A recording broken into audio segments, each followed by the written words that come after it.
not necessarily BRICS, because India is kind of playing neutral, but when you're wanting to do something this challenging, you almost have to tap into something that gets you emotional and gets you fired up to say, I really want to do this. And the way you almost have to do it, at least for me, to go see old clips and see old conversations and see yourself back in the days and say, do you really want to be a voice and a leader in helping this become a reality? Do you find yourself, when you go back and reflect and reminisce, getting emotional and kind of having the pride of wanting to do something about it? Of course. And let me start by saying that there was a time where I didn't think that I would possibly see the fall of the Berlin Wall in my lifetime, and yet it happened. My point is, there are so many things that a lot of people may assume is like, we have to deal with it, it's a fact of life, and do not anticipate that at any moment things can change. And to me, the X factor has nothing to do with the powers around, it has to do with the people themselves. They are the X factor. And when I look at Iranians today, particularly, it's important to understand that it's not like for the first time they're going to experience something. Many of the liberties that were lost due to this regime coming in power existed before the revolution. The freedom that our religious communities had, women had.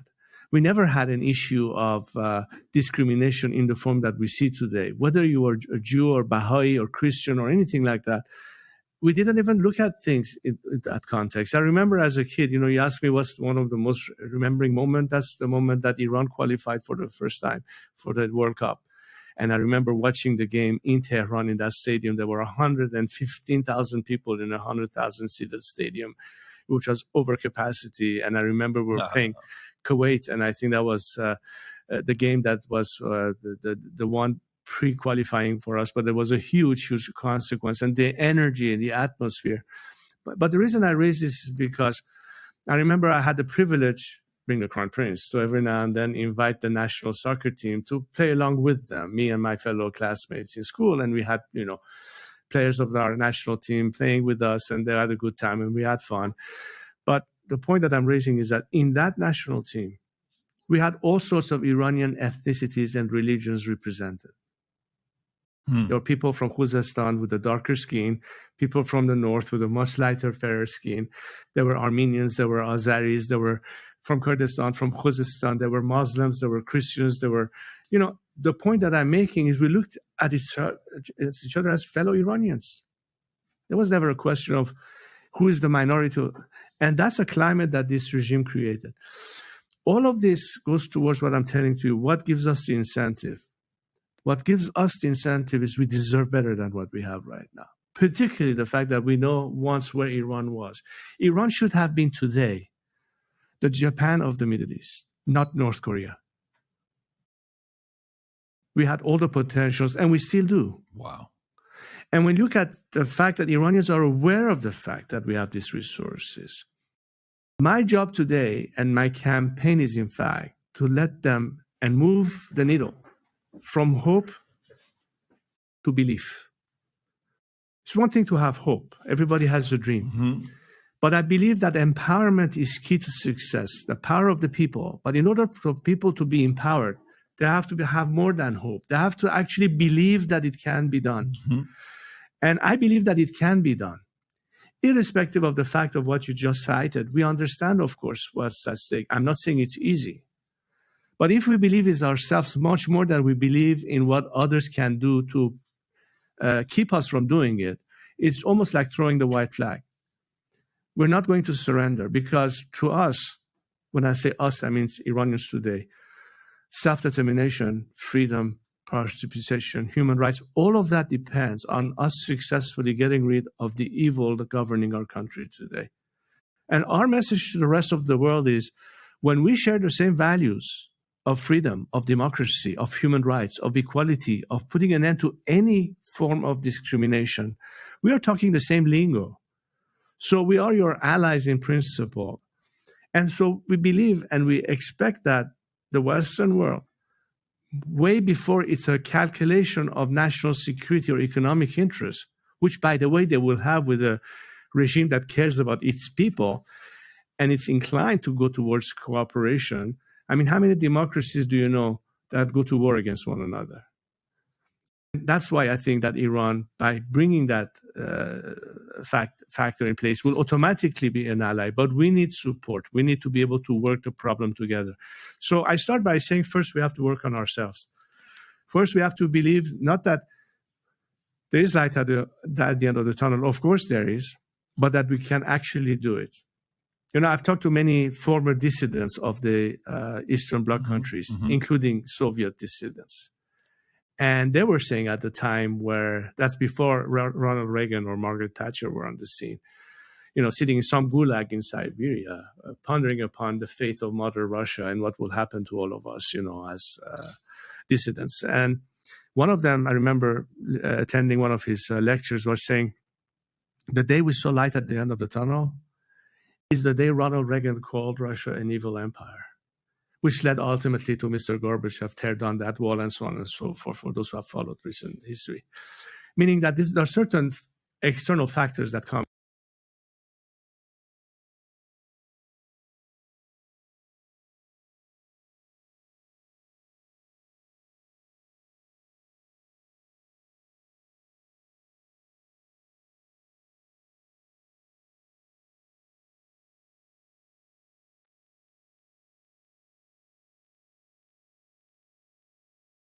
Of course, plays a big role, but that doesn't mean that all of the dissidents, whether they're in China or they were at the time in Russia, or what led to an end of apartheid in South Africa, or the Solidarity movement in Poland, or many other examples that I can put on the table as people who felt empowered enough to launch their own campaign of liberalization.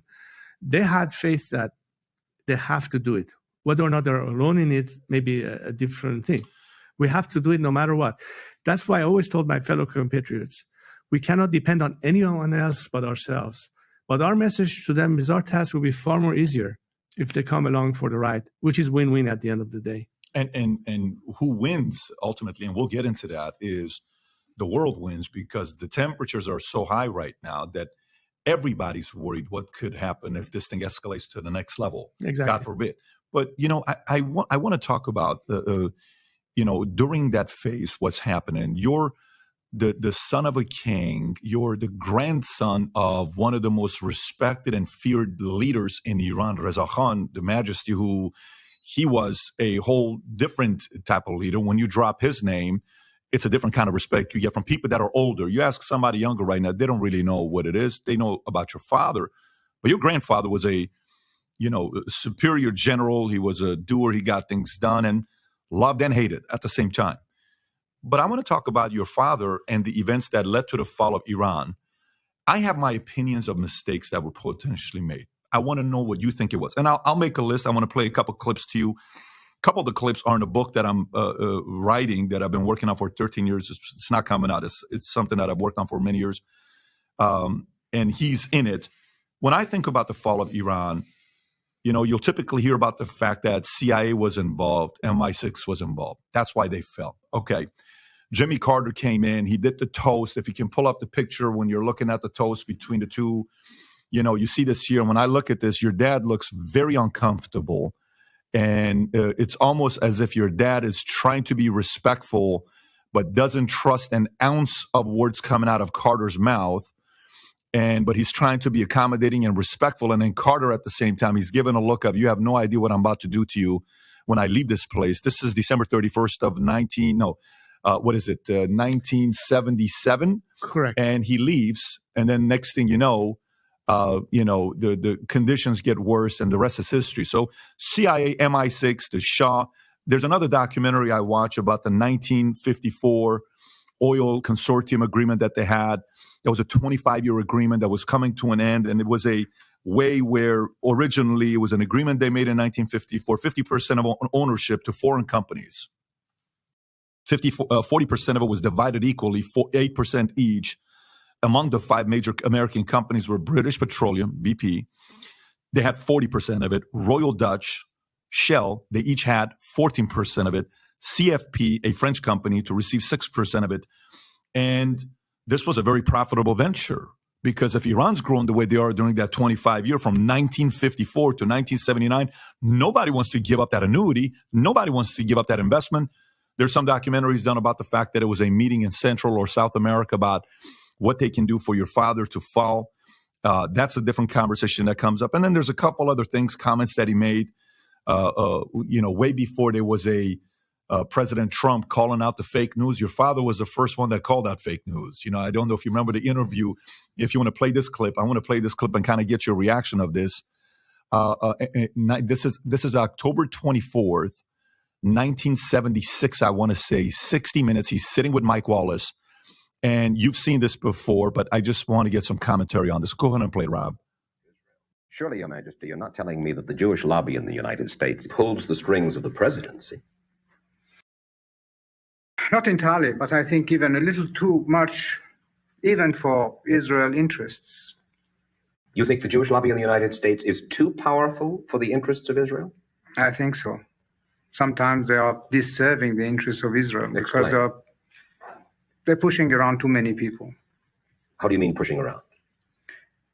Well, pressuring. They have many means at their disposal. They are putting up pressure on many, many people. And at the end, I don't think that it will even help Israel.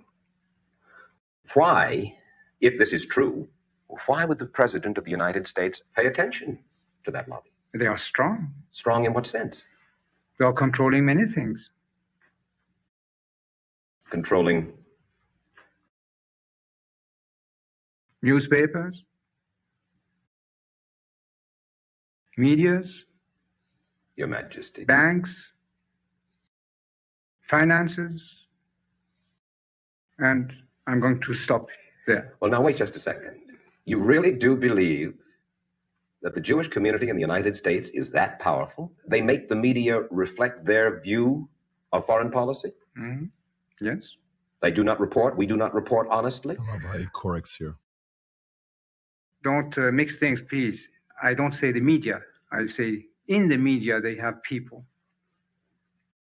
Not the entire media. Some newspapers will only reflect their views, yes. No? This next part's important. The New York Times, for instance, is owned by the Sulzberger family, who are Jewish. Are you suggesting that the New York Times is biased in its treatment of the question of Zionism, Israel's existence, the United States' relationship with the Arab world? I will have to put all the articles of the New York Times written on this subject and draw the conclusion. You can put this to the computer and it will answer you. What you're saying is that, yes, you do believe. Well, let's wait for the answer of the computer. Washington Post? The same. The networks? Less. I must say you are speaking with your characteristic candor. Pause right there. So when you're hearing that to today, CIA MI6, Jimmy Carter, 1954 oil consortium, him calling out mainstream media. I'll give you this last 20-second clip if you want to, Rob, when he's being interviewed on, not this one, the one where it's right there, the first 20 seconds, if you can play this. Probably, and maybe more, because we are going to invest in the UK. Have you been able to assure the British government that you'll be investing much of the money we pay you for your oil in British industry? Sure, because I think that our Right country here. in the next 10 years will be what you are The today. smile coming up. He can't hold it. In the next 25 years, according to other people, I'm not saying that, will be among the 5 most prosperous countries of the world. When you Pause it become right there. something like that, So to me, I am I enjoy sports post-game interview more than the game. I'm that guy. Like, I like to watch Michael Jordan's interview after the game. Great game you had. I want to know how you're going to answer the question. I want to know how LeBron answers the question, or Michael or Brady, of all this stuff, right?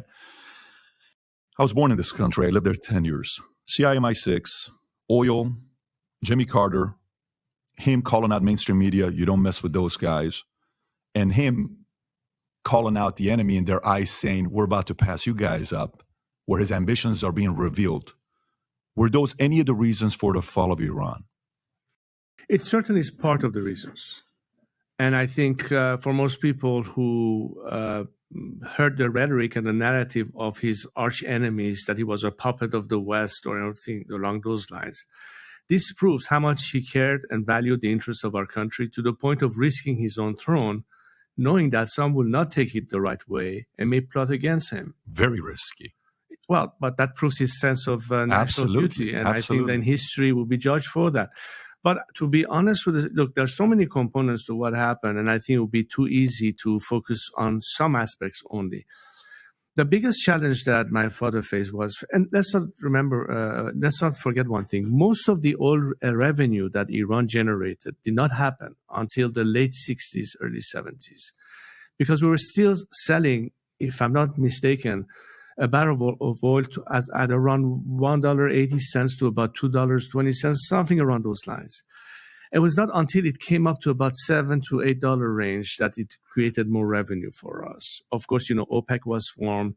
We were sensitive to the fact that if we overprice it, then the value of raw material that we'll be importing to Iran will also increase comparably. So it had to be a reasonable price. My father always believed that the price of oil was not fair as it was earlier. So eventually we generated more revenue, which allowed us to commit to much more heavy loaded project in terms of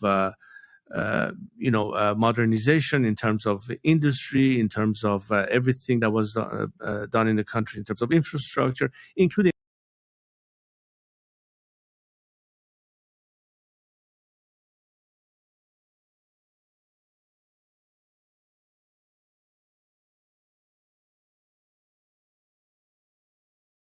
building schools and universities and what have you, and all sorts of facilities. But the critics at the time, in terms of the liberal debate of why was the political sphere limited, part of it is because, and again, I need to remind the audience that we're talking about the Cold War era.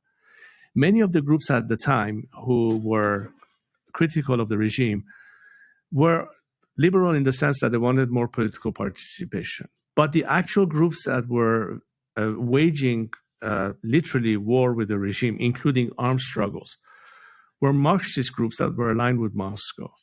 And Moscow's intention at the time was to find a way to somehow annex Iran, as they did in Czechoslovakia, as they did at the time. Iran never faltered.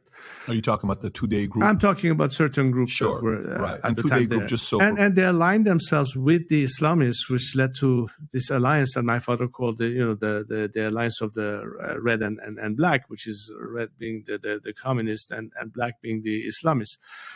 And to be fair, while on this topic, the spokesperson for Today Party pre your father used to be Mossadegh. That was one of the people that represented that community, the communists. Is that a fair statement? Well, I think, actually, most people forget that my father actually nominated Mossadegh to become the prime minister at the time because he believed he would be the best person to push the agenda for nationalization of oil for Iran. As a result of us nationalizing the oil, of course, the British were not happy about that. So our oil was boycotted. And all of a sudden, that led to loss of revenue to the point that the Mossadegh government was becoming bankrupt. And it was not long before my father gave the farman to remove him from office, where the communists already had the Soviet flag floating inside Tehran on some poles, flag poles, meaning that the danger was at the time that the country will fall into the hand of the Russians by means of the Tudeh party taking over. Those were the dynamics of the time. Now, if you took that in one sense and the argument for liberalization in terms of political participation, where is the balance? We didn't have at the time sufficient number of organized parties to create some level of balance. Most of the organized parties were these leftist or Marxist parties, including Tudeh party. So, and again, and you pointed to the fact of how educated society was. Even today, people ask whether or not Iranians are ready to have true democratic,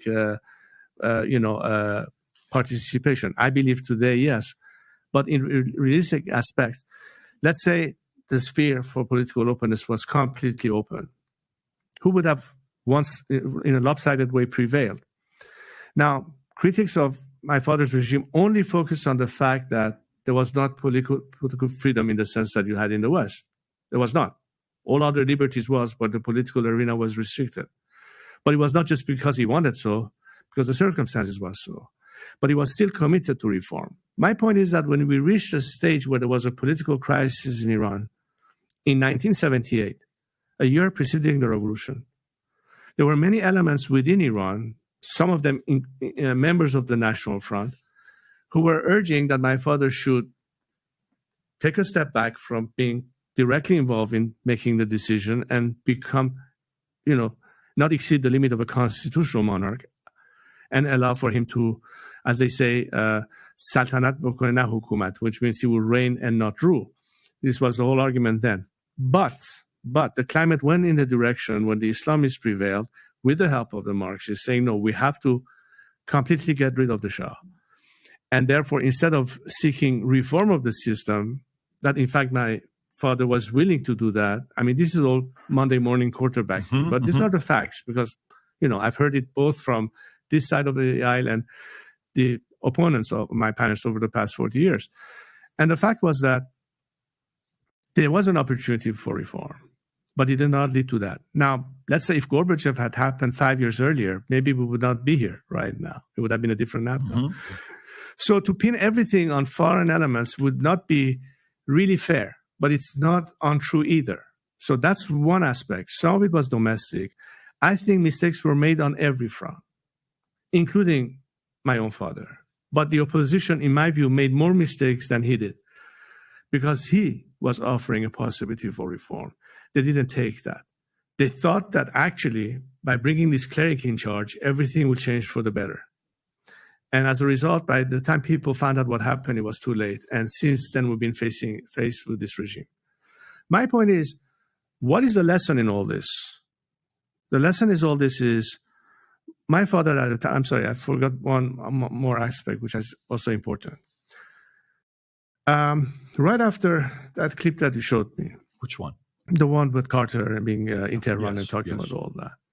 Well, the undercurrent was beginning to shape. And some of these governments, including the French government, who hosted Khomeini as a political refugee, which, by the way, under French law, if given that status of asylum, you are forbidden from conducting any kind of campaign against another government, which was what was assumed. But the French asked my father at the time, after he moved from Iraq to Paris and, went to that location called Neuf-le-Château, which everybody remember. He was not in any form or shape continuing his campaign. And my father assumed that the French would obviously, in exchange for allowing him to go there, in fact, many before that were suggesting, should we get rid of him? And my father was not at all in agreement of making Khomeini a martyr. I'm telling you this because these are not the facts in history that most people have heard, because media didn't talk about it. The revolutionists didn't talk about it, because these are the facts that happened at the time. My father refused, besides the behest of many of the governments, including the Carter administration, to stand firm. He said, I'm not going to turn my arms against my own people after 37 years of reign. I'm not going to stain my hands with the blood of my own people. And he left voluntarily. When they found out, by they, I mean Carter and company, the Guadeloupe summit took place, the summit, where himself, Callahan, which was the British foreign minister, Helmut Schmidt, who I think at the time was the German chancellor, and the French president Giscard d'Estaing, they all decided, well, if we cannot rely on the Shah to maintain his power, we have no choice but to support Khomeini. Did they want the fall? Did they want the fall because they knew the leverage and negotiation was all on your father's hands, because he was about to spike the prices of oil, where they had to go through him, and it was going to make you even a more powerful regime? was it more that being their fear that they influenced the fall? Well, I mean, remember that I think, if I'm not mistaken, at the time we were selling a barrel of oil at about $14 to $15, if I'm not mistaken. 3 months after the fall of my father, the price of oil spiked all the way up to about $35. The North Sea oil was not cost effective under $17 a barrel. So I don't know what calculation was into play. Was it only a fear that price of oil will go higher? Well, it did higher as a result of the revolution. No, I'm with you. I agree, because you at least have somebody that you can deal with. The new regime you have no relationship with. You think they're going to sit there and negotiate with you? They're going to do whatever they can to. Look, nobody knew who this character is. Everybody thought that Khomeini is some kind of a religious guru, the nice old wise man who will go back to Rome and play his role. I mean, people like Andrew Young call him a saint. Andrew Yang, the guy that ran for office, UBI, the Democrat. Yeah, it was the mayor in Atlanta, if I'm not mistaken, at the time, I think. Andrew Young. I got you. Andrew Young called him a saint, yes. And others really believed that he really is that clerical figure who could possibly be that. And he turned out to be... far from a saint. Far from a saint, because he brought in this ideology. Well, the rest is history, as we say. But we need to address these issues, because I think if our audience doesn't understand the complexity of what's at play in that region and the dynamics of it, and why Iran is so different than the other countries in the region, because our sense of identity with our national identity, as opposed to the prevailing religion, which is not a priority, makes us say always we are first Iranian, then we are, let's say, of this ethnic tendency or that religion. That's very important to understand. What do we relate to in terms of our national identity? There's a part also for me that I wonder, a mistake that maybe your father was making. And by the way, listen, these are quite frankly more selfishly my own questions. The audience, is probably going to get value from it because I'm curious about it, but it's more my own reason for asking these questions. Mm-hmm. I think the challenge every leader has, you're a father, I'm a father, you're a leader, I'm a leader. When you're a leader, you try to, there's a great book written, The 5 Temptations of a CEO. One of the one is you're trying to please everybody. Okay. And I think there was an element of your father that was trying to please the poor, the socialist element, and he was trying to please the rich and the higher class, which is very hard to do. In 1963, the White Revolution, he redistributed land from the rich and he gave it to the poor, the 2.5 million people that got land. Imagine you're just like, hey, here's some land. What? He did that. Redistributed, that's a word of a socialist. That's something Bernie Sanders, Elizabeth Warren, AOC would use. We did that, right? And in 1967, October 16th, the 2,500-year celebration of the Persian Empire, which you kind of watch it. There's a documentary done on that as well, on how unbelievable. Maybe there's never been a party like that celebration in the last 100 years where that many powerful people are coming to a party and everyone wants to know who's going to get the best table, the seat, they're going through it, right? Do you think there was also an element of him trying to win the rich and the poor, and ultimately he ended up partially losing both of them? In the context of social justice, you cannot have an imbalance between the rich and the poor. There's always that divide you have to try to reconcile. And to put the labor forces in Iran at work, you have to provide them with the incentives, with the protections. And as a result, if you make education free, if you make, many other aspects of things free, you equalize the field for the people who have lesser means. And he tried to do that through some of the programs that was the result of the White Revolution, but also the way the system was going. At the same time, we had to encourage the private sector from investing in the country, which is why many of our top industries or factories were basically funded or brought in by Iranian entrepreneurs who had a huge impact in Iran's economy in the past. Many of them were non-Muslims. Many of them were families who were from different persuasion, which is why the minute the revolution happened, Khomeini started confiscating their goods. They were forced to flee. And the first brain drain that Iran faced at the time was right after the revolution, where most of these people had to leave the country, leaving all their properties and belongings behind. the country still functions as a result of all the efforts and investments of the period at the time. So it was, I think, if you come to think of it, addressing both those who could help build the country, and we needed them, and there were people who were affluent and were capable and had the means, but also at the same time, allow for the country to become more and more educated so we can be more and more independent from others.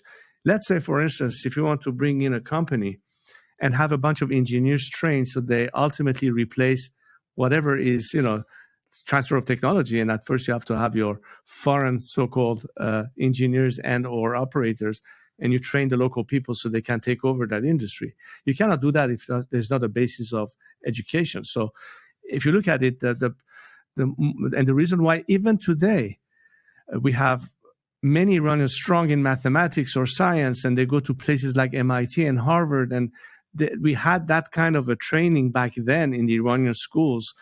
That meant that a lot of these kids, and they were not from privileged families, everybody had an opportunity to sign up. And if, of course, you passed the grades and the concours, as it was called within Iran, you would be almost guaranteed a job after you were.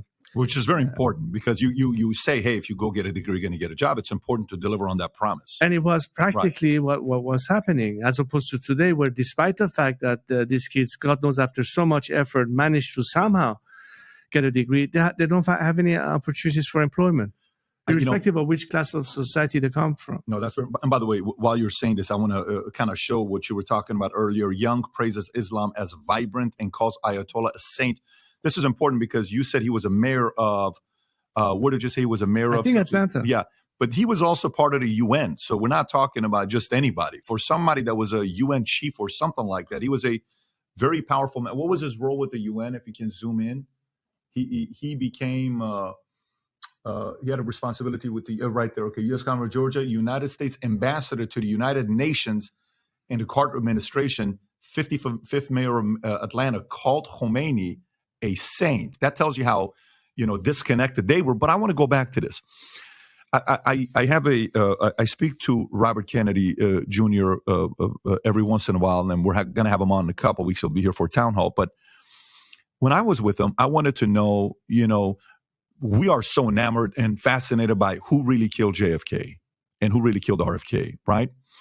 But there's nobody that cares more about what happened there than probably RFK Jr., the only person that has the name of the father who got assassinated and an uncle who got assassinated that caused him to go through 14 years of mess with drugs because he had a hard time recovering from it. It's got to be hard as a boy. All you're thinking about, your dad's your hero, you're going through that. So for you, from where you're looking at, you're by yourself, you're praying, you're talking to your father. Let's say visually, I'm thinking, let's just say you do that, okay? And you're like, hey, why did you do this? Can you give me a sign why you did this? Why did we make this decision? Why did that? And your dad's a firm person. I don't think he would be a person coming talking to you and saying, hey, son, what do you think about doing something like this? He's going to do, because he would look at you as a younger, he's like, what is he going to know? I'm going to make the decision. He seemed like a guy that got things done. In your core, what do you think was, a mistake he made that can't be repeated, especially with all these things that we're talking about?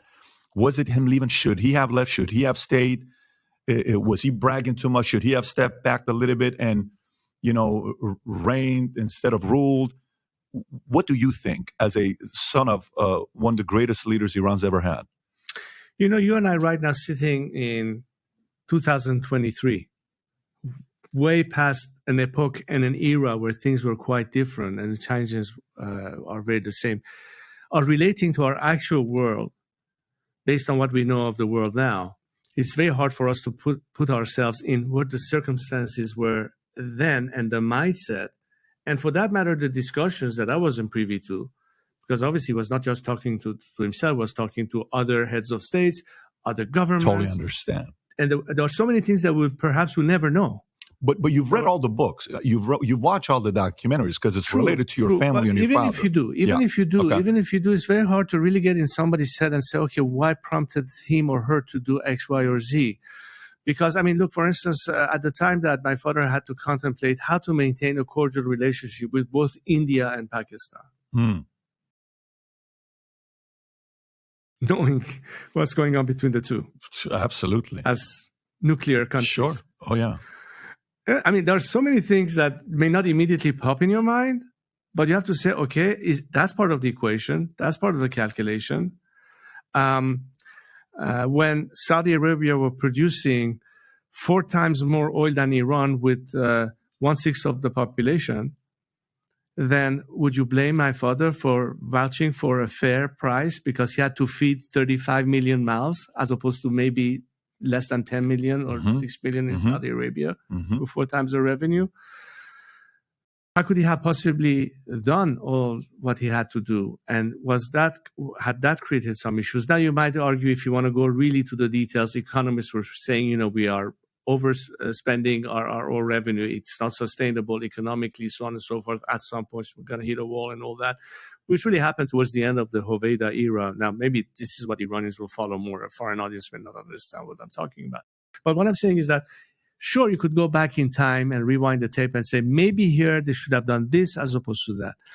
But I think in terms of the macro picture, generally, by trying to put Iran on the map, and the direction it was taking, and you yourself started by giving us a sense of, the steady economic growth that Iran was enjoying. And it was not just oil and gas, mind you. In fact, gas was even less. In fact, it was purely oil, but other stuff that Iran was starting to do. I think that what I would say is a very tough decision to make is the criticism that he did too much too fast. Whether or not society has enough time to catch up to this new adjustment. Can people coming from rural areas adjust to life in urban society? That is a completely different set of circumstances. Does that harm the agricultural community because industrialization is pulling you towards things that are much more lucrative? In other words, if you are somebody in the agriculture field, and maybe you know that because of rainfall, you may or may not get lucky enough to have more than one harvest per year of a certain thing. And then after all the efforts is done, if your kid goes to Tehran and has the minimal training to be a refrigerator repairman, he's probably make in 1 hour more money that the father will earn in an entire month. And, all of these things that leads to more urbanization and displacement of people, all these calculations that goes into play, not that they were not thinking of it, but all of a sudden you find a country where the income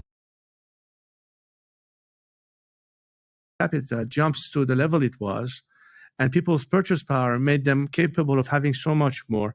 Was that too fast?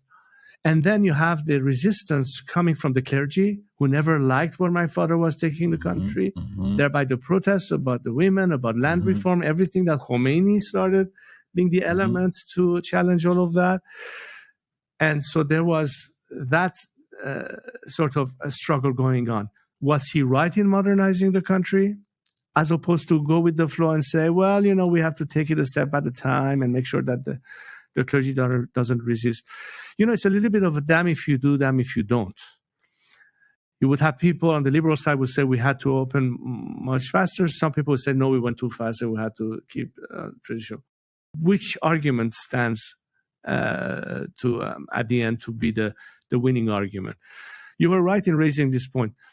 I had a friend, a businessman, who once told me somebody had said that, I know what the secret to, I don't know yet what the secret to success is, but I sure know what the secret to failure is, and that is trying to satisfy everybody.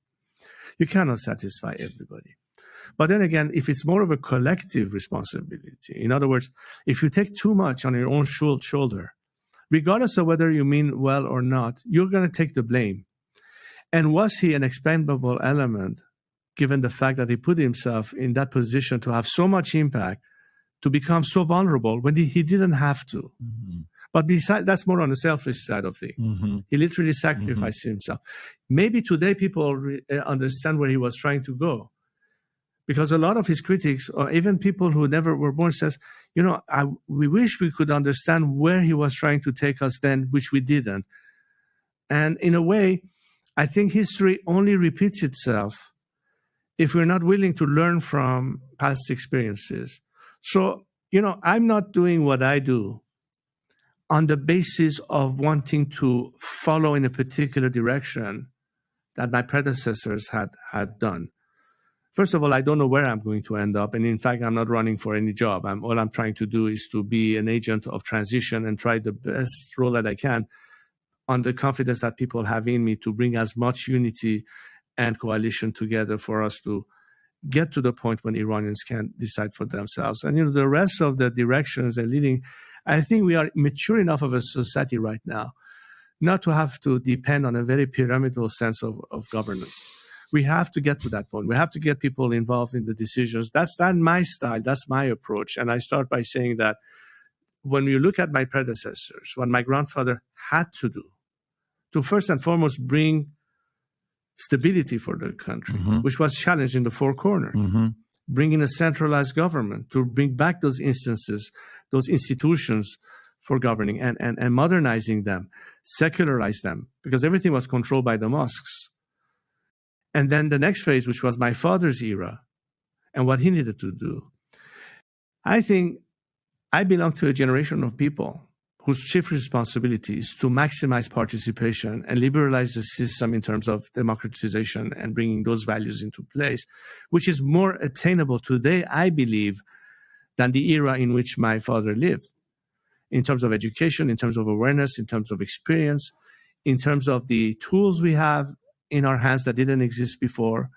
I mean, the world of communications today, you're in it, the value of social media and the impact it has, and the way it makes the wheels turn today. We're showing footages at the time where CBS is a huge institution, and people will get their news from broadcast television. Today, how do you get your news most of the time? You can, in fact, you can program the kind of news you want to get. Sound bites, short sentence. You don't rely on the New York Times anymore or on CBS News anymore or 60 Minutes or what have you. Not that they don't exist and they don't have an audience, but I think today's world is very different in terms of how people communicate with each other and are aware of each other. And they even, bypass, I think, governments and media. We have to understand the world in which we are living today to understand how people react to something or communicate their messages. And if you're not sensitive to that, you miss the boat. I'm trying to first and foremost listen more than talk. I try to get a sense of where they are and understanding the challenges, but at the same time say what we want is not so much different than an average American would like to have, or a French would like to have, or a British would like to have, which goes back to my point about the common values. That means that instead of saying, well, that's the Middle East way over there, I'm sitting here as an American looking at it from far distance, we are now far more intertwined in terms of consequences of what happens in one corner of the world does impact the rest of us. So we are, in a way, propelled to an era where we need to interact. We need to be more engaged with one another, as opposed to go back to isolationism and divestment from one place or the other. I don't think that's the way our world is evolving. It's interesting, the answer you've given, and you being agent in the transition, and you're not running for anything. That's my approach. We'll come back to that, and we'll have some conversations on that. But in regards to the speed of how Iran grew, we're experiencing that a little bit in Florida here right now, where, people who have been living in Miami for a long time, rent was whatever, $2,100, $2,200. All of a sudden, DeSantis' policies are so good. Boom. Hundreds of thousands of people move here.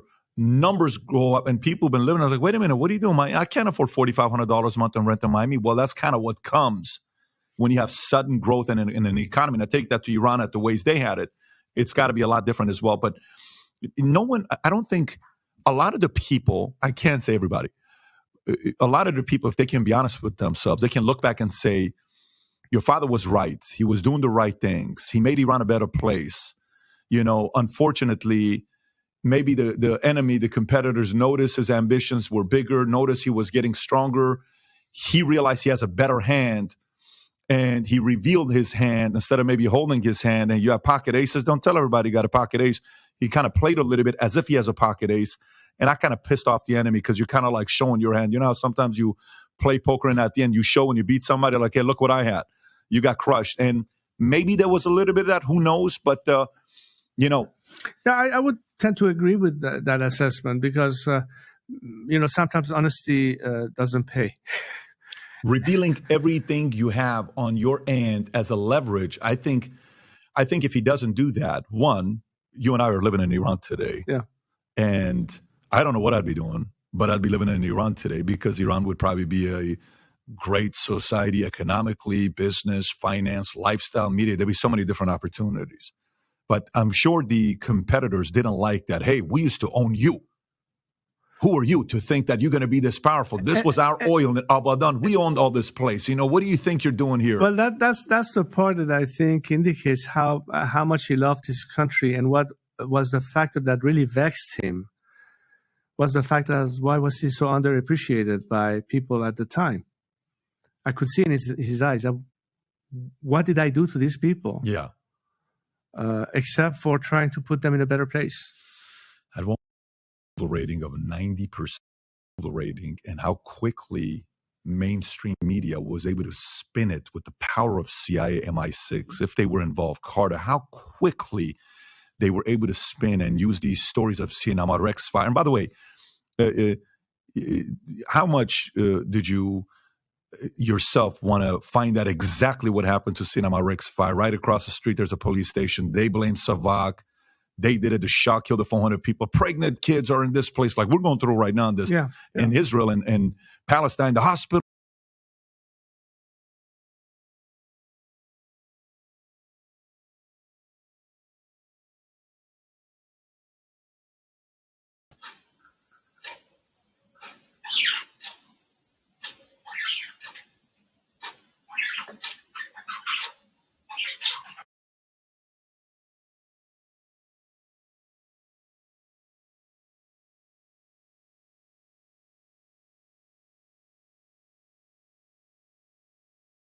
Eventually came out that the person that was behind the Sinema Rex fire was part of Khomeini's camp. It wasn't. The facts are not completely open for all to see. But it took a year, though, for us to find out about that. It even take half a century when you have a whole period revisited based on facts rather than narratives and myths. For instance, the whole 1953 element, which is very little understood in this country. Often when they talk about that era, they say the democratically democratically elected government of Mossadegh. Why do I raise this? Not because I want to make this be the main argument, but it's one indication of how easily you can distort the narrative. First of all, prime ministers in Iran were never elected. They were either appointed by the monarch, subject to parliament approval, or parliament would recommend a candidate subject to the approval of the king. We didn't have a process of elections to form government in Iran. That was the Iranian constitution at the time. So this argument, first of all, that he was democratically elected is not true. He was appointed, number one. And then if they call the removal of a prime minister a coup d'etat, then therefore you should have to argue that every single prime minister in Iran was removed by coup d'etat, if that's the argument. And what happened is that he resisted that firman, and that led to the whole crisis that existed. And when a lot of the clerics at the time, including Kashani and company, knew that, the Tudeh party is waiting in the wings, the tide turned completely. My father was already outside of the country, was somewhere in Rome, I think. And the chants that were pro-Mossadegh within 3 days completely flipped towards long live the king. I don't think there's any foreign intelligence agency in the world capable to flip a country in 3 days. So this whole narrative about the CIA being behind it, all that, a lot of it was the time of Kermit Roosevelt, who they screwed up in the Bay of Pigs and they wanted to take credit somewhere else. And that's how somehow they tied this whole narrative of 1953 to that. And, I invite people to go and do their own diligence. I'm not saying this. Abbas Milani, who did the most research on the subject, who was an anti-regime revolutionary as a Maoist, is saying that. So I'm quoting an adversary of my father, who was a revolutionary at the time. Go read his research and his findings about that whole period. We have to set the record straight. Good, bad, and ugly. because people, whether Iranians or foreigners, deserves to know the truth. And sometimes I feel that many aspects of that era has been so distorted that it leads to this false expectation. But this is important only because I still see the remnants of this kind of argument, not just vis-a-vis Iran. Even today, when you look at what's happening in this conflict between Hamas and Israel, and the whole narrative behind that, and not understanding what happened in Iran at the time of the revolution, the fact that even today, elements that are tied to organizations such as Hezbollah as a proxy of the regime, that are utilized in Iran to repress and crack down on people. The dynamics are such that, because at the end, what are we talking about, Patrick? At the end, we're talking about what do the Iranian people want and what do they need to obtain. My priority is to guarantee that they achieve their ask and hope that what they want is not in direct conflict with what the world wants, unlike the 20th century. Because there was a fight for influence on oil reserves or this country. Many democratic countries who today condemn dictatorships actually supported dictatorships against the Soviet bloc at the time. Let's not forget that. When the Iran-Iraq war broke out, most of the countries who later on led a campaign that the previous Bush administration had since 9/11 and the whole issue with Baghdad, forget the fact that they were all aligned at the time to back Iraq, to make sure that Iran does not prevail in the Iran-Iraq war. Why is that? Not because they believe that it is right for the war to exist, but they knew that the revolutionary Iran, with the mission of exporting an ideology, is now a threat. I want to go back to the Carter administration. The only individual in that administration who understood what could be the consequences of such a regime taking over was Zbigniew Brzezinski. In fact, I remember the discussion I had with him because I happened to be at the White House on my birthday, October 31, 1978. Wow. You're at the White House October 31st, 1978. I flew up from Reese Air Force Base. That's where I was training. I came to Washington. I had a short meeting with President Carter, and we had a longer discussion at the time with our ambassador at the time, Ardeshir Zahedi, and we were together with Zbigniew Brzezinski. The rest of Cyrus Vance, Gary Sick, Clark, all of those guys were completely on this premise of let's create a religious belt to contain communism from spreading into the area. That was the theory of the Carter administration. So backing Khomeini, creating a religious belt like a dam to protect the region from the communism to gain influence in the area, namely the Soviet Union. Little did they know that at the time the KGB had over 40,000 Iranians under their control, many of them dressed as mullahs, leading prayers in Mashhad and Isfahan and other countries. They already had their influence. They were already there. Did your father know? Did he already know or no? Didn't he warn so many governments that if I go, Iran will become Iranistan? It was not less than a year after he left that the Soviets invaded Afghanistan. Look at the whole downfall, the domino effect that it took. But that was the leading theory of the Carter administration at the time, containing communism. When that backfired, and Saddam took advantage of a weakness of the Iranian military because most of their heads were being executed by the revolutionary regimes. Many of our officers, our best officers, were executed. And it thought that it would be a preventive attack vis-a-vis Iran, who was trying to already gain territory, which propelled us in the war. But the reason you had a problem with Saddam Hussein, mind you, many years later, when you had the Desert Shield and Desert Storm and the invasion of Kuwait, was because of Iran in the first place. Let's not forget that part. So when today you see that the same degree of weakness that Carter showed at the time, and today you see the same signals of weakness vis-a-vis this clerical regime to embolden them to go further, it's pretty much the same rationale. It's a continuation of the same rationale. It's interesting. Nixon in his book said he would have preferred for the Shah to have been more brutal. And he even said this in a book, and he said it in an interview as well. But can you pull up the clip, Rob, of President Ronald Reagan, what he said? There's two clips. If you can just play both of these clips, go for it. The degree of unpopularity of a regime, when the choice is total authoritarianism, totalitarianism, I should say, in the alternative government, makes one wonder whether you are being helpful to the people. And we've been guilty of that because someone didn't meet exactly our standards of human rights, even though they were an ally of ours. Instead of trying patiently to persuade them to change their ways, we have, in a number of instances, aided a revolutionary overthrow which results in complete totalitarianism instead for those people. And I think that this is a kind of a hypocritical policy when at the same time we're maintaining a détente with the one nation in the world where there are no human rights at all, the Soviet Union.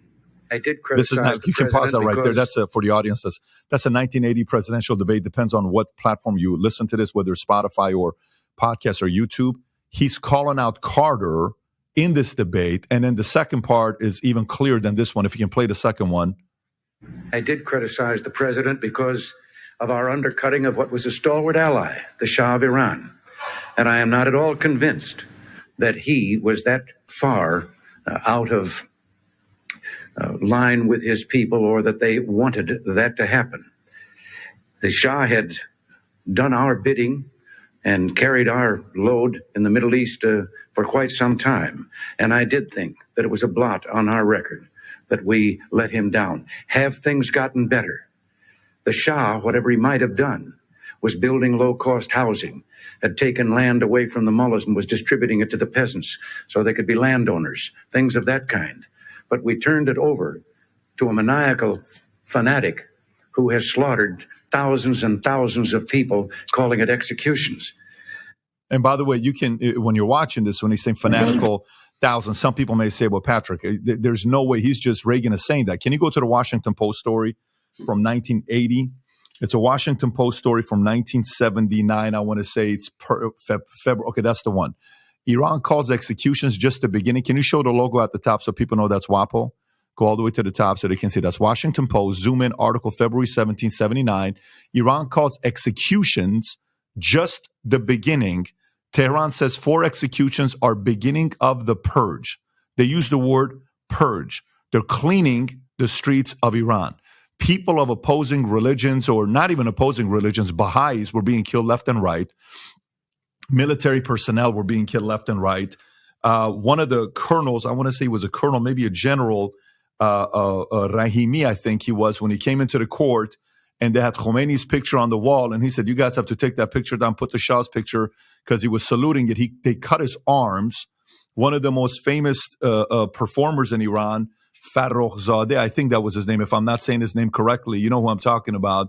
The gentleman who was he was like the Jimmy Fallon or the Jimmy Kimmel. He was found in his hotel in Germany, killed left and right. By the way, try being gay in Iran right now for the people that are the liberal leftists that would like to see that taking place in Iran. Go see what happens to you in Iran if you walk around saying, I'm part of the LGBTQ community. Matter of fact, why don't you start a social media campaign and say, let's go and protest in Iran in the streets today and with rainbow flags. See what they'll do to you. It's a very good market research.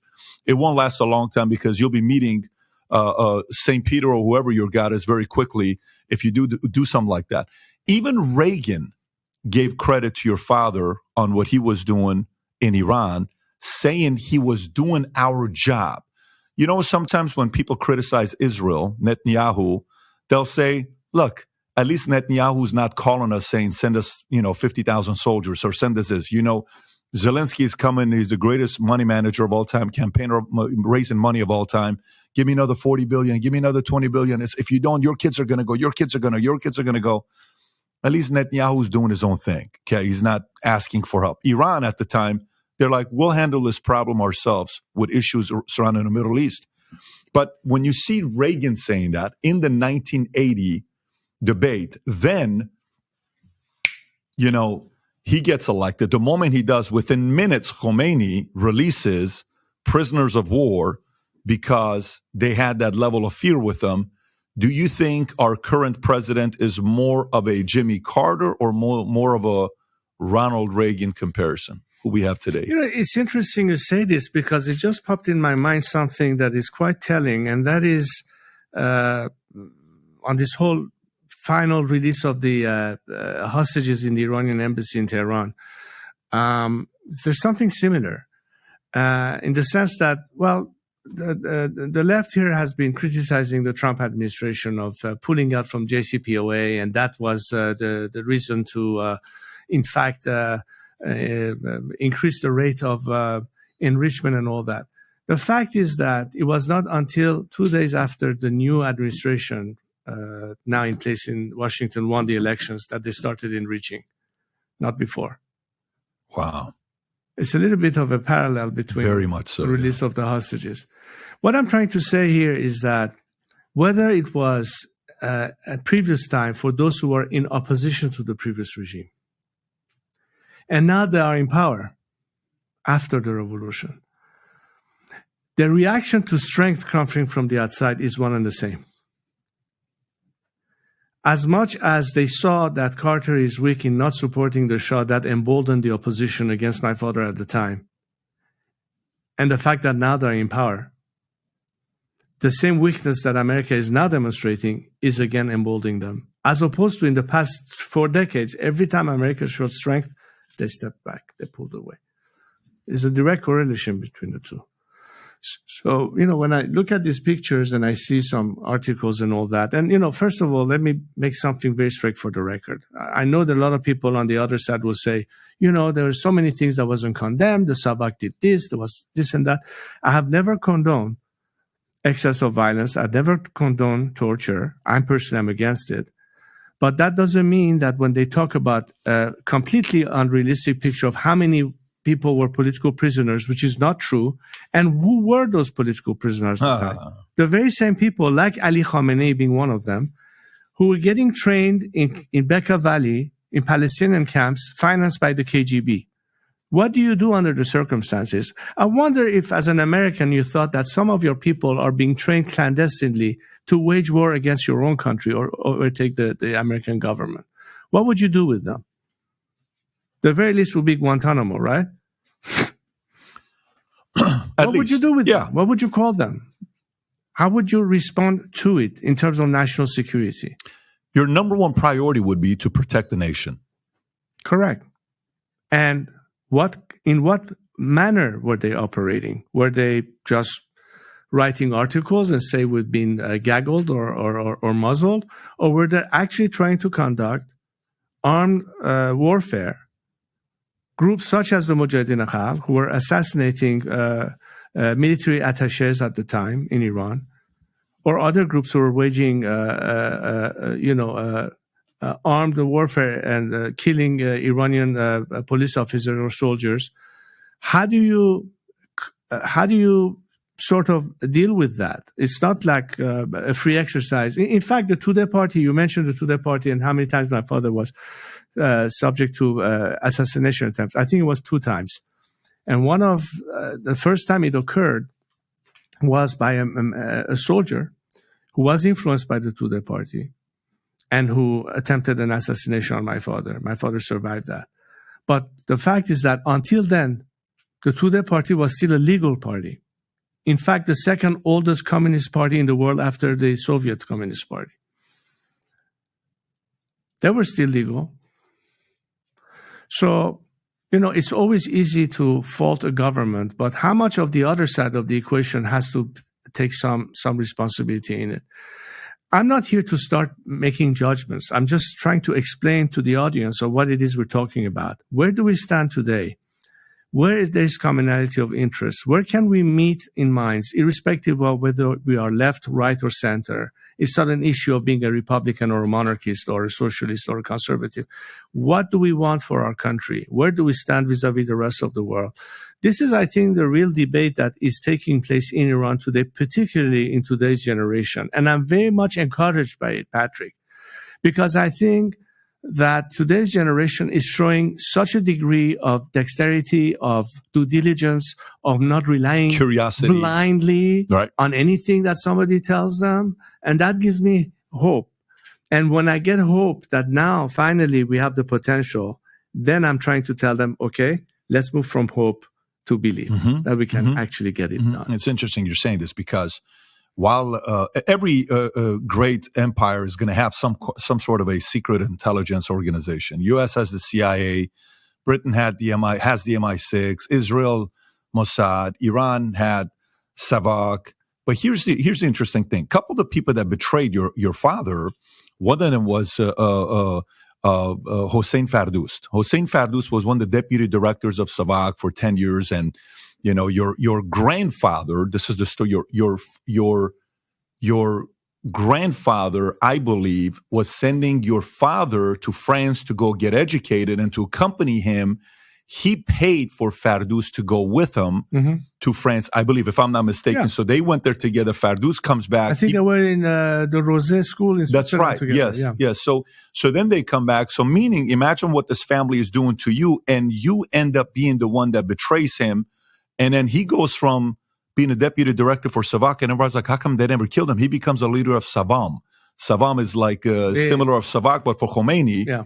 And then later on, when you kind of do a little bit more digging and you hear stories about him and General Abbas Gharabaghi, that there was a relationship there between the two of them. Now some people have speculated that's how Khomeini was able to get intel from him, because he promised the information wasn't going to be leaked to the public, that you're maybe like a J. Edgar Hoover type, you're gay, and that was kind of something that was kept. Now, again, this isn't public information.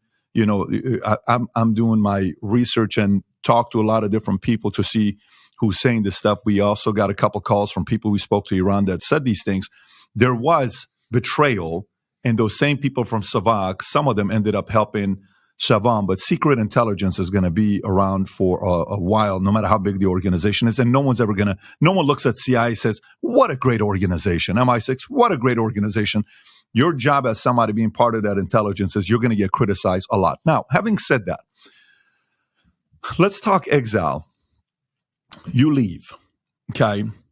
You're, Sadat, Egypt, come to the States, you're welcomed, you're not welcomed, Palm Springs, Texas, Mexico, do this, don't do that surgery. Your father's dealing with cancer.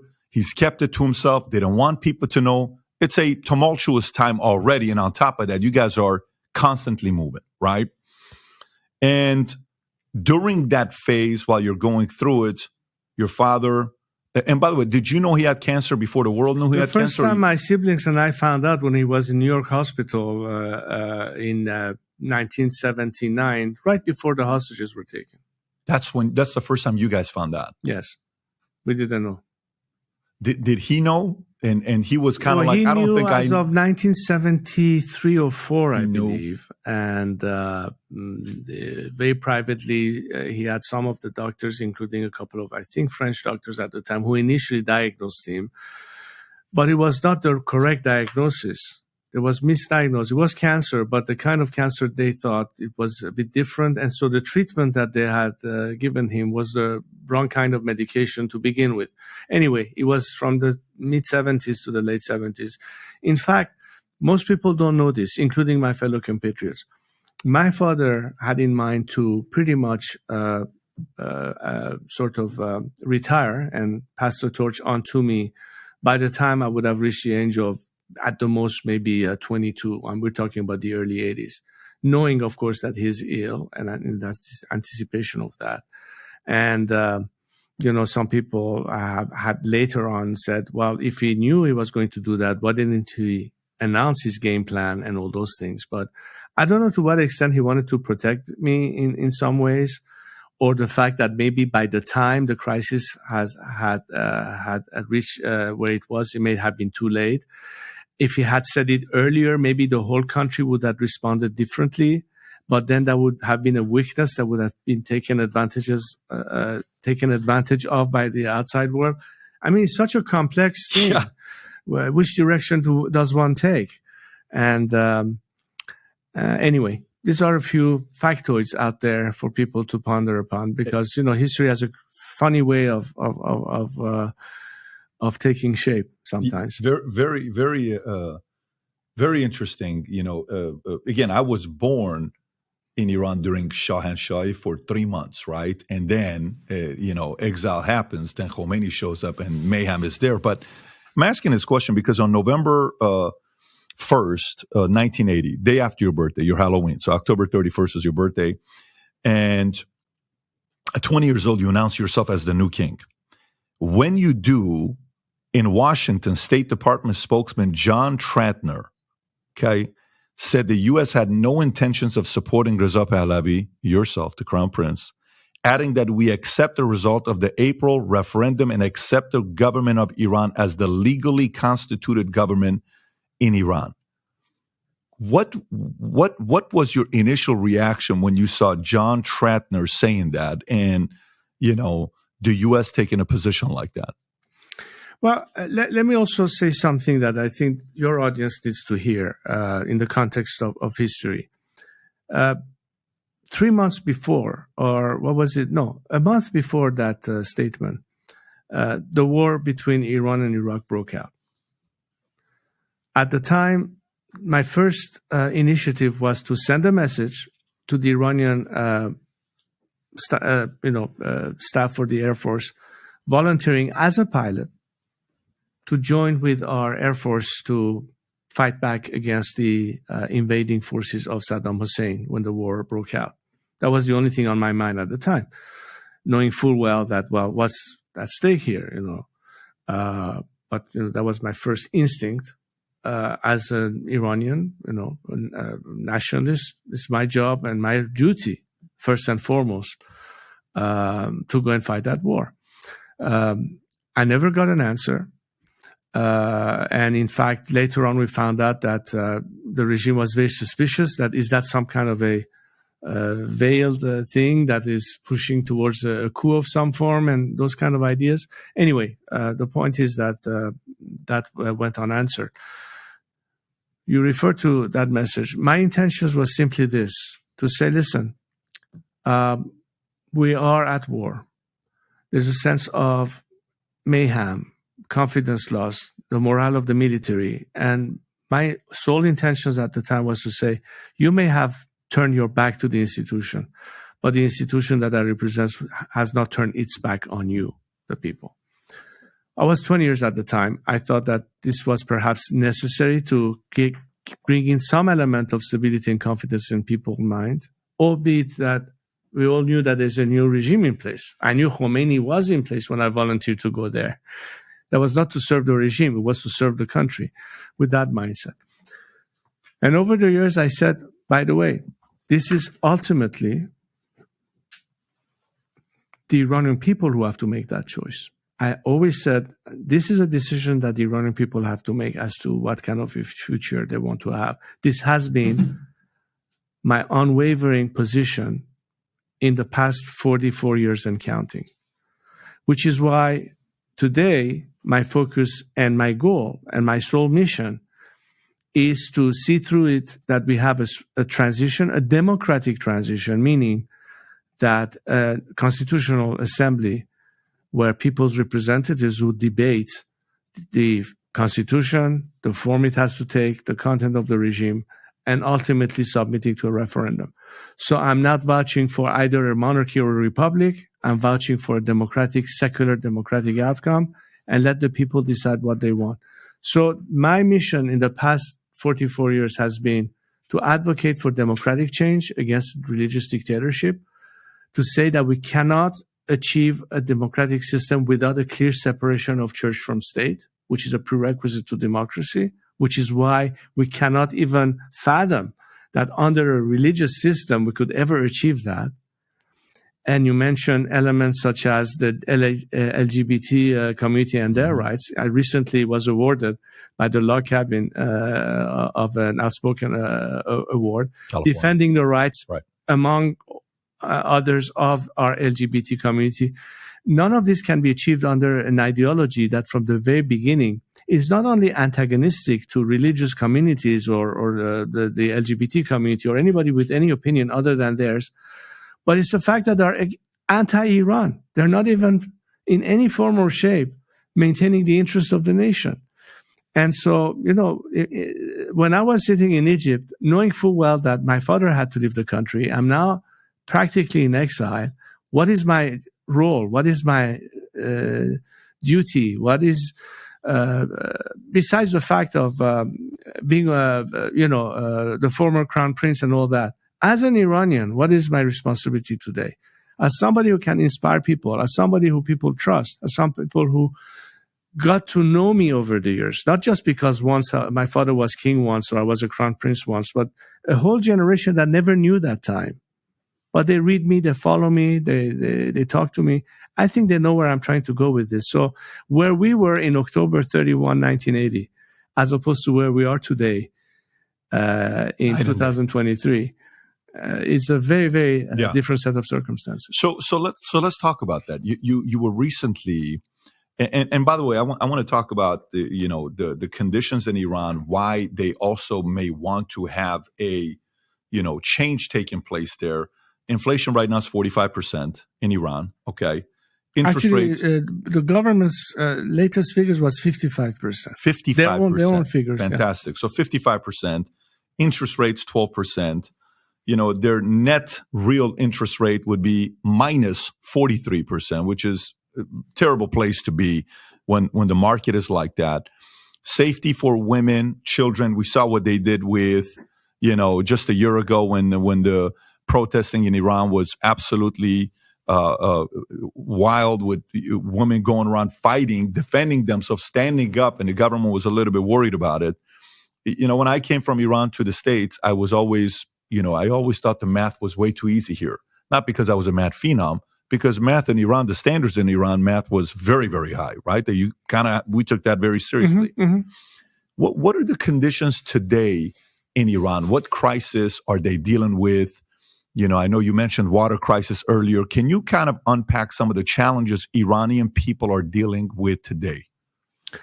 Well, I guess the most obvious factors, and the economic factor, obviously, is the overwhelming factor in terms of not just income and ability of feeding your family and having, 60% of our society living at or under the poverty line, and with the descriptions that you give, opportunities to find work or anything like that, people having to literally sell organs to be able to pay the rent because they have no other ways of having. Means how long can this be sustainable? Especially that despite the fact that since the new administration in Washington, Iran had access to over $90 billion, a lot of it as a result of all revenues that were not subject to sanctions that could have prevented them from having access to more money. But it's not been spent on people. It's not been spent on workers. It's not been spent on the whole strata of people who are truly struggling to put food on the table. Instead, they're spending it on their proxies. They're financing Hezbollah and Hamas. They're doing everything else in the region, including antagonizing the Saudis through the Houthis in Yemen and what have you, not to mention sending drones to the Russians in their conflict with Ukraine and so on and so forth. In comparison, people know that the more they go in time, the more they become destitute, the more half of our banks are insolvent. I mean, they're practically bankrupt. People don't even know if whatever they supposedly have in a bank is really there. It's a sense of fear that is beginning to be sensed. I'm not talking about political dissidents and that fight ever since the Mahsa revolution and the brave struggle that our competitors have shown.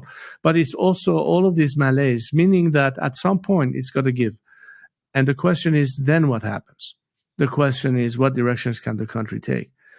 It is why I also am very much focused on bringing into the narrative of change, not just political change, but what can happen after we eliminate this mafia-like regime that uses repression at home and aggression abroad, the IRGC and every aspect of control they have within the Iranian economy. Because once all of that is gone, then you have transparency, accountability, you eliminate the elements of corruptions and everything that is going on, meaning that you can finally have a positive impact in the way Iranians can see how our economy can restart.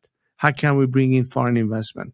How can we bring the best entities and industries that give Iran all the needs it has in terms of infrastructure and its upgrade, in terms of new technologies, the kind of enterprises that can create immediate income and jobs for people in the most disaffected areas, such as in the Baluchistan area and so on and so forth.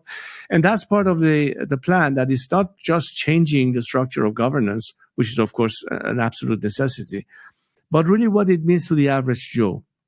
Because the average Joe in Iran is not necessarily going to be enchanted with the motherhood and apple pie rhetoric of human rights and democracy and freedom and all of that. Okay, fine. But what does that really mean? How does it really impact me? And that has to be part of that narrative, that in absolute economic despair, there are these opportunities.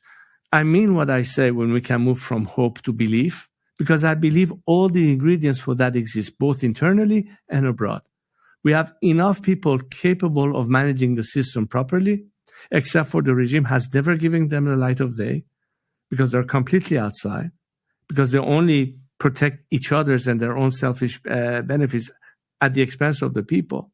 But there are so many capable people inside the country with fresh ideas that can be the future entrepreneurs, that could be the directors at many levels of government or private sector, that are standing in the wings waiting for their opportunity that this regime has denied them.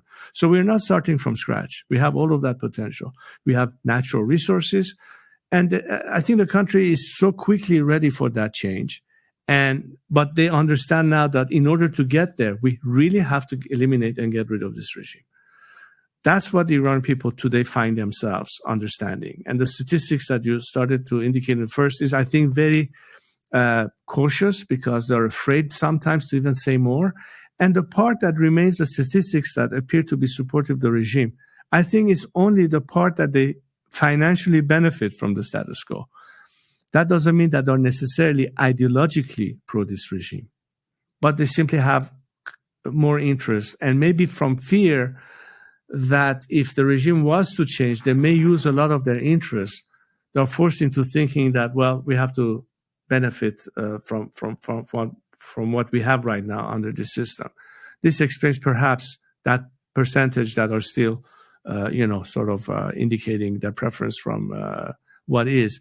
But I don't think they can resist the change. It's a little bit like some South Africans who didn't believe that we need to put an end to apartheid, but they came to the conclusion that, resistance is futile and we have to live with the new reality of putting an end to a racist regime. Who else would like to see a regime change in the Middle East? Because some will say there's a business model for the Middle East being chaotic, right? And when I say regime change in the Middle East, I mean regime change in Iran specifically. But there are certain people that would like to see chaos continue in the Middle East. It's a business model, whether it's what Eisenhower said at the end of his, term, hey, be careful with the military-industrial complex, that we're constantly going to war. And everybody was like, well, Biden's the one that's pulling troops out. We're no longer going to be in Afghanistan. He's the president of peace. Look who he is. And then Biden became the president where tyrants and bullies woke up. And next thing you know, you have Russia, Ukraine. You have Hamas, what they did to Israel. And then back and forth now, Israel attacking Palestine. And what's going on with Iran getting involved. They're already involved proxy, but Hezbollah and all these other guys getting involved. Turkey's now saying, you better not cross the line. Taiwan's on the other side saying, wait a minute, what are we going to be doing? Who doesn't want to see Iran go through a regime change, and who would like to see Iran go through a regime change aside from its people? I'm talking others. Well, without getting into potentially some conspiracy theory type arguments, I would say that there are certain companies, including oil companies in this country, are already investing a lot in R&D in alternative energies and renewable energies, albeit that there are oil companies that depend on the existing thing, or companies like General Dynamics that knows that besides, building fighter planes, there are other products that they could manufacture that will have a market for in these regions. So we're not in that sort of industrial war machine only thinking in terms of guns and weapons. And I think that the population in these countries who until now had less of a say in terms of what is being decided at the very top, are more into the game in some countries that are now beginning to show more direction that gets people more involved into the argument. Case in point, Saudi Arabia. Whatever is the perspective of the current governance of Saudi Arabia, is it going in the wrong direction? No, I think it's going in the correct direction, which explains why in this whole Abraham Accords, you had the interest of some of the key countries in the Arab world going along with that flow, because they saw the light of the opportunities that you now see in Dubai, that you see in other countries. And then you have frustrated Iraqis or Iranians or Syrians who are looking at that and say, we want to be part of that opportunity for change. But they're trapped behind the alliance of resistance against that alliance for progress. It's a little bit like the way the people behind the Iron Curtain were envying the opportunities on the other side of the wall. This is the dynamic. So is chaos conducive to that growth? No, I think today it's more regional cooperation.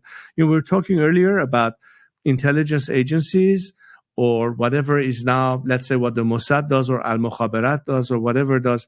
But imagine that we could have just as much as Europe today in the context of the EU or, for instance, NATO have their own arrangements. Why couldn't we replicate and have something similar in the Middle East, where countries in the region have joint security arrangements, military alliances? Because I think that liberates us from putting far too much of our national budget into military infrastructure and rather have that money spent on education, on welfare, on healthcare, things of that nature, as opposed to the annual security and military budget that we would have to independently have if we don't work together. Therefore, that theory of creating chaos may have worked in the 20th century, but I don't think it's a direction that we would like to have our countries in the region go. I mean, I would be, at least if I were to represent the argument on behalf of my compatriots, say, whether I'm talking to the Israelis or to the Saudis or whoever else in the region, look, we can only stand to benefit from it if we create an opportunities for economic growth for all of us. If there are enough Iranians invested in Egypt and Egyptians invested in Saudi Arabia or Saudi Arabia invested in, I mean, people of that region will demand stability. And no foreign power, regardless of its industries, can disturb that, because you are not dealing not with a few leaders at the top that make the decisions. We're dealing with about 300 or 400 million people who live in that area resisting that sort of imposition. That's the nature of the game. So, I mean, obviously, we can't guarantee that those who will think differently may want to try and attempt to force again that scenario. But it's very different than before. Before, most of the people in the region will not have a say in this debate. But if they say, wait a second, it is our assets, it's our properties, it's our economic interests, they will in fact demand their respective governments to maintain that situation. So I don't think that the dynamics in the 21st century resemble anything like what we saw in the latter part of the 20th century. Some of the rules have changed. I'm not saying that those problems have totally dissipated. I'm not saying that we are out of the woods yet. But I think that if we look from that prism, that if the behavior is commitment to religious cooperation, regional cooperation, it is committed to working with as opposed to against each other, that it's a collective benefit as opposed to a zero-sum game. It is not this camp or that camp. Of course, you have to create that vision. And I think that vision is through dialogue. And the more we have dialogue among our nations, the better we can achieve that. Because all those predispositions that existed in the past, whether you are anti-Arab or anti-Israel or whatever, this is based on what? Is it based on correct information, or is it based on a certain mindset that was cultivated or built by certain narratives or certain ideological pressures? I think in a realistic, free world, when debate and discussion is open and transparent, those kind of ideologies that tend to radicalize people or mount them in an attitude of being anti-something to justify your own ends, we can reverse that, or we can at least eliminate that. that my gain doesn't have to be your loss.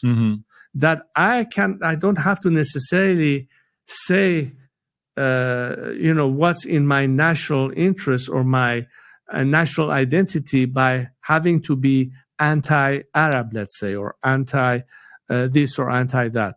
That's really my approach and my philosophy. I may be, from the point of view of some, maybe naive or maybe simple-minded, but I think we ought to give this process a chance in our region, which never has had so far the opportunity to experiment. It's tough to negotiate with unreasonable people.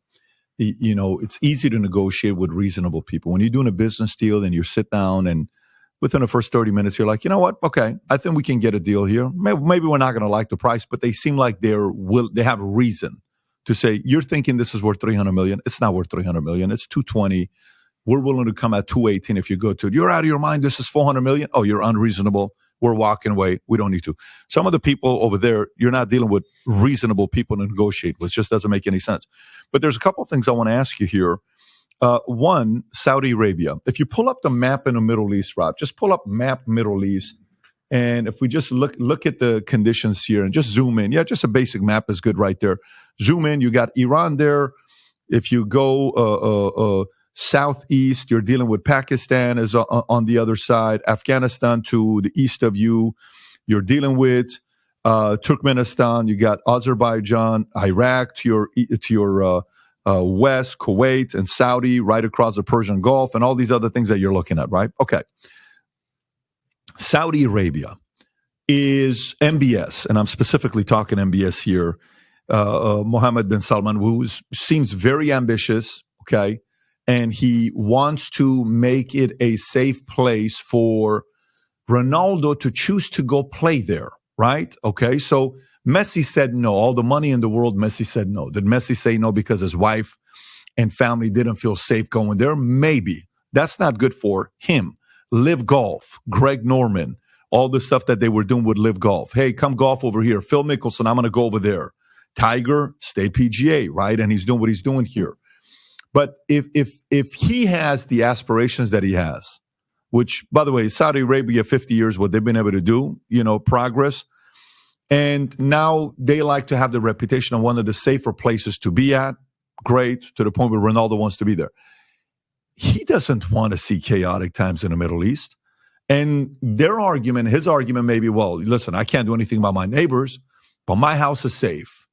And my house is Saudi Arabia. We're safe. That's like me living in a gated community, or me living in a community where your house may be safe because the family's good, but right next to you are assassins and, people who kill for a living and drug dealers and all this stuff. Doesn't matter how safe your house is. The surrounding area is super chaotic, right? Somebody like him, that he has to almost like play the, man, I kind of want to support Israel, Abraham's Accord, but at the same time, I don't want to upset Palestine because they're right here as well because I'm selling customers, and they're also in the element of trying to please everybody. But would he and Saudi be one of the places that would like to see a regime change taking place in Iran? I think the mindset, and I'm not guessing, because I had the opportunity to meet with MBS several years ago when he was visiting in Washington, and I happened to have an opportunity to sit and talk to him. It's a one-time meeting, but as a member of the younger generation within the Saudi royal family, and I had met 4 decades ago, his uncles, or the previous generation at the time.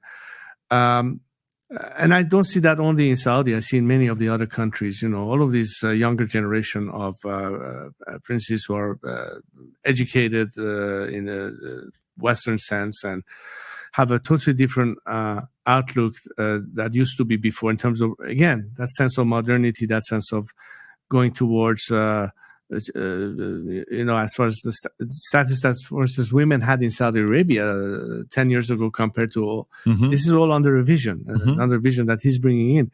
And he was telling me, he remembered, not that he remembered, but he knew through the experiences that Iran had at the time before the revolution, the kind of relationship that we had with Saudi Arabia. I'm talking about Iran-Saudi relations. And and how everything turned for the worse since the revolution.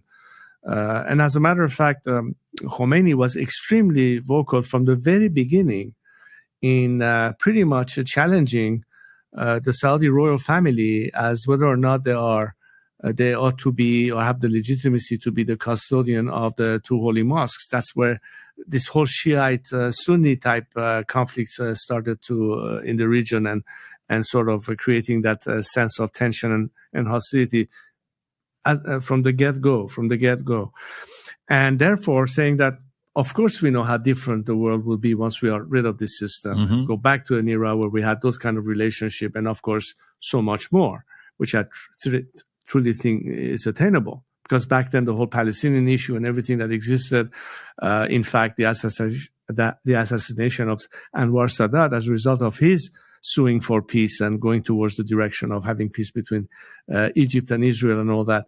I mean, all of these factors that, again, to some extent you brushed upon it in terms of the chaos and conflict. But I think that right now, the whole body language, the whole determination is how can we progress towards regional cooperation.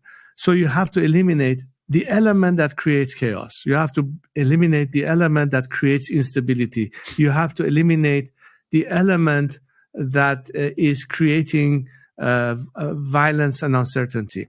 Guess what? The only regime in the area that is hell-bent on that and is actually behind all of this instability is nothing other than the Islamic regime in Tehran. They are the ones constantly creating chaos. They are the ones constantly creating instability. They are the ones fomenting terrorism, radicalism. And after all, it's part of their sacred mission of exporting this ideology with the ultimate goal of creating this modern-day Shiite caliphate. That's basically the mission statement of this regime. Khomeini said it very clear.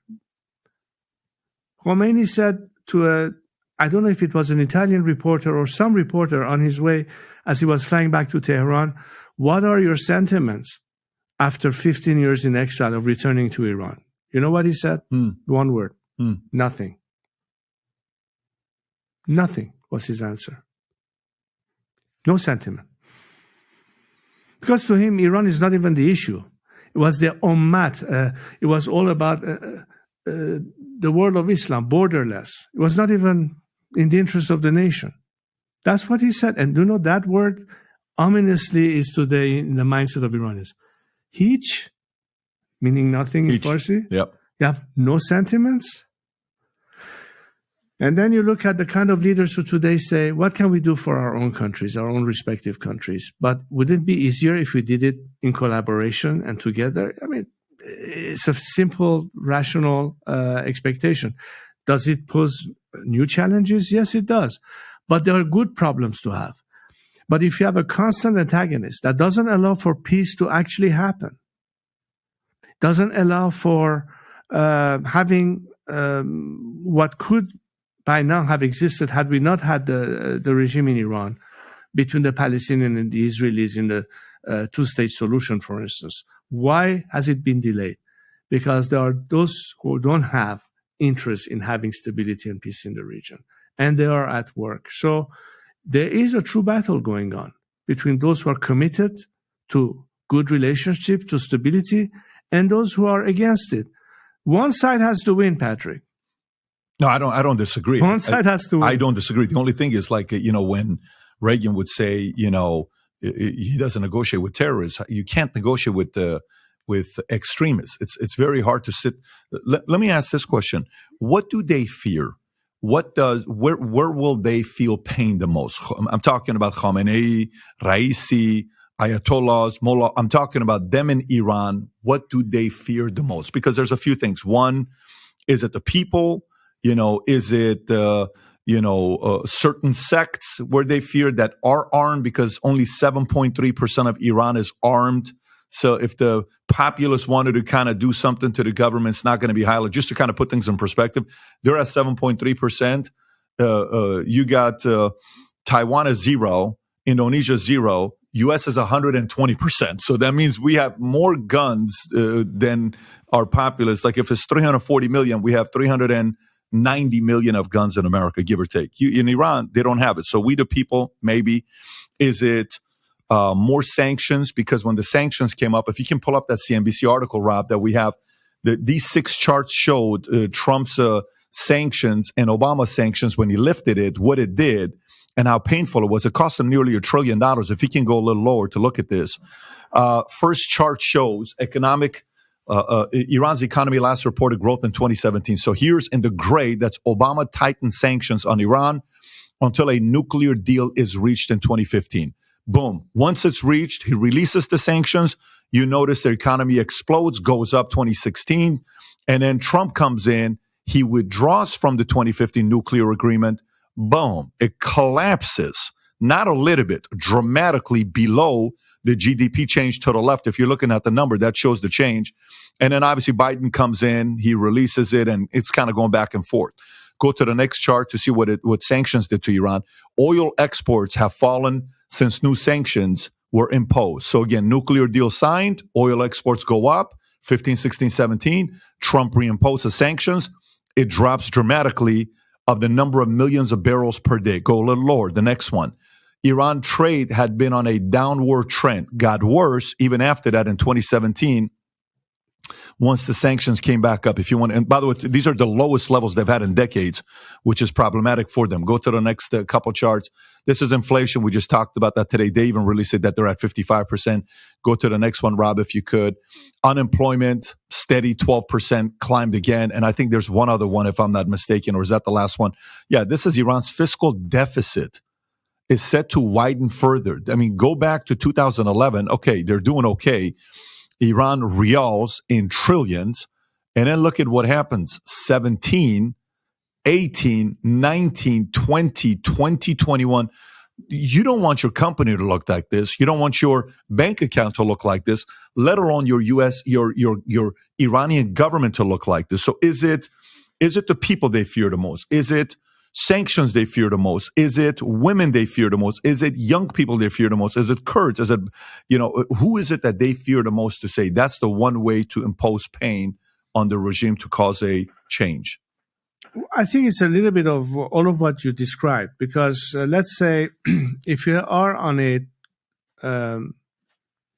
sort of parallel track approach, and by that I mean let's focus for a while on the, let's say, campaign of maximum pressure in the context of all sorts of sanctions that can be in fact implemented. And I must say that some of the sanctions that have been called for have not really been implemented, which is why they have had access to more oil revenue that they wouldn't have had. But, again, that's the result of the policies of the current administration. But other steps that they can take, because part of their means of conducting their campaign of aggression abroad is the fact that they have not been dealt with. For instance, Khamenei has offices in England that operate as distribution centers for money that funds all sorts of activities in that country that antagonizes the Jewish community, or, for instance, threatens journalists and what have you, just to cite a couple of examples. And I'm sure they have similar entities that are operating in Canada, in the US, and so on and so forth. We haven't seen a policy that actually takes note of these elements that are tied with the regime, that are conducting these money laundering operations. There have been an expelling of members closely associated with people that are criminally responsible for many actions that have taken, that are freely roaming the streets of America right now. Some of them even work for the U.S. government. So these are the kind of things that will put fear in their mind that the world is now really taking this seriously, and that they're cutting, us from having that leverage outside. But what about the domestic component? What they fear are the people more than anything. Why would you go and try to poison girls in their schools? Why would you go and shoot people in the face? How would you dispatch troops to kill Kurds in their own region? I'm talking artillery and tanks against your own citizenry. They are afraid of the people the most. But as long as they think that the Iranian people are not being helped or supported or backed, then they think that they still have a chance to buy some time and take advantage of some weak foreign government policies vis-a-vis them. So what I'm trying to say here is that while you could increase the maximum pressure by bringing even more element into limiting the regime's ability to repress, aggress abroad or repress at home, you have to bring in, parallel to that, a policy of maximum support. That policy of maximum support means that you bring more opportunities for people to bring pressure from within. The combination of the two is, first of all, what could help the Iranian people ultimately triumph. And the regime is not dumb. They, even at the time of the Green Movement, which was far short of what people in Iran today call for, Khamenei's plane was fueled and ready to take him outside of Tehran. Many days before ultimately started to, tank. They are very paranoid about that. They are just counting on, that thing not being continuous. So that's the way to address it. But if I may raise one of the things that I've always been critical of in terms of the basic flaw in the foreign policy of most Western governments, I'm talking about Western Europe and, of course, the United States, is that all this policy of sanctions was based on the false premise of behavior change as an expectation, as if this regime could possibly change its behavior, become good guys, sit at the table, and reasonably negotiate. And that was a false expectation to begin with, irrespective of whether sometimes it was the carrot and sometimes the stick approach. But it didn't pay off simply because it is not in the DNA of this regime to be able to coexist in the same world that talks about liberty and human rights and democratic values. It is a regime that is totalitarian in terms of its vision of exporting an ideology. It is as fascist as it comes in terms of the way it treats its citizenry, not unlike the Nazis during the war. It is racist in terms of how it behaves vis-a-vis other ethnicities, and a little bit like what we had in apartheid.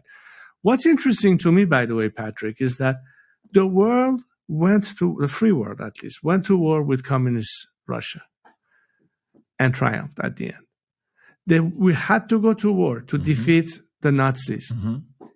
You brought pressure to eliminate and put an end to apartheid. Each of these were separate systems.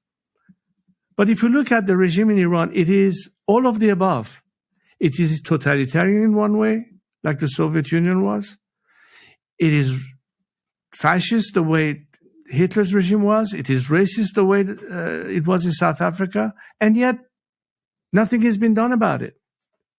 That's a bit odd. What do you mean by nothing has been done about it? It's almost like, well, let's accept this as a fait accompli. And so they all hid behind the argument, let's talk to the moderates. I want to take you back to why is the regime fearful of the people? Because the first indication that the world thought it's actually for good, for real, was this promise of reform. It all started at the time where Khatami was in the picture or came into the picture.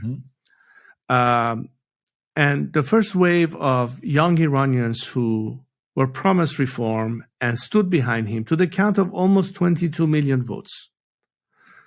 A year after Khatami, who was perceived by the West as an agent for change and reform in Iran, didn't carry out on his promises in his campaign of, adjusting to that. And the first wave of young Iranians who protested against him found themselves university students. They were thrown out of their dorms to their death by the regime elements. A generation later, during the Green Movement, the Iranian people were on the streets of Iran to the tune of over 2 million people, chanting the slogan, Obama, Obama, Yaba Una, Yaba Ma, which means with them or us. You're either with them or with us. By the way, that's an answer to those who say, oh, we don't want to get involved. They're going to accuse us of interference in domestic affairs. Well, the people were asking for it, for some kind of a taking of a position. Why it didn't happen is a different story, but at least that was the ask. And the regime feared the fact that maybe the world will come to assist Iranian people. Now we're talking about the generation of Mahsa Amini and the Women Life Freedom Movement. Mm-hmm. Every time and every generation, the regime had to severely repress them. So that's an indication of weakness, not strength. Why would they go and repress people at this level? Why would they go and not be fearful of saying, okay, fine, we'll respect your vote? They couldn't from day one. So the fear factor is from the people themselves. But it's a question of leveling the playing field. Empowerment in a campaign of nonviolent civil disobedience is critical. Because if we escalate it to domestic conflict, it's going to be a mess. It's going to be a vicious, endless cycle of revenge and retribution. That's not the way to go. But you cannot let people defenseless. There are ways that the world can help us by bringing even more pressure on the regime.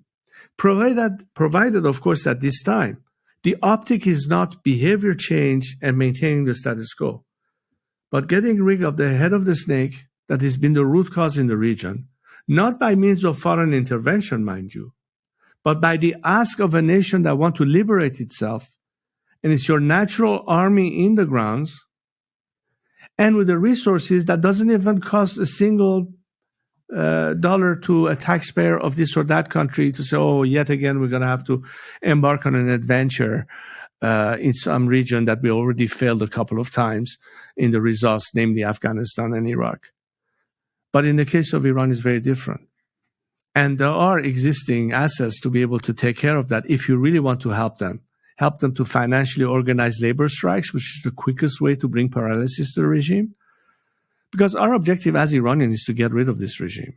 The world doesn't have to call for it, but if they're truly in defense of people's liberties and aspirations to self-determination, then they have to follow suit and help Iranians, get to their goal. That is not part of the stated narrative of Western government. And we need more than lip service and condemnation of human rights violation by this regime. We need to really understand what side of the fence do they stand. Do they stand with us in knowing that ultimately it's win-win for us to get rid of this regime? Or do they delay the process and in fact interfere in Iran's domestic affairs by releasing funds to a regime that cracks down on its own citizenry, by delaying the process of the regime failing? Because in reality, that's what has happened recently. You haven't actually helped the Iranian people, regardless of your lip service. You have actually helped the regime catch their breath, their second breath, so to speak, and delay its demise. And I think that's why we see that the Iranian people at some point are going to ask the question, do we really have a chance without the world backing us up? And that's the part that is, it will be a shame. It will be a shame. And the reason I'm saying it's a shame is, Patrick, consider this. We all know what the ultimate argument will be in the elephant in the room. Unavoidable conflict and escalation. Nobody wants that, right? But it's not going to happen by miracle. And if you don't understand that while you say, okay, diplomacy has failed, and there are reasons for it, and go straight to conflict, and don't give an opportunity for change without having to resort for conflict and escalation to a nation to liberate itself, I find it honestly historically criminal not to allow for that opportunity to occur, which is right in front of our faces, right now as we speak. The people are still in the streets in Iran protesting. What's that added element that will give them more leverage, coupled with the pressure from outside? That's what will force the regime to collapse. And the regime at the end knows that the days are numbered when people are mobilized properly, and there is a cavalry that is helping them. And if you look at the end of all these regimes, it was not until there was a tacit support for that to happen that it actually happened. Not because necessarily the West wanted to put an end to, let's say, the Soviet Empire, because most of the dissidents and people of those countries wanted it, or people who wanted an end to apartheid in South Africa, or people who wanted assistance in terms of their struggle, like the solidarity movement in Poland. And there are so many other examples we can cite. None of these managed to be successful without some element of support from the outside world. That's why I'm asking a question about MBS. It's obviously, and by the way, for somebody like you, even with this nuclear deal that Obama was negotiating with them, I think John Kerry was leading it with $150 billion. Do you think that's going to prevent Iran from, creating, making advancements on nuclear bombs? Well, again, I think the nature of the regime is really why there's a lack of trust. Because even if you sign the best contract possible, what guarantees do you have that they'll be honoring that contract? It's a matter of trust. In that sense, it's not the gun, it's the finger on the trigger issue. Why do you negotiate with a country that believes in death upon America, yet you want to release $150 billion as long as they commit to not building nuclear, not making advancements on a nuclear bomb? Why do you trust that regime? That's a contradiction in that analysis. That's again pointing to what I'm saying. There's a flaw because you think that these people have the rationality of realpolitik in mind. They don't. They really don't. So all that stakes for them is that if my enemy is weakening, I'm going to take advantage of it. America is the enemy. America is the great Satan in the mindset of the regime, not the people, the regime. When you see Iranian students bypassing the American flag that is at the entrance of every main doors, and you've seen the footage. They don't step on it, they walk, right. That's a signal not to the mullahs. Beautiful thing when you see that. It's a signal to Mr. Biden. That's right. And the American people. That's right. As we used to say, they're not practicing their linguistic skills when they're holding signs in English or in French when they're protesting the regime. It's a signal to the outside world, which is why if you look at the Iranian people and where they stand as opposed to this regime that cannot possibly be trusted, you cannot eliminate what is the argument of people like Bibi Netanyahu when it's about an existential threat to Israel, because they know the nature of this regime. And in fact, the Israelis know that the Iranian people are so different than this regime. So do the Saudis, in my view. I think some of the Europeans are beginning to pick up on that. I sure hope that the American people already know that, because we have at least 1.5 million, if not more, Iranian Americans or people of Iranian origin living in America, and they have a chance to discover them and their thoughts about their country and what they represent, in contrast to what this regime is. What I wonder is, I don't think so many politicians today in Washington really understand it, whether they are on the Congress side or in the executive. And that's a shame, because this is the moment in time that we need America to be fully aligned to where the Iranian people want to go. When we know that outside of this, what China is trying to do, what Russia is trying to do. Yeah, I mean, it's interesting. By the way, this is it, what you're talking about. They don't even want to step on the Israel flag or the American flag. When I lived in Iran, that flag to us was an idea. I didn't link it to a face. I linked it to an idea of freedom, of what it meant to dream. One day, you're watching Rocky IV, what America would one day look like. But by the way, so I'm convinced they're going to build a nuclear bomb, whether you like it or not. They're going to hide it from you. They got plenty of desert, plenty of underground stuff that they can do without even you knowing about it. So you're better off when you're negotiating with someone like that to just say, guys, what are we doing? They're going to build it anyways. No matter what you tell them not to do, they're going to build it anyways. So, while you're saying this, obviously, the nuclear stuff that we're talking about, my question for you is the following. There's a clip with Piers Morgan. If you want to bring up, Rob, the clip with Piers Morgan, you're interviewing with him. This is, I think, a week ago, maybe 2 weeks ago. And at the end of the clip, he asks you a question. And I want to kind of ask the question in a different way to see what your thoughts are. But play the clip when he asks this one-word answer he wants from you, which he doesn't get, but go for it. If you got the opportunity democratically, would you go back and lead Iran?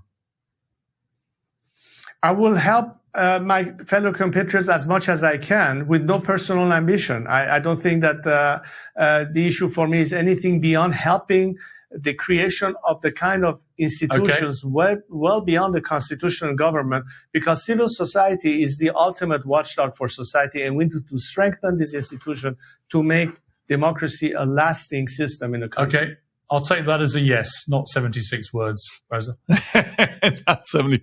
You can pause it right there, Rob. But I think my question... I didn't hear the one word, by the way. Oh, I got you. Okay, I got it. So, my question for you would be more from the standpoint of, do you want the job? And let me explain what I mean by this. Because, so I got 4 kids. I got 2 boys. And I watch one of my kids play a certain sport. And he's playing it because he wants to make me happy, right? It's kind of doing, it's like, yeah, I'll do it. It is what it is. But I watch him play a game that I'm not a fan of, but that makes him happy and he wants to do it, right? Obviously, nobody in the world can really explain what it is to be Crown Prince Reza Pahlavi. With the pressures of, hey, everybody wants to ask you about your father. Everybody wants to ask you about your what are you going to do? When are you going to do this? And it's this constant pressure that only one person can understand. Your kids are not going to understand it. Your wife's not going to understand it. Your supporters are not going to understand it. No one's going to understand it. Your mother may not even fully understand it because it's a son. Your mother just wants the best for you. Mother's relationship with a son is very different. And she has to play a diplomatic role, right? Because she loves her husband, but she also loves her kids. So, when you see to get the kind of support, I believe, from people behind you to go through this that's going to be very, very ugly, you got to want the job. Do you see it as you want the job? You want to be the person to help bring democracy to Iran or, help people be free? Or is it more like, if the people want me, I will. It is my duty. It is my responsibility. I'll do the job. How do you see it? Well, honestly, Patrick, and I'm not giving you BS, this is really what I wholeheartedly believe. I think that a lot of people trust me in the sense that I could help them with the transition. That doesn't mean that I represent the outcome. That means that I can help the transition. On this note, I have many people who are monarchists who support me. I have many people who are Republicans and support me. And I've said time and again that I'm not running for any office and I tell you why. Because in terms of the job, let's define what a job is. I will tell you what I'm willing to do and what I'm not willing to do. I start by telling you that I might have been destined at some point to have been the future king as a result of having been a crown prince. And of course, then everything goes south and the regime changes and a new reality sets in. So I'm now a young man in exile. And of course, I'm engaged with the opposition activity of Iranians against the regime from the get-go, from the early 80s. And now, as I said, 43 years and counting, I'm still doing the same. Because I believe that this regime at some point will not last. Hopefully, it will be in my lifetime. And in that sense, we as Iranians have an opportunity to design our future. But what do I bring to the table? What do I really bring to the table? First of all, I think that it was a blessing in disguise for me in terms of the experiences that I have acquired in all these years that I would never have acquired if I had just been in Iran and just went to a transition. I had the opportunity of traveling the 4 corners of the world. I had the opportunity to see different cultures and civilizations. I had the opportunity to talk to average people, cab drivers, merchants, students, officers, all type of people, understanding how citizens in respective countries look towards their leaders or governments, or what are their peeves, what are their frustrations, what are their demands. That's a wealth of information. And when I look at Iran, forget about the governing part of it, but what I think the country needs, and I think what the country needs in terms of beyond the structure of governance, that's what I was trying to tell Pierce, that civil society, its role in maintaining the process. I mean, all the watchdogs in society, all the whistleblowers, when you look at, the whole story about, Watergate and what happened then. And, had it not been for these 2 reporters, what would have happened? And so many examples like that. I really think that what I can bring, which is most helpful to the nation, are all these elements that strengthen society, that educates and prepares society, that gives citizens the understanding of how to fight for their rights. Example, I guarantee you, Patrick, right now, we bring in the best constitution that guarantees the right of citizens, particularly that of women. And it's there, encoded in the laws. What percentage of Iranian women in Iran do you think today are even aware of what they are entitled to begin with? Less than 10%. So what do? Is it sufficient to simply have the laws and the books? Or do you have to bring awareness to society, bring them those extra elements that actually equips them to fight for their rights or to obtain their rights or to be guaranteed their rights? I don't see that in a position if you are engaged in the day-to-day routine of running the country as an executive. I don't see myself in that role. Worst, if people want me to be in that institutional role, you're technically muzzled. You can have opinions, and boy, do I have opinions. But can the Queen of England or the King of England today have an actual opinion on the government and its policies? They can't. And that's a ceremonial role that I don't see for myself either. It's very awkward if you think of it. I'm actually liking this because are you saying you don't want the job? You don't want to move your family to Iran and run it, but you're willing to help in the transition and help somebody else do it. Is that kind of what you're saying? And that doesn't mean that I won't go there. That doesn't mean that I won't be there. That simply means that do I have to absolutely be in a position of authority to be able to do a job? Do you want to be the one living in Iran, moving your family there, running Iran? Do you see that? Well, it depends on the circumstances. I mean, seriously, it's impossible to answer some of these hypothetical questions because a lot depends on whether or not, in fact, we have attained that. B, is it something that you could do? C, do they even want that? Who I don't knows? think that's how it works, though. You're Crown Prince, with all due respect, if I may challenge you on this topic, this by is all why means do so. The only reason I'm saying this is the following reason, because for me, I do business planning with my different business owners we consult for and we'll sit for. And what do you want? Well, I want this. Can't really help you. What do you want? Here's what I want. Within 10 years, 100 million revenue, expansion. Then I'd like to sell the business within 20 years when I'm 72 years old because I want my two boys to run the company and I want to be a chairman of the board. It's like, perfect. Let's go raise capital. Let me make some calls. Call this recruiting firm. Let's get Korn Ferry on the line. Let's get you 3 C-suites. You need a CEO. You need a CFO. You need a da-da-da. Let's make the call. I'm talking to my kids. What do you want? I don't know what I want to do when it's on.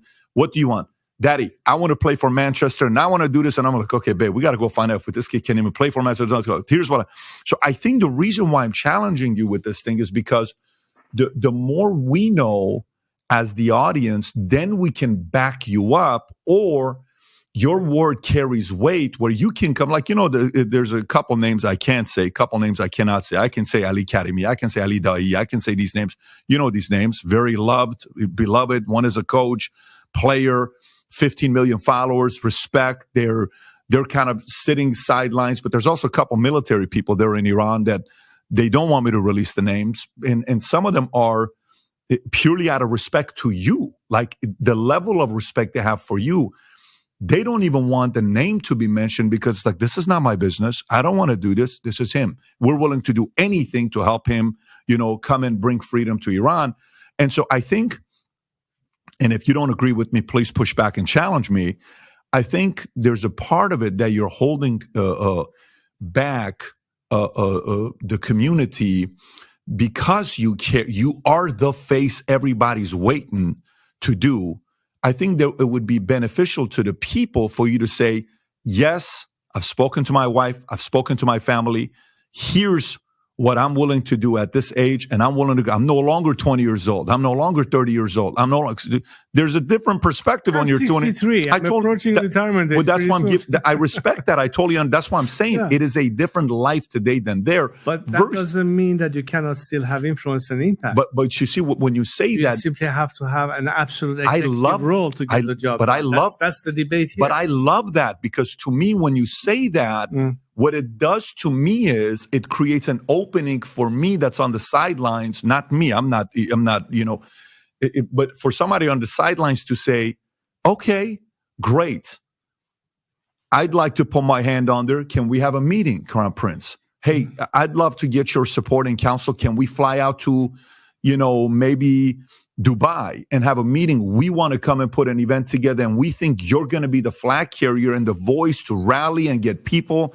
And I actually think you'll have more moral authority, because there is no motive there. You know how sometimes, like, somebody, it's a tricky thing, and maybe there's some level of hesitation or paranoia on my behalf, simply because if they misconstrue or misunderstand the intention, he's doing this because he wants to put the crown on his head, he's doing this because he wants to have power, he's doing this because of this and this and that, which is not the case. But on the other hand, it could be, well, how committed is he? I think that I proved in 43 years of living a life that I could have otherwise said, screw you, you've screwed us up and my family, I'm going to go after myself.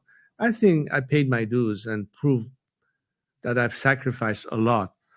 And again, with no other intentions than to be able to help my fellow compatriots achieve something that they deserve better.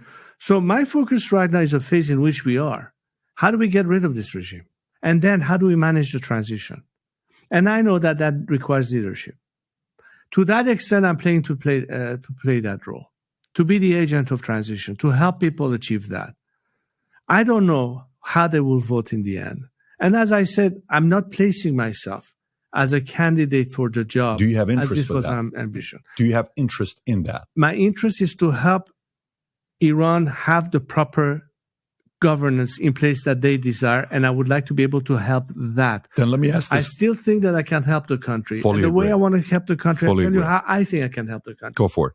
It's not by saying we're a bunch of ministers around the table debating what should be, how do we set the price for oil today, or what's this aspect of diplomacy vis-a-vis these countries that we can write such a contract. There are enough people capable of doing that. There's something that I think I'm capable of doing that a lot of them may not be able to as easily do. The whole network of people that I know, the whole people that, from a point of view of entrepreneurs and industry and technologies that I can bring to my country. Yes. The kind of connectivity that I can make Iranians be connected to the outside world. Maybe I could be an ambassador on behalf of the country worldwide to be able to do that. I really don't see myself isolated in some chamber with a bunch of the decision makers and not be able to free to roam the country, to see the people from near, know exactly what they want, not be to be surrounded constantly by a whole court of security guards and have an overworked schedule where you really are stuck to some function of executive. Honestly, truth to God, that's not me. And I think that I can still contribute to the country. So if Iranians come and say, you either have to say absolutely 100% unless you're not going to be there to put the crown on your head or be the next president, then what's the point? I said, guys, I cannot be someone that I'm not. That's what I am. That's what I want. That's what I would like to be able to help you with. If that's not good enough, that's fine. Bypass me. Find somebody else. But I'm not here to gain power. I'm not here for the job in the sense of being in control. At least not now, because I think we are far from that debate and argument. What we are here is how can we manage this transition? And that's where I recognize, and that's where I feel that a lot of Iranians are pinning their hopes on me to play that role because they don't see too many other people they can trust around. Let me restate what I think I read from what you said, and correct me if I'm wrong, because I want to be as clear and concise as possible. My understanding of what you just stated is, for example, when you think about the U.S. Constitution, Declaration of Independence, you got the 56 writers, and they have, Jefferson and Smith and Washington becomes the first president, et cetera, et cetera. But there was a guy nobody talks about that all of those guys respect. There was a man named Benjamin Rush, okay? And amongst them, he was the alpha. He was the guy, but he didn't want the job. But they all needed him because he was the most experienced, smartest guy. Of course, Washington had the military side, but then Washington becomes president. It's a different system we're talking about. I'm getting the feeling you're saying I would play a very good role of a chairman of the board, but I have no desire to be the CEO, moving my entire family to Iran, running Iran, putting the crown and being the third king that represents to do this with my family. That's not my interest. Am I reading that correctly? Yes. Okay. So do you know this is the first time I've heard you say this? And this is the first time I've heard you say this. And for me, what it does to me as a viewer, how I interpret this now, is I think you have officially opened the door for a bunch of people say, how about me? Okay. And that allows for people to vote and say, what do you think about this guy? Then you can be a person that's the endorser and supporter and strategic behind closed doors. This could open up an event to be taking place, a private function happening that's by invitation only, that's going to be held in some part of the world that people can come through and talk and say, how can we now unify to make sure this becomes a reality? I think that was the first stepping stone. Again, my opinion, I think this was the first stepping stone, and I respect you for being straight up and transparent about where you see yourself. Because I think, for somebody to be an honest broker as an agent for democratic change, you have to be impartial. You have to be above the fray. You cannot advocate for one system versus the other. You have to allow for the democratic process to be the final determination of that. So what I'm trying to say here is that I see myself in the best way to be able to help that process post-regime collapse, to facilitate that process by doing two things. A, make sure that we have a proper transitional government in place that has to manage the country's affairs temporarily while we are working on the constitutional modifications, and to be able to be there to help the best and as soon as possible appointment of or election of Iranians' representative to go to that constitutional assembly. Because, Patrick, right now, if you look at the secular democratic opposition in Iran, we don't agree on every point. That's normal. We have Republicans, you have monarchists, you have all sorts of different ideas. But the idea of how can we have the proper coalition that can work together on a common agenda with a one single enemy in front of us, which is the regime, we cannot have maximum elements to agree with. But there are minimal elements that we can agree on. Human rights, a secular system of democracy where there's separation of religions from state, and our belief in Iran's territorial integrity. These are the minimum requirements to have enough conditions to form a broad coalition. And it's not here that we're going to define the final shape of the regime by saying who's a monarchist or who is a Republican. At this stage, it's irrelevant. But are we Democrats? Do we believe in a secular democratic outcome? Is there enough of us to form enough of a broad coalition to lead the country in that direction? Question number one. That's the first one we have to answer. So right now, as we speak, my agenda is what? My agenda is that I think we have to move beyond the classic distribution of how the Iranian political structures or groups and organizations have been defined in the context of the opposition. I look at it more on the basis of a coalition of the willing.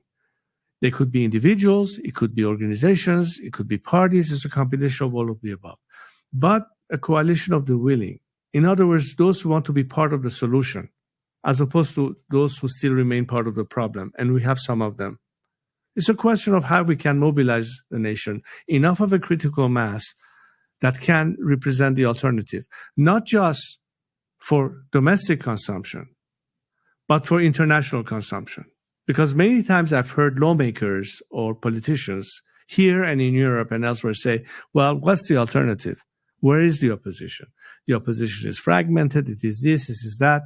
And to which I said, look, there is good dialogue. There's good progress in that respect. And one of the key factors for that progress is because now we have a new strata that until now were not part of the equation.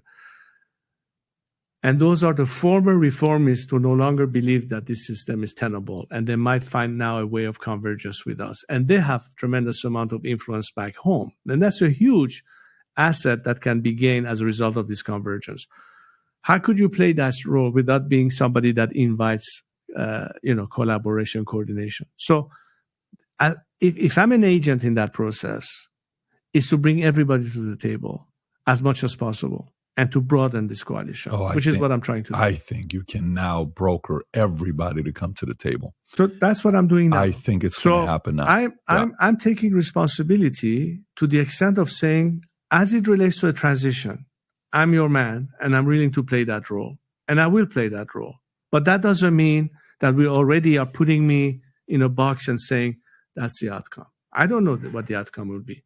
And even then, I would say, there's no way now, Patrick, realistically speaking, that I can answer, because all of this is with the assumption that we can get to the point that finally people can determine what the final form is. And then does that alternative have a candidate representing that alternative? Well, way before that, we could get there. And as I said, I don't know. Is it going when I'm still 65 years old, or is it going to be when I'm 80, 85 years old? I don't know how long it will take. None of us know how long it will take, realistically speaking. But you keep asking one question, whether or not I'm going to take my family back there. Because in a way, you are thinking whether or not you can take your family back there. We would all like to be able to go back home and be able to live there if possible. And I see in a realistic sense that we can keep flowing and going back and forth. We don't have to be pinned in one place. We cannot divest, because honestly, my life has been for the past 40 years here in America. My children live here. My friends live here. Everybody that I know is here. So it's almost unfair to them. If I was to go back, what do I go back to? From a human aspect. Sad, that's sad. So, I'm a human being. Of course. I mean, I would be easy to pretend or to put on a front, and that would be misleading people. I'd rather pay the price for honesty and transparency than pretension that would be literally, not telling the truth. I'm telling you the truth. Tremendous respect. You have no idea how much respect I have for how straight up you're being right now with positions. Like, because that's what I'm thinking about. I'm like, okay, at 20 years old, okay, let me put him in a show. Of course. 30, fine. 40, okay. 50, 30 years, my kids, like, I got to go convince them. 43, 44 years, my wife, the places you go to, where you live, schools, the system, all of that. And by the way, for me, I have no desire to move back. It would be the most unfair thing for me to do to my American wife, which you've met and who's from Houston, and my 4 kids who they're used to this. But I would love to go take them for a month, 2 months, 3 months and stay there and go, I'll sit in the backyard. I don't know what songs you listen to. But when you were coming in, I was listening to Vegan Lullaby, and him and his brother. And it's funny, his brother was a activist that was actually was not a fan of certain things. But I would listen to Moin, Delam Mikhad be Isfahan bargardam, that whole song. Or I listened to Moin, Begu ke gol naferestad kasi bekhane, that whole song. You just listen to it and you go there, right? I went to I think it was a Dariush concert. Dariush is the one that had challenges with drugs before and he cleaned up and he's got millions of followers, right? So my brother-in-law, Siamak Sabatimani, who is outside with the family, he wants to meet you. Of course, you guys have seen before because his father, who his father was. He takes me to this concert. This is when I lost my voice for a couple months and had to do surgery. So he takes me and I'm sitting there. He says the most amazing thing that till today gave me the chill. This was 10 years ago. He says, I first want to say a couple things. One, I want to apologize because none of you ever invited me to your weddings because my music was depressing. So I was never invited to your weddings because you don't want to play my music at your wedding because You're not crying and doing. That's why I apologize for not creating the kind of music that you would invite me to your wedding. So I wanted to come to your wedding. He's talking to, serenading with the audience. Beautiful thing. Then he says, for a moment, he says, let me take a moment and talk to the young people in the room. He says, and he says it in Farsi, and Siamak fully translated for me. He says, make sure the young wolf in you takes care of the old wolf that you'll one day be. What a thing to say. Because the young wolf is hungry. The young wolf wants to go take over the world. The young wolf is like trying to go, and make sure the young wolf is taking care of the old wolf one day you will be. So my desire is to go there and show my kids Esfahan. It's the only vacation my parents took before they got divorced. So we went to Esfahan. So that's where my desire lies with it. And, you know, you now saying what you're saying, I know a lot of people that have been wanting to watch this interview, and they're going to get a much better perspective to see where you're at. Final thoughts before we wrap up. Can I just say one please, one go for point to complete this discussion. The way I see myself in Iran tomorrow is certainly not being entrapped in some damn palace or of any form, whether it's presidential or royal. Maybe in a way it's what has been taken away from me for 40 years of being able to roam my own country rather than be forced into life into exile. But I see myself much more in things that really I'm passionate about. What can we do to clean up our environment? What can we do to remedy some of the problems? What are the areas of needs that I see can be impactful? And from all the networks of people that I know in the outside world, bring that to the country and do those kind of things. Go to the four corners of Iran and really see it firsthand. That's what I like to be able to do, rather than to sit around a table with a bunch of bureaucrats and make some executive decisions. There are plenty of people who can fit that role. If I can simply be able to pass the torch to the next generation, I think I've done more than and beyond the call of duty. So, you know, Iranians should not look at me only because I represent the future in the sense that everything is going to circle around me. In fact, I think that doesn't do service to the nation, because again, you are enforcing the view from bottom to the top and someone sitting at the very top, which is not at all my agenda nor my objective. But if at first you need somebody to anchor the direction and put it in the right direction, fair enough. I already would have done quite a lot, but it's not because I have any personal gains out of it. I think there are plenty of people capable of running the country in that context. There are certain aspects that I think I have maybe unique capabilities that others can't do. So the real question is, whatever my thoughts, what is the best use of someone named Reza Pahlavi and his experience that my fellow compatriots need to ponder upon? That's really it. Because if I have to commit the rest of my life helping them, the minute you enter the field of politics, which is limited in terms of mandates, so what? I'm stick around for 4 years, then what? Then what? The same question will come with who's next. This should not be the issue in the first place. That's what I'm trying to say. But that's, again, far way down the line. Right now, the question should be, what is he doing now? What is his role now?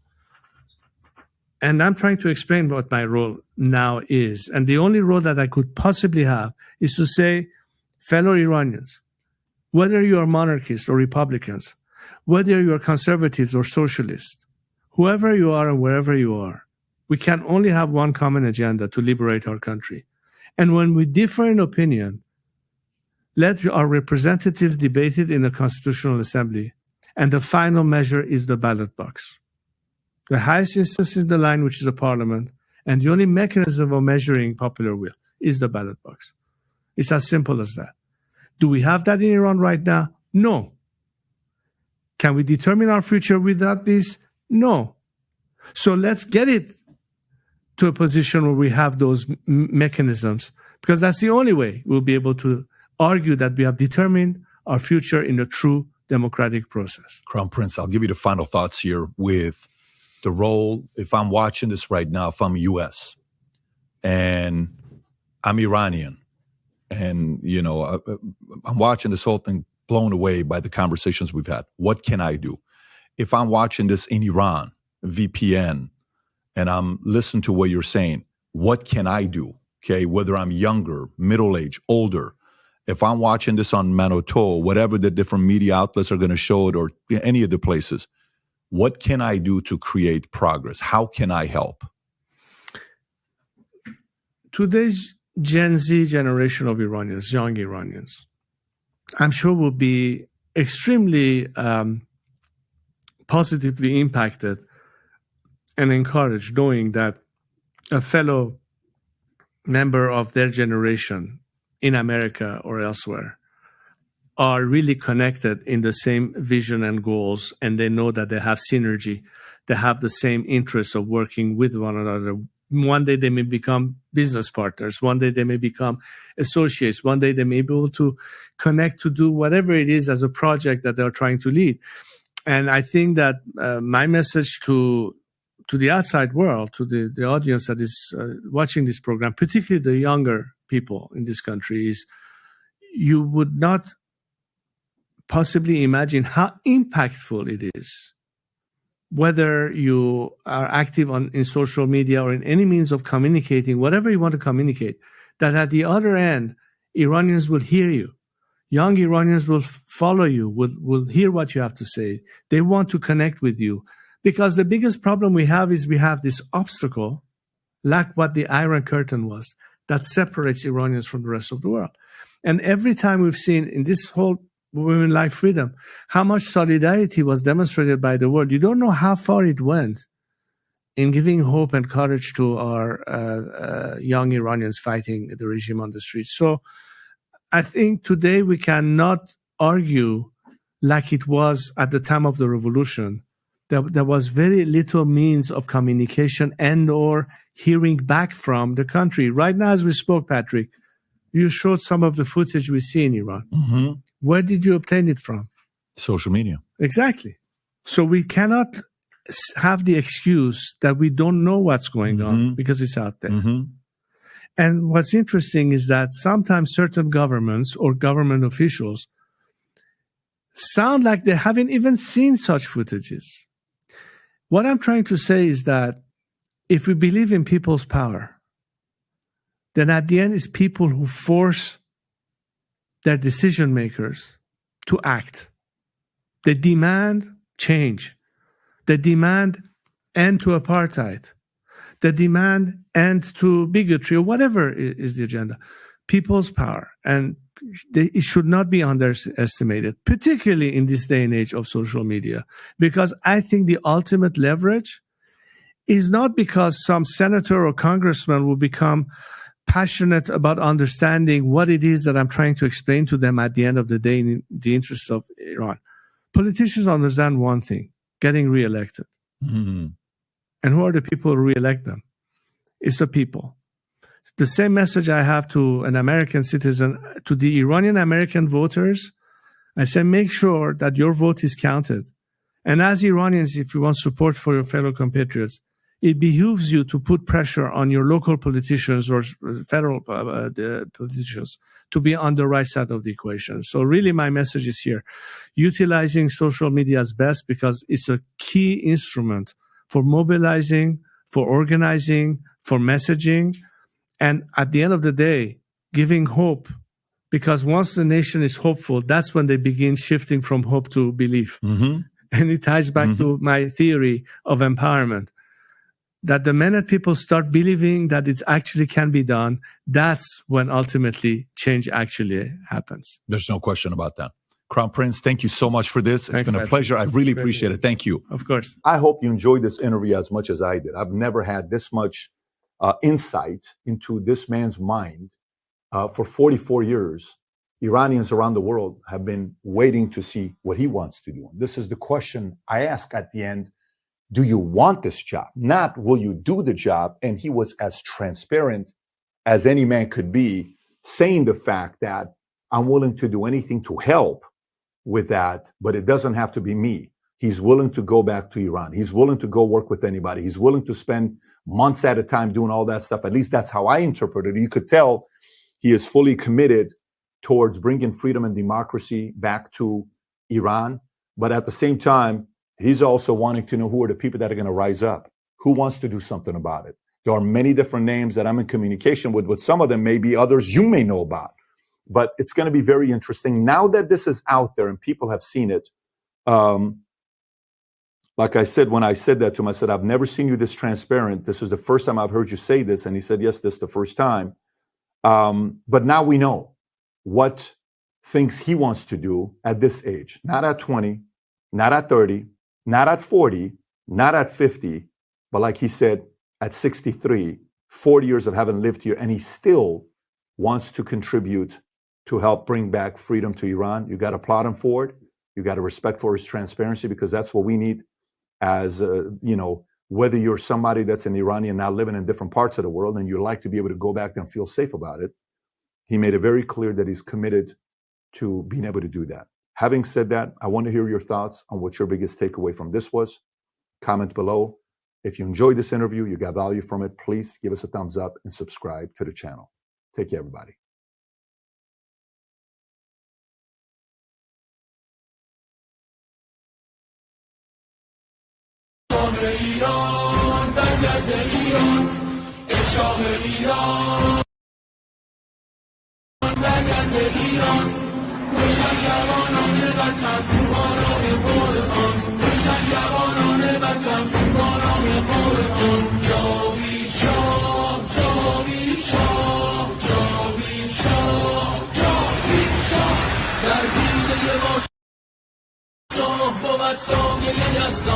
در دینه ما شاه بود سایه یزدان تا کور شود دینه بیگانه پرستان رضا شاه کجایی رضا شاه کجایی تاجی که سر شاه بود بر سر ما بود فرمانده خوبان و دلیران زمان بود هستیم بر آن عهد که با شاه رضا بود رضا شاه کجایی رضا شاه کجایی شاه ایران برگرد به ایران شاه ایران برگرد به ایران کشتن جوانان وطن با نام قرآن کشتن جوانان وطن با نام قرآن جاوی شاه جاوی شاه جاوی شاه جاوی شاه.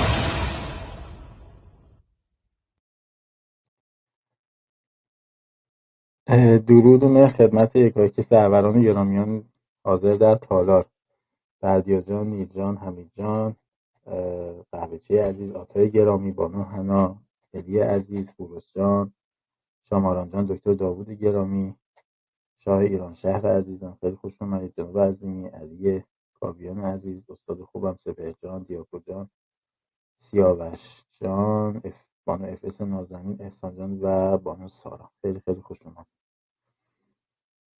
در خدمتیم. من فقط یه تیکه آخرای صحبت این مردک رو داشتم گوش میکردم. من خیلی انگلیسیم خیلی تعریفی نداره، ولی ایشون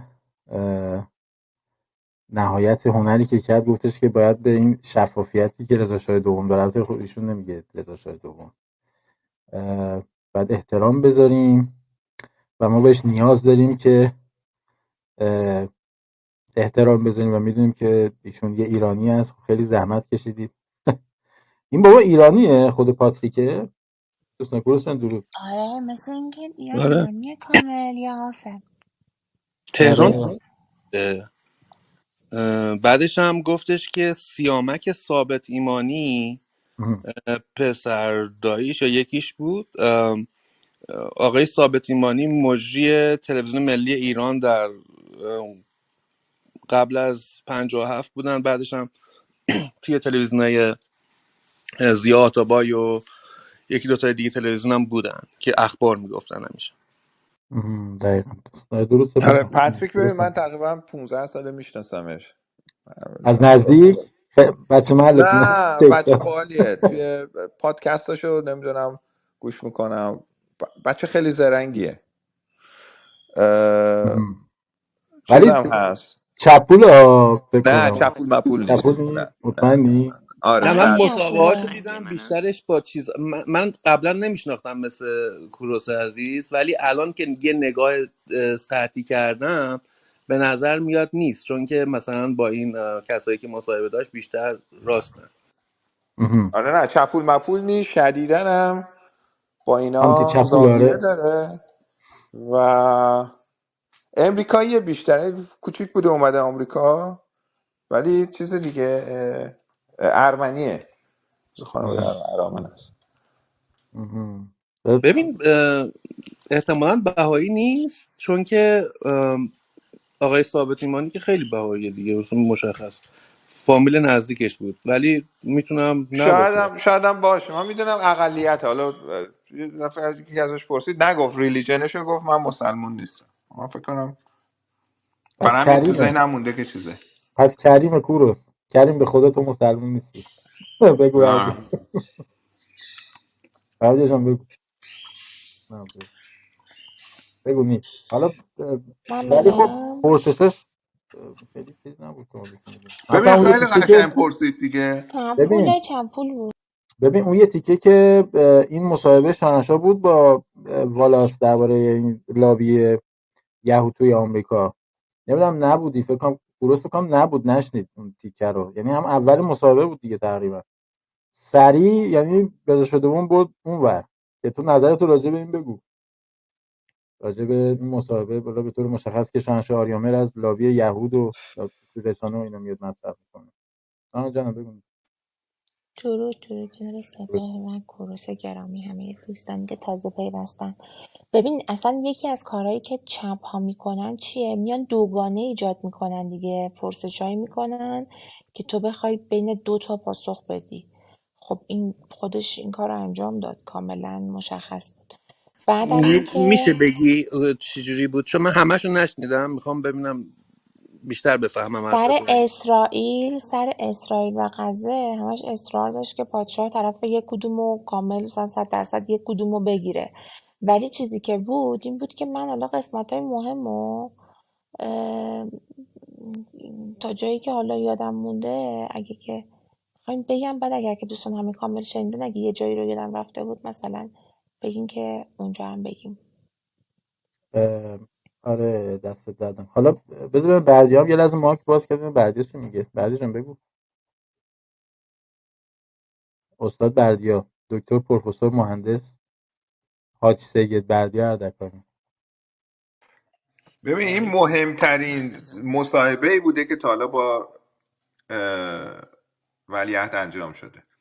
حداقلش برا من خیلی چیزا رو روشن کرد دیگه و واقعا دیگه رفت پرسید و پیگیر شد، جواب و گرفت ازش و این کار باید انجام بشه. میدونی یکی از چیزایی که فکر کنم الان ما باید راجبش بشینیم صحبت بکنیم، به جای لیبل زدن که آقا این چپوله و فلان و اینا، ببین هر چیز ما خوشمون نیاد میگه آقا این یارو چپول بود، ولی اصلا همچین چیزی این ببین جوابا رو گرفت. آقا میخوای بیای تو ایران زنده زن بچه‌تو میخوای بیاری؟ نه نمیخوام بیارم، شاید خودم بیام برگردم برم ولی من زندگیم اینجاست. یک. دو، آیا تو میخوای پادشاه بشی؟ نه نمیخوام، من میخوام کمک کنم که ترانزیشن انجام بشه و فلان، اینی که من برم توی قصر و فلانا نیست، من میخوام بروکر دموکراسی باشم. آخه این این سوال خیلی، تصورات ایران شهری ببین اینایی که ما نه داریم. نه نه نه نه این پرسش خیلی احمقانه است. آخه ببین تو این به مثلا خاطر انتظار داری هنری پرشت همیشه تمام مصاحبه گرا، همه مصاحبه گرای چپول این پرسش رو میپرسن، برای اینکه آره بخوان یه دقیقاً. چیزی در بیارن، برای همین این پرسش رو میپرسن و پادشاه حالا همیشه این یک تصورات پاسخ ماه میدن. دیگه، ببین ما این نه تصورات تصور ماه. نیست، واقعیه. نه ببین نه اینا بذار یه لحظه. توضیحاتیه که الان ما بعدم میکنیم. اینکه ولیعهد میتونه ولیعهدش رو انتخاب کنه یا نمیتونه. شما میگین ولیعهد، نه ایشون اون ور نه. ولیعهدشون شاه دختنو رو انتخاب کردن، بنابراین ایشون پادشاه کشورن، آره خودشون یه میتونن لحظه ولیعهد هنوز نه قسم نخورده دیگه. حالا اون ببین نه این هم که چیزایی که خورده ما میگیم دور از واقعیته. حالا پادشاه که نیست، که پادشاه اگه باشه تو قصرش نشسته نه تشکیلاتشو دیگه، داره فلان داره. نه دیگه اونجوری نیست عزیزم. اونجوری بخوای حساب کنی که شاهنشاه آریامر هم که رفت بیرون پس پادشاه، همین که رفت بیرون پس پادشاه نیست، نه اونجوری نه نیست. بود دیگه. خب تو داری ببین میگی تو اینا قصر ببین نشستن، تو قصر نشستن که ملاک نمیشه. نه face بذار the بگم. reality داداش من. نه با اونجوری نیست. ریالیتی ما باید بیایم آشتی بکنیم اگه نه میخوایم ریالیتی این نیست آخه عزیز دلم. با خب ریالیتی بعد پس آشنا ایشون خب این همون پادشاه و چپاس داره تموم دیگه، میگه. حل دیگه، عزیز مشکل دلم اون که ریالیتی نیستش، که ریالیتی رو که چپا نباید تعیین کنن که مثلا یا این اسکولای عقب مونده مشروطه. خیلی خب حالا باشه شما صحبتاتون رو بکن ببینم چی میخوایم بگید. حالا نه ببین، حالا فارغ از اون قضیه، ببین شیطنت رسانه‌ای رو قشنگ من یعنی وقتی برد ایشونو اون سمت که به صورت رسمی اعلام موضع بکنه راجع به اسرائیل و چیز، نه این حالا ممکنه بالا تو میگی میشناسمش و اینا، ممکنه بشناسیش، ولی فرمت پرسشگری فرمت همون بی پدر مادرای چپوله. این چیز دیگه، این نمیتونی ببین، این ژورنالیستی بخوای سوال کنی باید بتونی یکی سوال کنی ازش جواب بگیری. آخه تو ژورنالیستی به قول امیر طالبی با همه بلاهتش، ببین تو ژورنالیستی نمیتونی لهجه نباید، ببین تو مصاحبه که داری میکنی مصاحبه بودار نباید باشه. ببین مثلا پرسشایی که اون یار پیرس مورگان میکرد، خب اونم ژورنالیستی مصاحبه میکرد دیگه، خب چرا این حس رو به مخاطب نداد؟ خیلی از بچهای پادشاهی ها که توی توییتر ما داشتیم چیز میکردیم، اتفاقا اون یارو پیرس مورگان خیلی هم پسندیدم، با اینکه میگم پرسشش چالش برانگیز بود، حتی اون ببین گزندگی پیرس چیزم مورگان 10 داشت. دقیقه مصاحبه بود، این 3 ساعت با این مصاحبه داشته. شما نه تو 10 دقیقه میتونی 5 تا سوال بپرسی، تو ساعت میتونی 50 نه تا تو سوال اصل بپرسی. قضیه فرق نمیکنه چرا کوروش، خیلی اصل فرق قضیه نه میکنه. عزیز من، تو اصل قضیه آقا ببین تو زمان که گوش کن، تیول زمان نمیتونی بکنی که. نه ربطی به آقا تو ماهیت اصلی چیزی نداره که، اونم همین پرسشا رو میتونست بکنه دیگه. آقا شما میخوای بری شاه بشی یا نه؟ پرسید یعنی دیگه میتونی جواب پرسش نداد، بکنی. تفره رفت. عزیز من آخرش هم نمیتونه سوال پرسش، پرسید ببین دیگه. عزیز من نمیتونه پاسخ بده که به این پرسش که نمیتونه پاسخ بده، بگی من میخوام برم شاه بشم که. نه آقا آقا چه چیزی؟ نه خیلی خوب اینجوری نیست. باشه اوکی. حالا کج بذار ببینیم بردیا چی میگه. بردیا ببینیم چی میگه. ببینیم نظر بردیا. حالا باز خوبه کوروس میگه ولیعهد. بردیا جان بگو. حالا بذار ما تایتل عوض کنیم، امشب قرار بود برای چیز باشه، برای همیاری باشه، چیزش کردیم برای مصاحبه رضا شده. حالا بردیا میتونی صحبت کنی؟ حضرت بردیا. خب بگو نیزم بگو. من حالا نمیدونم که این من بود. من حقیقتش از اون قسمتی که شنیدم خود حالا دل شکسته میشه آدم. ما پس ول کنیم دیگه، بزنیم همین اصلاح طلبا هر گوی میخوان بخورن دیگه. اگه قراره اینجوری باشه، اگه شاه نباشه همینا هم.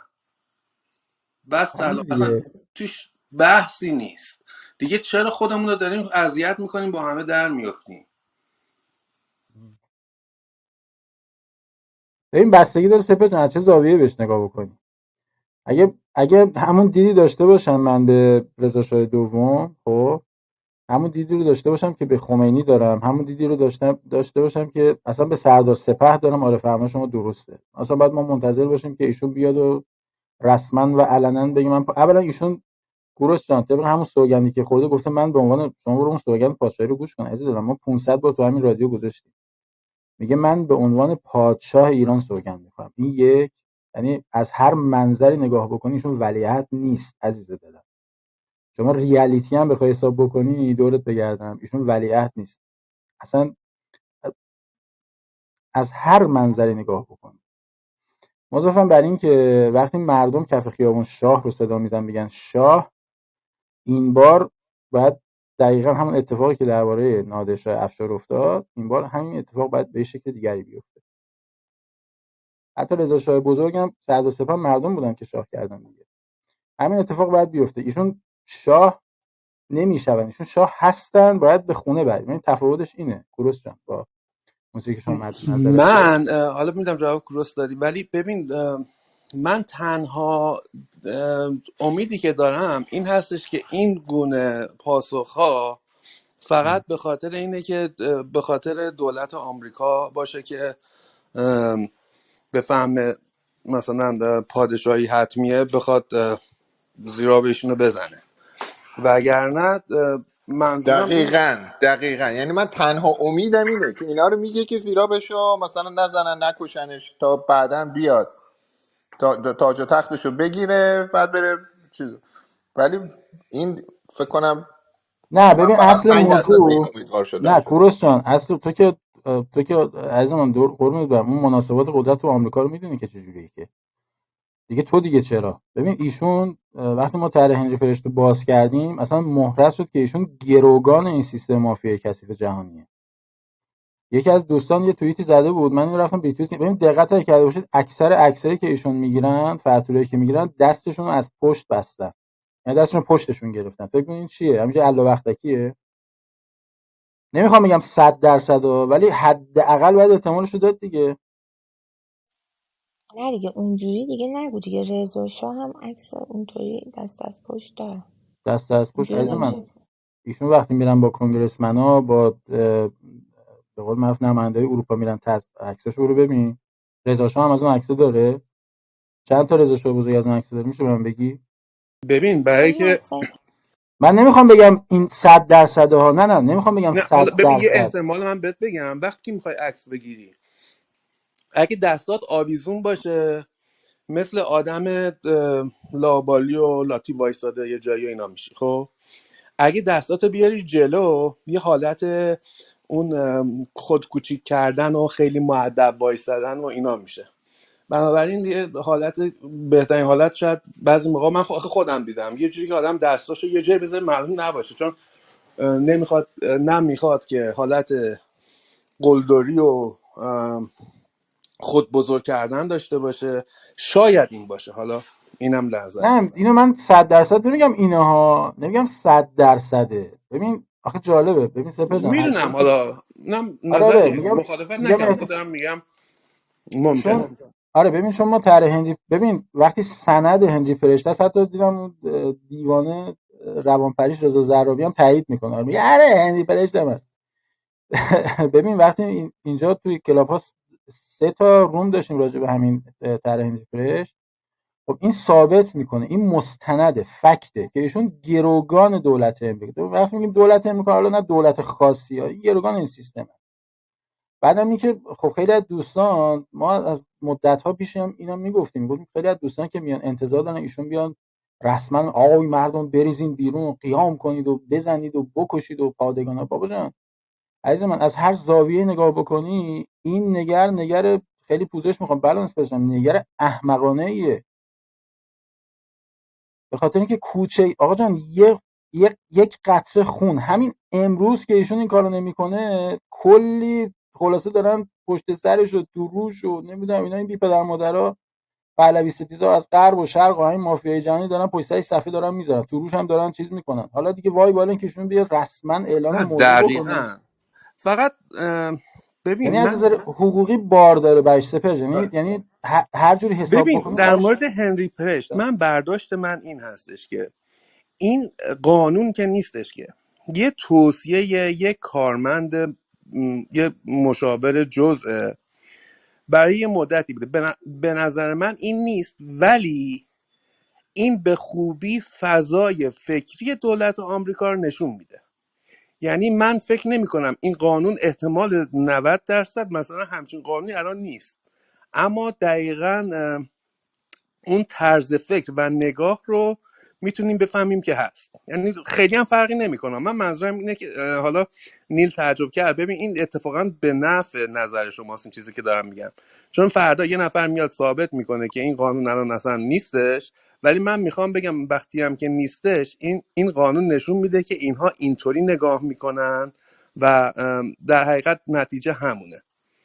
بعد کاملا هم موافقم که من میگم من شاه میخوام، ولی اصلا منظورم نیستش که مثلا مثل رضاشاه باید باشه یا مثل محمد رضاشاه. مگه رضاشاه مثلا مثل کوروش بود کارش؟ هر زمانی زمان خودش. اتفاقا خیلی هم میپسندم این نوعی که آدم افتاده ای اصلا چیز نیست و اینا.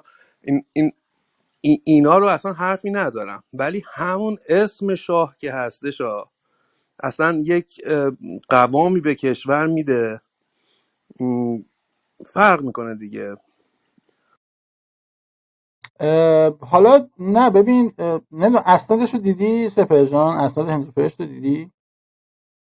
نه ولی یه بحثی بود در موردش، یه جایی یه فرد آگاهی بوده اینا. فکر نمی کنم این از کنگره که نگذشته که اسنادش نه اسنادش اصلا از حالت طبقه بندی خارج شده. بذار بهت بگم، ببین یه تیکش حالا میخونم برات. ببین حالا اینو دوستان چیز ببین میدونم چیه، ولی آیا این که میخونی حالا قبل از که بخونی دلیلی داره که بعد از 40 سال اون قانون مثلا اون بخشنامه مثلا در حال اجرا باشه؟ هر چیزی یه زمانی داره، یه چیزی نه اصلا کلا خب ببین ببین یه وقتی پالیسیه، ببین یه پالیسیه، آره درست هم سیاست میگه. بر فرضم که آریا ببین فکر کنیم که هنوز اون پالیسی پابرجاست، که من به نظرم هنوز هست. حتی اگه رضاشاه دوم بیاد در تهران قدرت هم در دست بگیره، خب بازم اون پابرجاست. پدرش که 10 سال جا پاشو صفر کرده بود و اقتصاد به اون جایی که میخواست برسونه رسونده بود و کارهای مهم زیرساخت و انجام داده بود و ایناها، با اون طرح زیرابش خورد. چه برسه به علتش پسرش که هنوز جا پاش صفر نشده، مملکت خر تو خره، تازه میخواد شروع بسیار بکنه. سوال خوبی کردی. آره یه کلیپ داشتم میدونم میگفتش که سوالت خیلی خوب بود، پرسشت خیلی خوب بود، پاسخ تو کپشن. ولی نه، من تو کپشن پاسخ نمیدم. ببین عزیز دلم، رضا شاهنشاه آریامه خب پس از انقلاب، یعنی با اینجوری بگم بهتره، با انقلاب سفید شاه و ملت خب روی مردمش سرمایه گذاری کرد. به پشت ما ببین هر کاری که کرد رو در روی مافیای جهانی که ایستاد. خب ببین ما برای چی داریم میگیم شاه و مردم یکی هستن؟ یعنی رابطه بین شاه و مردم، قدرت شاه از مردم گرفته میشه و به مردم برگردونده میشه. خود شاهنشاه آریامر جاویدم اشاره کردن دیگه، قدرت من فقط، ببین قید چیز میزنم، فقط ناشی از قدرت شماست و قدرت شما قدرت یک پارچگی مردم ایران است که در سراسر جهان مورد احترام است. درسته؟ این وقتی این کارو کردن به پشتوانه مردمشون این کارو کردن. واقعیت هم اینه که آقا جان در اون مقطع مردم پشت ایشون خالی کردن. بله این طرح بود، امروز هم هست. اتفاقا این حساسیتی که مثلا نیل داره راجع، خب منم دارم میگم خب ایشون اگه از منظر قانونی بخوام حساب بکنیم، خب ایشون در بر اساس همون قانون اساسی مشروطه، میگم بارام اگه خواستی من باز بخش میکنم دارم، ایشون خودشون اصلا گفتن به عنوان پادشاه در اونجا معرفی کردن. خب نگفتن ولیعهد، نگفتن من شاهزاده، اصلا شاهزاده که اسمشون نگفتن. تا منتهی مراتب این طرح تا به امروز ادامه داره، تا به امروز هم داره اجرا میشه. ببین حالا الان که خودمونیم نگاه کن، منم دوست دارم همینجوری فکر کنم، ولی یه جا تو حرفای ایشون دیدم گفت این مربوط به خیلی سال پیشه، من خیلی چیزا عوض شده، اون مال اون شرایط خاص بود که خواستیم به ملت بگیم این نهاد به شما پشت نکرده، الان من عوض شدم، فکرام عوض شده، یه هم چیزایی گفتم. نه ببین تو کتاب زمان انتخاب، حالا یه تیکر من میارم میخونم، هنری پرشتم برات میخونم. حالا بریم سر بابا امشب ما قرار بود همیاری بذاریم لعنتی ها نمیذارید که. ببین آریا بذار شادی تو بگیریم، شادی حرفای بگیریم. یارو امروز خیلی واضحه، تو حالا همه اینا رو داری ول میکنی. حرفای یارو کیه؟ بابا حرفای رضاشاه دیگه، حرفاش. به پادشاه که آدم نمیگه یارو آره دیگه، کوروش. ولمون کن بابا دیگه شما. نه ولت نمیکنم، بعد یاد بگیری داداش. آره یاد میگیره. آقا حرفای یک نفر مشخصه، واضح داره حرفاشو میزنه، شما نمیخواین حرفای طرفو گوش کنید، میخواین برین نظرخوانی بکنید، از این ور اون ور یه چیزایی رو جمع بکنید، بیا این رو بکنید تو. ببین این خودتون رو داره گول میزنید. باید با واقعیت، که واقعیت خوبی هم هست، باید آشتی بکنیم. اون دوران، اون چیزی که محمد رضا شاه پهلوی ساخته بود، اون دیگه ما نمیتونیم بهش برگردیم. پسرش هم به این واقفه. حالا هر دلیلی داره، جهان اینطوریه، این پشت پرده خبر داره، یا اصلا جواب نمیده، یا اینکه اصلا میدونه که آقا این جلو، یا یه چیزایی هست که من خودم دوست دارم اصلا نه پارلمانی باشه نه هیچ، پادشاهی مطلقه پهلوی باشه. حزب نباشه چیز نباشه کشور رو ببریم جلو تموم بشه بره. ببین کوروس، ببین میری تو رومای آریا النا اجازه هستش؟ نه من اینو دوست دارم، من اصلا ببین من اینو بچه دوست دارم. زرنگه، یکی به میخ میزنه آره یکی به نر. آره بگو ببین شاده من بگو. اینو مثلا ما دوست دارم. پادشاهی بذار شاده مطلقه هیچ بگو. زمانی نداشتیم، مثل این اصلا چند پادشاه مدت مطلقه نداشتیم، نداریم. رضا شاه رو پادشاهی داشتیم، مطلقه نمایش هم چیه؟ نداشتیم. نه آقا بذار من بذار نمیدونم شاده برگردیم بگه. به نادرشاه افشار یا نه هر نه چیز. بذار شاد کوروس بذار شاده بگه. شاده چون داخل نتش ضعیف. شاده جان بگو عزیزم بگو. دستت درد. قربانت برم، ممنونم. من قوری که سپهر زد رو دوست داشتم و از همون سر نخ میگیرم میرم جلو تو صحبتم که گفتش رنگ که قرمز دوست داشتم. بابا اگر اینا نباشن که، اگر شاه نباشه که دیگه همینا انوگوها هستن دیگه، چیکار کنیم؟ دقیقاً مسئله همینه. دوست داری با واقعیت روبرو بشی دوست عزیز؟ یه پادشاهی هست که در یه زمانی و مکانی با مافیای جهانی و گلوبال و چپ و راست و اینا داره به زبون انگلیسی و جهت آزاد کردن ایران سعی میکنه یه مو هم از خرس بکنه، یه موه. حالا یه مصاحبه‌ای هم کرده، اصلا گیرم صراحتاً گفته من نمیخوام شاه بشم. بیایم واقعیت میدان رو در نظر بگیریم. پروژه پوست اندازی اصلاح طلبا و تلویزیون من و تو و آشغال و پرچم کردستان و بریم کردستان رو بزنیم فقط بخش کردستان رو آزاد کنیم و اسیومسی که یادتون هست کجا نشست گذاشتن، همه اینا رو ما رد کردیم. پروژه پوست اندازی به اینجا رسید که رفتن از آخوندا تحویل بگیرن، دیدن 200-300 تا آخوند شیپیشون نشستن تحویل نمیدن. سوال عیناً همینه، بودن یا نبودن. سوال این است، بودن یا نبودن؟ یا قدرت رو از آخوندا میگیرید مملکت رو میکنید سکولار، یا نمیکنید دیگه. همینا هستن. خیلی خوب. حالا این تغییر میبایست در کف میدون داره توسط یک وضع‌کشی سیاسی انجام شده، از کنفرانس مونیخ تا به اینجا. یه لیدری مشخص شده که زمین تا کهکشان همه رو شکست داده که اون پادشاهه. پرچم شیر و خورشید هم نماد این حرکت شده. گفتمانش هم روی زمینه. پادشاه میگه من نمیخوام شاه بشم، اصلا برید آزاد کنید، من حمایت میکنم، بریم بفهمیم، بریم آزاد کنید، بریم جمهوریش کنید ببینم. خب نمیتونی. بعد میاد دوباره سراغ پادشاه، میگم آقا ما دیگه اومدیم زیر پرچم شما، بریم آزاد میکنیم. شما فکر میکنی هیچ هژمون برتری که فاتح باشد قدرت با کسی سهیم میشود؟ اون موقع پادشاه زبون نداره بگه مردم میخوام من پادشاه باشم، خب من مجبورم پادشاه باشم، مملکت 2000 سال پادشاهیه. نه، اصلا یه رفراندوم میذاره. رفراندوم هم بذاره، لیدر اون انقلاب کیه؟ همه زیر پرچم کیان؟ همه زیر کدوم پرچمه؟ واقعیت میدان میخوای؟ واقعیت میدان اینه. مثلا من پادشاه، من میخوام جمهوری خواه، من جمهوری خیلی دوست دارم، برو دنبالش. این دقیقاً همینه. بعد هی میری سرت میخوره به دیوار، برمیگردیم میگه اینو تحویل ما نمیدن، میگن خب حالا اجازه بده ما کارمون رو بکنیم.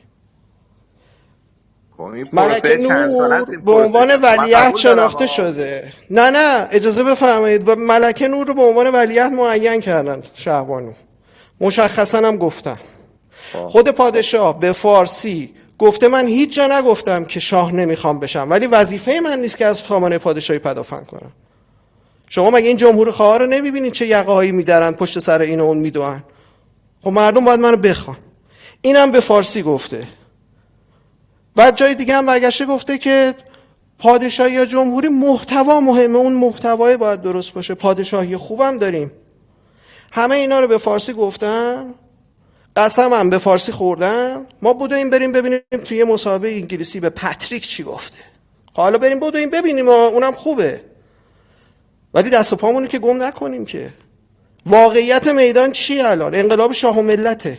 واقعیت میدان چیه؟ همون استیجی رو که مانوک خدا بخشیان 15 سال پیش گفت به یه استیجی میرسیم که اگر ما رو صدامیزه کنن خودمون رو نخواهیم بخشید. همین حمله اسرائیل بود که گفت میایم میزنیم نقشه خاورمیانه رو تغییر میدیم، مثلا منظور ایران بود. این استیج هم داریم رد میکنیم. دنیا راهی به غیر از پادشاه نداره، یا به قول خودشون رضا پهلوی، به غیر از این شخص راهی نداره. شما فکر میکنی من نوعی وقتی فاتح باشم تخمم هم حساب میکنم کسی رو؟ اصلا درسته در سیاست اصلا همچین چیزی داریم؟ این آقای به قول اونا رضا پهلوی دکترای علوم سیاسی داره ها، پاش برسه ایران خودش بلده چیکار کنه. رو پای رضاخان بازی کرده سر سفره محمد رضاشاه، شنیده که داستان چیه. از همون موقع میگه ما با کارتر بحث داشتیم. خب باید بیاد الان مثلا دستشو رو کنه اینقدر بچه است؟ شما یه همچین شای احمقی میخواید؟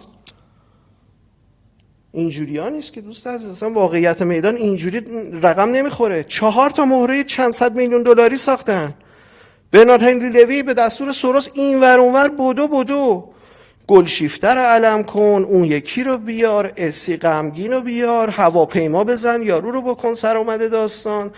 این همه سرمایه گذاری رسانه‌ای چی شد؟ اصلا مردم تخمشون هم حساب نکردن اینا رو. چرا؟ چون شاه دارن. بعدم یه چیزی بهت بگم، خودمونیم ایرانیم دیگه حاجی، اصلا توی این مملکت بدون شاه کار پیش نمیره. همین الانش هم آخونده دارن اده شاه رو در میارن، تو کاخای شاه میرن تفریح میکنن، جای شاه حرف میزنن، قیافه شاه رو به خودشون میگیرن. مملکت 2000 ساله پادشاهی بدون شاه نمیمونه، اصلا دی ان ایش این نیست. خب اینا رو که منم قبول دارم، همه حرفای شما رو من قبول دارم، ولی خود شخصی که الان داره راجع بهش صحبت میکنیم، خود رضاشاه دوم، ولیعهد یا هر چی میخوایم، رضا پهلوی، این با نه اون حرف هرچی که با اون نداریم. افکار ما جور در نمیاد. یعنی خودش داره میگه که من نمیخوام اون کارهایی که خب شما تو ببین، ذهنتونه من باشه نمیخوام. ما اینجوری نیست. متوجه میشیم نه یه شاهمون چی لحظه میگن. شما آریا نظرخواهی میشه من چون میکنید. یادم میره نکات مهم خب رو، باز چون من مگه یادم میره ننوشتی؟ بعد مگه دیگه ننوشتی؟ مگه چرا؟ ننوشتی نکات؟ نه آخه یادم میره دیگه، میدونیم بعد همه رو نیل نمیدونم ببین خب فقط میگم فقط یادم اینجا نوشتی. که نگفتن ایشون که به کوروش یه کرات لحظه یه جای دیگه لحظه هم گفتن. ببینید کوروش جناب کوروش کوروش یه لحظه اجازه بدین، از نظر من اون چیزی که اون تعریفی که شما از پادشاهی دارین با من متفاوته. من میگم اون جایگاه پادشاهی رو مردم به شاهشون میدن، مردم شاهشون رو صدا میزنن. الانم اقبال عمومی، تاریخ، عرف، همه جوره ایشون پادشاه کشور ما هستن. دیگه من نمیدونم الان دیگه دنبال چی میگردیم، یعنی چی؟ یعنی ما کشورمون که هزاران سال پادشاهی بوده الان یهویی پادشاه نداره میشه؟ نه ما الان پادشاه داریم، ایشون ولیعهدشون رو انتخاب کردن، شاه دختنور ولیعهد ایشون هستن و ولیعهد نمیتونه ولیعهد انتخاب کنه خب که پس آقا هستن. جمع کنیم تموم شد دیگه، همه مشکل حل دیگه. اگه اینجوری که شما میگیم ما مشکل شاه نه داریم، نه یه ایشون ولیعهد هم لحظه پادشاه داریم. ما هستن، چه یه عرفی لحظه یه لحظه یه چه لحظه عرفی چه تاریخی چه هر جوری شما حساب کنین ایشون پادشاه کشور ما هستن. حالا اگه کسایی نمیخوان قبول کنن دیگه این دیگه دست خودشونه، نه یه لحظه آره درست ببین نمیتونن بازا قبول آریان کنن. آریان بگه ببینم یه چی. لحظه کوروش جان ببین. من عصبانی ام، من راستیتش یکم عصبانی ام. نه ببخشید ما اگه من خودمون عصبانیت خیلی حرفای چرت و پرتم عصبانی دارم آره هستیم. میزنم. ما عصبانی تریم. ما الان خودمون این مصاحبهگر چپول رو تحمل کردیم، چپول یه نیست عالمه فشار مصاحبهگر، خیلی خوردیم، هم آدم چپول خوبیه. بود. من چیزی که اون چیزی که آقا به هر اون چیز کسی که اون درکی خوشت که من از نمیاد که چپولا دارم رو نمیتونی خب داشت. حالا مسئولیت عیب بگیری که نداره چپول چپول که بود بابا. آره نه از نظر من ببخشید نه این ببخشید آقا یه لحظه یه لحظه میذارید من زر بزنم دوستان، ببخشید میذارید من زر بزنم ببخشید حرف و بزن. پوزش میخوام ببخشید من اومدم وسط ببخشید کلامتون. آقا من کوتاه بگم بعد نیل اون نکاتی که میخواد تو این مسابقه بگه رو بگه، بعد برگردیم سر بحث. ببین کوروش جان عزیز دلم، ایشون در کتاب زمان انتخاب این پرسش شما رو پاسخ دادن. خب اگر یاد باشه این بلبشو سال 2016 2017 هم شده بود که اون مردک شهرام شارلاتان اومده بود گفته یه مسابقه تختی شده از ایشون گذاشته. آره ایشون نمیخواد گفته اصلا من میخوام رئیس جمهور شم. خب حالا که بعدا اصلا دو دستگی شد بین پادشاهی‌خواها. بعد این یارو دیوانه سایکوپت کیه این سعید سکوی شروع کرد نمیدونم سلمان فارسی از این مزخرفات. این جدید تازه نیستش که دورت بگردم، این حرفا ریشش در اومده خیلی وقته. ولی حالا اجالتا نه ایشون هیچ وقت حرفش دوتا نشده، هرگز توی این 44 سال حرف ایشون دوتا نشده، ما نشنیدیم دوتا بشه حرفشون. خیلی ساده است. ایشون در کتاب زمان انتخاب مصاحبه بوده که با پاتریک واژمن داشته، تو نشریه فیگارو چاپ شده این مصاحبه توی کتاب زمان انتخاب. ببین اینجوری چیز پاسخ دادن، گفتن که اگر در آن شرایط از ادای سوگند سر باز می‌زدم خب این گونه تعبیر می‌شد که خواستم پیوندم را با نهاد پادشاهی قطع کنم و من چنین حقی نداشتم. اینجا میگن با این اقدام نمادین میخواستم به مردم ایران بگویم اگرچه شما به حکومت پادشاهی پشت کرده اید، اما وارث نظام پادشاهی هرگز شما را تنها نخواهد گذاشت. یعنی داره از چی استفاده میکنه؟ از مضارع استمراری داره استفاده میکنه، ماضی نقلی نمیگه. و برای خدمتگزاری به شما زنده است. با این حال نظام پادشاهی مهمتر از اراده و خواست خود شما نیست. یعنی حتی ببین، ما که داریم میگیم فلسفه شاهنشاهی خب مبتنی بر اراده مردمه. ما میگیم شاه از اراده مردم میاد بالا میشه شاه. مهمتر از اراده و خواست خود شما نیست. امروزه شما راه مخالفت با آن را برگزیدید، اما اگر تغییر نظر بدهید من برای خدمت به شما آماده‌ام. خب این چیزی که شادوی عزیز به درستی اشاره کرد، واقعیت میدان، بر اساس واقعیت میدان شما باید جهتگیری سیاسی تو تعیین بکنید، نه اون چیزی که حالا مصاحبه‌های ایشونه با رسانه‌های غربی. حالا اینجا جالبه، ایشون پرسش میکنه، میگه شما خود را در هیئت دیگر، همین چیزی که این آقای پاتریک و باب اسفنجی و دوستان و اینا کردن، میگه شما خود را در هیئت دیگر به غیر از یک پادشاه مشروطه خواه نمیبینید؟ ایشون پاسخ میدن نه، صادقانه بگویم نه. جمهوری خواهان به من پیشنهاد کردن که از پادشاهی چشم بپوشم و همزمان اطمینان دادن که از من به عنوان نامزد آینده ریاست جمهوری ایران دموکراتیک پشتیبانی کنم. پاسخ من به آنان این بود و هست. این مصاحبه بر سال 2010 اگر اشتباه نکنم، ذهنم یاری بده، که ببین میگه پاسخ من به آنان این بود و هست که من حق ندارم با چنین اقدامی گزینه پادشاهی را پیش از آن که مردم، همون چیزی که میگیم واقعیت کف جامعه، همون که میگیم هژمون گفتمان پادشاهی خواه، پیش از آن که مردم ایران درباره‌اش تصمیم گرفته باشن نفی کنم. یعنی اصلا این با هیچ منطق عقلی سازگار نیست که ایشون بیان بگن که نه من نمیخوام شاه بشم. بعدم عزیز دلم بارها ما صحبت‌های ایشونو پخش کردیم اینجا. ببین اینو همین الانم گفتش که تو همین مصاحبه هم گفت. خب نمیتونم. دقیقاً همینو گفت. خب درود به تو، ما هم همینو داریم میگیم. پس بنابراین اون چیزی که هست اینجا و مهمه، اصل بر اراده مردمه، نه نظر ایشون، نه مصاحبه ایشون. بله یه وقت است آقا ایشون در یک فرض میگم، فرض محال که محال نیست، فرض رو بر این بگیرید ایشون اومدن اصلا گفتن آقا با سربرگ رسمی پادشاهی به صورت رسمی اومد، اتفاقا تو طرح هنری پلش ما اینو رو باز کردیم، من نمیدونم کوروس بکنم نبوده توی اون چیزا، توی اون تالارا. اصلا ایشون برفرض اومدن گفتن که آقا رسما اینکه مصاحبه برن بکنن، بعدم تو مصاحبه چیزی رو ثابت نمیکنن، گفتن مردم تصمیم میگیرن.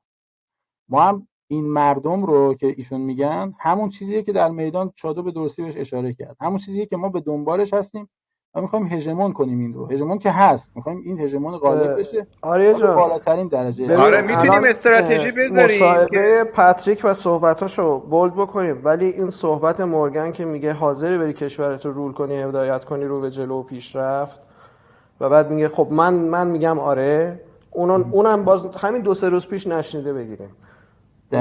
ببین نفی نمی‌کنه. بعد بذار من یه چیزی آب پاکی رو بذارم رو دست همه این جمهوری خواه. شما میخواین از ایشون بگیرید که من میخوام شاه بشم، بعد بگید وای دیدین ما گفتیم شاه میخواد، وای شاه میخواد بشه. ببینید از این مرحله گذشتیم. ایشون انتخاب شده برای لیدری انقلاب و این انقلاب صورت میگیره، نمادش هم داره، گفتمانش هم داره. بهتره برید بگید میخواد شاه بشه اما اینقدر زرنگه که نمیگه. این حرف دل شماست، برید بگید آره همینه، راهش هم بلده، فاتح میشه، بعد میگه مردم شما چی میخواین؟ مردم هم میگن شاه میخواین. 4 تا پرونده از همتون تو وزارت اطلاعات هست، 4 تا دونه هست، من بهتون قول میدم. من یه چیزی آره ببین البته کوروس گفت نه کوروس جان بگو. آره یه لحظه من اگه همون استراتژی است، بگو بگو. قربونت برم. اون جایی که ببین به عنوان یک ایرانی کوروس عزیز، من قبلش که خدمتتون نبودم، ولی همین که شما فرمودین این به عنوان یک پاتریک حالا فلان شما خوشتون نمیاد، خیلی زشته که از کلمه kicked out برای محمد شاه پهلوی استفاده کنی، یعنی نهایت بیشرفی و بیشرمی. واقعا ملت ما kicked out کردن پادشاه ما رو. اینجاست من میگم اینا بیشرفن، اینا حروم زادن. حداقل میتونست با احترام از خیلی از جملات و کلمات، شما تو امریکا داری زندگی میکنی کوروش جان، من که تخصص انگلیسی هم خب باشه ندارم، شما که این امریکا زندگی میکنید خیلی کلمات زیباتر مؤدبانه تر میتونست استفاده بکنه تا kicked out kicked یعنی out. چی؟ kicked out یعنی چی؟ اینو با رسم شکل یعنی در کونی زدن، یعنی در کونی زدن، در کونش خورده، یعنی بیرونش کردن. خیلی زشته kicked out. یعنی برو گم شو. یعنی با لگد اینجا اصلا کوروس این ماله نکش، کوروس تو رو جمله خدا ماله یعنی نکش. اعلامیه ای که من مال کدوم آفرین نهله هستم و از آفرین طرف کوروس. کدوم ببین نهله دارم باید مصاحبه آره میکنم. قبول کردیش کوروس میدونی؟ جان؟ بعد آره پادشاه بیاد الان به این بگه من میخوام شاه بشم. ناراحت میشم، باید برم بشنوم. من اونجا قبول کردی؟ کوروس برو جرش بده، برو پاتریکو با باب اسفندی جر. حالا ببین شاید یه کلمه، ولی آدم من اینو میگم شاید یه چیزی حالا نداره. ای بابا بذار حالا نداره حالا جناب. نیل جان یه زحمت بش اون تیکه بابا بذار آره این تیکاشو باید نه پیدا کرد، من تنها نشنیدم. این یک جا، چند جا دیگر رو من به شما نشون میدم کوروس جان. نه اصلا در فقط چند مرحله دیگه هم بهت نشون میدم. خیلی با بی‌ادبی صحبت کرد، خیلی با بی‌ادبی صحبت کرد، خیلی محترمانه تر، کلمات خیلی قشنگتری میتونست به کار ببره. اصلا شما لحن اول مصاحبه رو با آخر مصاحبه دقت بکن چقدر تفاوت داره. کاملا شاهنشاه ما اینو نشون سر جاش با کمال بزرگواری و فروتنی. اولش خیلی بی‌ادبی میکرد، من نمیدونم شما گوش کردی از اول یا من نه. نگوش نکردم، من وسطاش اومدم. آره نبود کوروس نبود. ولی این کلا آدم اگریسیویه این پتریکه. گو خورده پوفیوز. حالا گو خورده اصلا ما نمیخوایم این الان شما به ما بگی چه جور آدمیه. من همون اول گفتم چه جور آدمیه. شما اون نظری که داری با من با هم دیگه متفاوت نظراتمون دیگه. آره نه نه چپول نداره نیست. نداره یعنی چپوله. من کسی که دوگانه ایجاد میکنه، من کسی رو که دوگانه ایجاد میکنه از پادشاه کشور وقتی داره سوال میکنه انگار داره بازجویی میکنه، من یه چپول میدونم. عزیز من اینو نمیگم کوروس، میگم چپول نیست، زیاد میره تو رومای النا. اب نداره بگو. اون نکاتو بگو.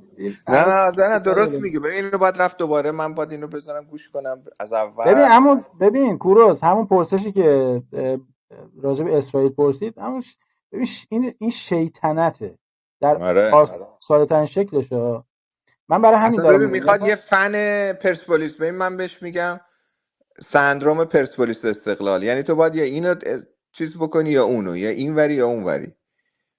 ولی این میشه دوراهیایی که چپولا ایجاد میکنن. این میشه دوراهیایی که چپولا ایجاد میکنن. تموم شد.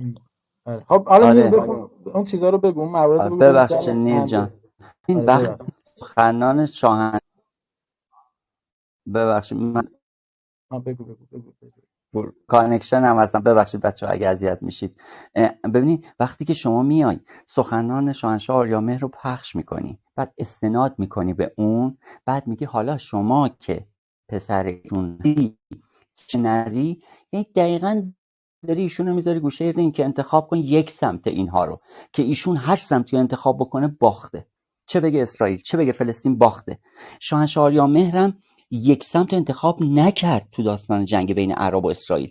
ببین شما مصاحبه های شاهنشاه آریامهر رو در ارتباط با همون جنگ عرب و اسرائیل نگاه بکنی، بسیار هوشمندانه و دقیق به ملت اسرائیل میگه شما هم اگر نفت احتیاج داشتید کمکی از دست ما برمیاد به شما میکنیم. به ملت اعراب هم میگه شما هم اگر کمک خواستید نفت خواستید ما به شما میدیم. ببین این خیلی هوشمندانه است. و از طرفی خود شاهنشاه آریامهر باعث شد این صلح انجام بشه، وگرنه اگر شاهنشاه پاشو وسط داستان نمیذاشت اینا هنوز داشتن میزدن هم دیگه میترکوندن. در نتیجه وقتی شما تو همچین موقعیتی قرار میدین، نامردیه، این غیر اخلاقیه، این بیشرفیه. بیای صحبت پدرشون رو بذاری اونجا بعد بگی خب حالا شما نظرت چیه. نمیدونم متوجه میشی کوروس جان یا نه. این شیطنت، این نامردیه. یعنی نه اصلا ببین اصلا با توجه به اینکه ایشون تو خود ایران هم نیست. اصلا ببین پژوهشون تایتلو که بری ببینی ایشون تایتلش اینه آقا اشتباهات شاه ایران و پاسخ ولیعهد. تمام شد رفت. اصلا شما در خانه اگر کسی از یک حرف بس تمام شد، اصلا نیازی به خیلی تفسیر هم نداره، از همین تایتل مشخصه دیگه. یعنی دقیقاً همون مصاحبه‌ای که مثلا امثال دیوید فراست و اون یارو مردک والاس و اوریانا فالچی میمدن توی کاخ سعدآباد نیاورن از شاهنشاه آریا میکردن، دقیقاً همونه.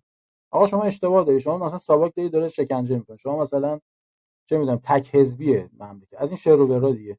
آقا جان شاهنشاه آریامر جاوید هیچ اشتباهی نداره، اینو تو کله‌های پوکتون بالانس بده جماعت. هر کسی بیاد بگه آقا پادشاه شاهنشاه آریامر رضاشاه اشتباه داشت، من خشتکشو سرش میگم. حالا این تندرویه، نمیذارم دیگه کسی این کارو بکنه. رضاشاه دوم به همین ترتیب. رضاشاه دوم چه اشتباهی داره؟ آره چه نقدی داری اگه بهشون بکنی؟ آریا، اگه این کسی که مجری بود سوال میکرد اگه ایرانی نبود، آریا به خدا من هیچ مشکلی نداشتم، آمریکایی انگلیسیه، ببین ولی اصلا چون اون اصالت ایرانی داره من چونم پیر میسوزه. مورگان به مراتب از این مؤدب‌تر، هم پیر مورگان همون خانومه توی فاکس نیوز هم مؤدب‌تر صحبت میکردن. اصلا انگار نه انگار تو داری با پادشاه یه مردم صحبت میکنی، داری با نماینده 70-80 میلیون آدم صحبت میکنی. این چه مدله؟ این چه لحنیه؟ بعد کسی میگن نه نبوده. ایشون اولا اینکه اشاره کردن چی گفتن میتونستم من برم عشق و حال کنم، میتونستم برم زندگی کنم، ولی تمام توانم و برای آزادی و آبادی کشور گذاشتم. قشنگ اشاره کردن ایشون توی این مصاحبه. اینا رو آخه نمی‌بینی؟ آدمتون هم بشناسینا اصلا به عنوان دوتا انسان. ببین کیا روبروی هم نشستن. یک انسانی که حتی پاس خارجی یا اقامت جایی رو هم نداره، فقط داره تحمل میشه، اسمش تحمل شدنه، و خواهر و برادرش به قتل رسیدن و قانونی علیهش هست در همون کشور که تا وقتی جمهوری اسلامی منافع ما رو تأمین میکنه نباید بذاریم اینا برگردن. یه بابای رسانه‌ای میدونم دورگه به درد نخور فکر می‌کنه این مدقبه برمیگرده ایران مثلا به مردم ایران خدمت کنه؟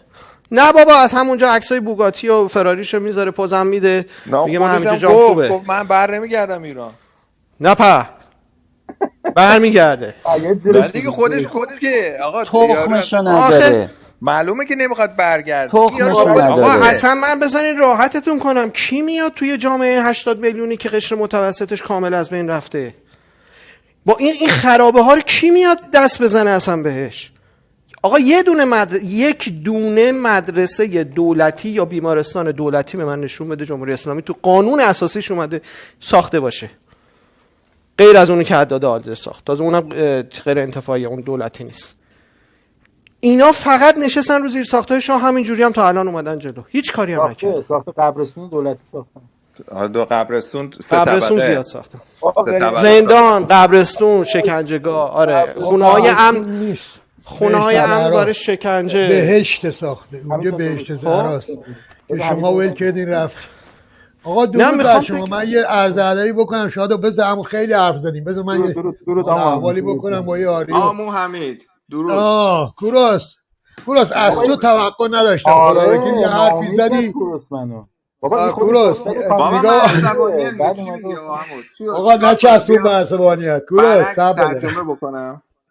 کوروس خدا وکیل من از تو توقع نداشتم، دمت گرم. میدونی چرا؟ چون که کجاش نداشتی؟ کل صداهای تو نیا کن، حق انتخاب با منه. من یه آموزشی تو این رژیم دیدم، پامم نذاشتم بیرون، تا هنوزم تو همین رژیم هستم. خب پام یه آموزش خیلی خوبی که از این دیدم من اینه که یه منتظرم انتظار اینو میکشم که یه عده از این چپا و از این حرامی ها و از این بیوطن ها پاشون بگیره تو ایران. و من اون عملیاتی که یاد گرفتم یک بزرگترینش اینه که آقا انتحاری بزنم. خب خیلی راحت. چرا؟ چون که زندگیمو نابود کردن اینا.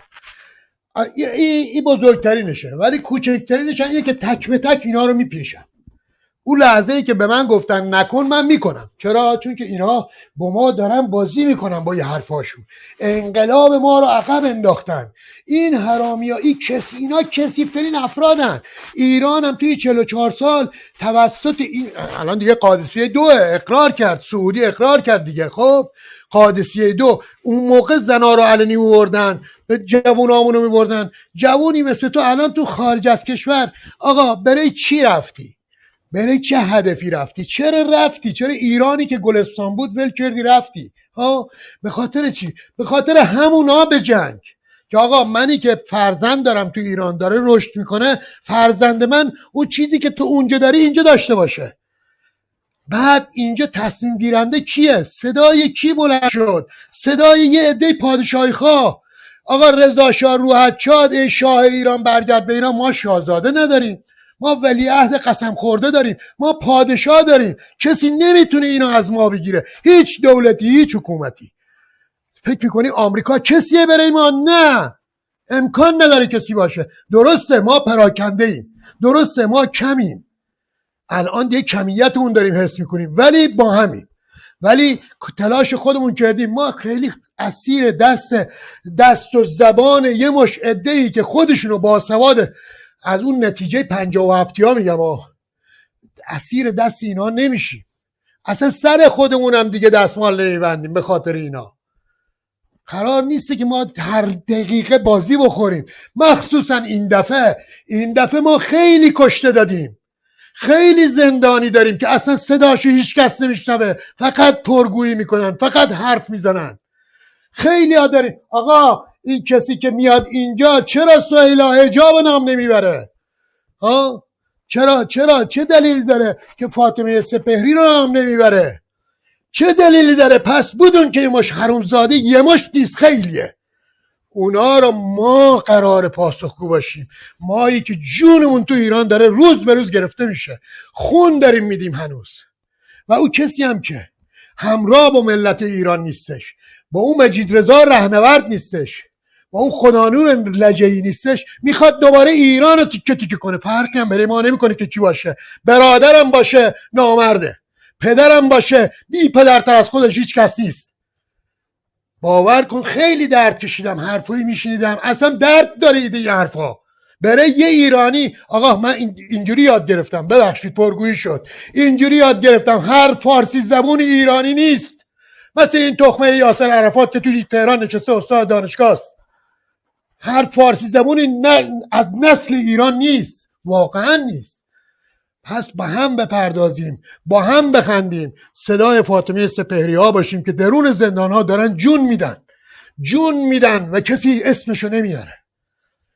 من صدای او هستم، من اونم. امروز لو رفتم، خدا شاهده، تو جاده داشتم مسافرت میرفتم، جلو هم گرفته بین شهر خودم و یه شهر دیگه.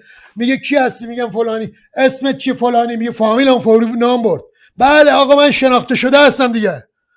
کمتر میام صدا بدم، کمتر میام. ولی شما امنیت داری، شما توی کشوری هستی که پادشاه من اونجاست. حافظ مملکت ایران تنها نیست، او خاورمیانه رو دوست داره. ما صلح جهانی رو دوست داریم، ما دشمن با هیچ کس نیستیم. از کی دشمنی ها شروع شده؟ از زمانی که آقای تازیان به عنوان قادسیه 2 با ترفنده متفاوت توسط چپول ها، توسط منافقی، توسط مریم لچک ها وارد ایران شد. حالا حرومزاده بیاید داخل ایران که نشونتون میدیم چه خبره. شما راحت زندگی میکنید، ما دیگه همین عصبانیتو تا آخر عمرمون داریم. ما توقعمون چیه؟ که شما که رفتید اونجا آرامش دارید، احساس خوبی دارید، آقا اون آرامش رو برگردونید به ایران. نسل ما سوخت. فرزندانی که امروز ما 20 سالشه، 15 سالشه، 18 سالشه، اینا هم عصبی هستن. شماها باید بیاد ایران رو ترمیم کنید. ایران با تجزیه و با نابود کردنش اگر بخوای اینجوری باشه، باید بشینی زیر منبر اینی که داره تفرقه میندازه مثل حکومت، اونی که داره تجزیه طلبی میکنه مثل حکومت. حکومت نقشش اینه تفرقه بنداز و حکومت کن، نفاق بنداز. بین تمام ما نفاقه. ما امروز او اتحادو با این که کمیم جمع شدیم در کنار هم. امیدمون آزادی ایران، باورمون پادشاهیه، پادشاهی به نام رضاشاه 2 پهلوی 3. باور من اینه، باور هر کسی نیست اون دیگه مشکل خودشه. یه مشکلی داره، اون مشکل یه دی ان ای که بره بگیره، دی ان ای بگیره ببینم واقعا ایرانیه. درد داره. یکم به هم بپردازید، کمک هم کنیم ایرانمون رو آزاد کنیم. ایران ما خیلی زخم داره و نیاز به، من بزرگترین بردمون این میدونم که آقا همین 10 میلیون 8 میلیون ایرانی که خارج از کشورن 5 میلیونش وطن پرست باشه، این 5 میلیون بیان ایران رو ترمیم کنن. ماها که نمیتونیم، واقعا نمیتونیم. ماها عصبییم، پرخاشگریم، ما تحمل هیچی نداریم. دائم با ترس روبرویم، دائم به طور دائم. 44 سال این گونه. امیدوارم که در کنار هم باشیم. من فقط میگم جاوید شاه پاینده ایران. دمتون گرم آقا، عذرخواهی میکنم. حمیدو درود بر تو. حمید چطوری؟ او کیوان چطوری نوکرم؟ کیوان مخلصم. درود حمید جان. جسوندی. نه حمید جان درود، خیلی خوش اومدی. حمید کارش درسته. بابا حمیدو یک سال بیشتر بود صدای گرمش نشنیده بودم. خیلی خوش اومدی عزیز دلم. آریو نمیام. آریو همین مشکل همینه. من تو ایرانم، من با تمرکز حواس داشته باشم. بابا 100 بار بهت گفتیم کارا نکن، حمید میام میگیرنت فلانت میکنن. ولی بگیرن منم مجید رضا. همیشه میگه بگیرن، من از جان گذشته است. همین خدا شاهد چه فرقی میکنه. بگیرن همون مشکل کنه، مشکل حل بشه، شما حل کنید، ما جون فدا وایسادیم داخل. ممنونم. فدای تو باشم. دورت بگم نیل جان. خب پس استراتژی عمو اینه، ما کما فی سابق اصلا کاری نداریم کی چی میگه. حتی رهبرمون هم اگه بگه آقا من شاید فلان اینا، ما کار خودمون انجام میدیم، ما میریم جلو و فقط پادشاه رو صدا میزنیم. مگر نه اینکه میگه که حرف مردمه، میذاریم به مردم انتخاب بکنن. انتخاب ما اینه. این استراتژیه دیگه. آفرین. هدف باید مشخص باشه. منتها من بارها این جمله رو تکرار کردم که یه لحظه آدم خودشو بذاره به جای رضاشاه دوم پهلوی. ببین در چه شرایطی داره زندگی میکنه، تو چه کشوریه، چقدر تحت فشاره، از چه جاهایی تحت فشاره. اولین خواسته ایشون تلاشش برای چیه؟ نجات ایران. این نجات ایران به نظرتون کار راحتیه؟ حالا چه کسانی در برابر ایشون هستن؟ یه دستم که نیستن. چقدر ایشون ظریف باید صحبت بکنه، چقدر ظریف عمل بکنه، چقدر ظریف رفتار بکنه تا بتونه در واقع به اون هدف برسه. ببین معذوریات رو در نظر بگیریم، بعد من بیام اینجا بگم آقا فلان جا رضاشاه دوم اینو فرموده. پس بعد ببینید واقعا با کی داره مصاحبه میکنه، چه سالی بوده، در چه شرایطی اون صحبتو کرده. همه اینا رو بایستی در نظر گرفت.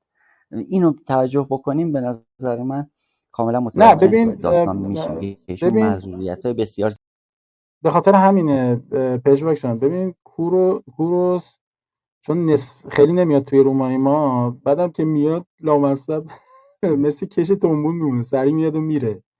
بعدم هر وقت حرف پول میشه در میره. آقا امشب بعد کوروس بعد چیز کنی. چرا تو دونیت نمی‌کنی؟ لعنتی. پیپرم که گذاشتیم بالا. ولی خب در مجموع نه، اگه دلیل ارائه بشه میپذیره کوروس. همین حرفمون همین بود دیگه. خب در خدمتیم بانو نیل. اون نکاتی که از مصاحبه رضاشاه دوم خب اگه ممکنه دیگه مایکاشونو باز نکنن، چون من همش منتظر نوبت وایسادم دیگه. درود از خدمت سرور حمید گرامی. ببینید اولا اینکه گفتم یه بار پادشاه اصلا اشاره کردن، گفتن که من میتونستم برم دنبال زندگی و برای آزادی ایران، آبادی ایران، اولم آبادی رو گفتم، آبادی و آزادی ایران هیچ کاری نکنم. درسته؟ بعدم چی گفتن؟ گفتن که اگر که اروپا و امریکا به جای اینکه این تلاش‌های، یعنی این کارای مردم ایران رو که دارن میبینن، صدای مردم ایران رو که دارن میشنون، اینو نادیده بگیرن و برن از سیاست جنگ بخوان استفاده کنن، برن سمت جنگ، ما این رو بهش میگیم جنایت تاریخی و خواستن که از رژیم تحریم بشه، بیشترین فشار به رژیم آورده بشه و خواسته مردم ایران عملی بشه. بعدم اشاره کردم به اصلاحاتیچیا و نایاکیا، گفتن که شما علیه نازیا کمک کردین که نازیا از بین برن، کمونیستا توی شوروی کنار رفتن، نمیدونم آپارتاید توی آفریقا کنار رفت و این رژیم همه اینا هست، هم توتالیتره، هم نژاد پرسته، هم فاشیسته و اینکه غرب داره همچنان اینو حمایتش میکنه، همچنان داره این رژیم رو حمایت میکنه. چرا؟ به خاطر اینکه اصلاحاتیچیا و لابیگرا وجود دارن. و پادشاه گفتن، به دیوار برلین اشاره کردن، گفتن هیچکی فکر نمیکرد که دیوار برلین بریزه ولی ریخت.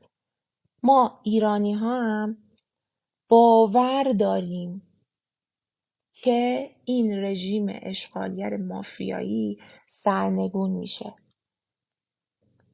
بعد حالا پرسش‌هایی از گذشته کردن که در زمان پدر شما هم دموکراسی نبود و نمیدونم در زمانشون نمیدونم زندانی ها بودن و اینا، که پادشاه گفتن نه اینش دروغه.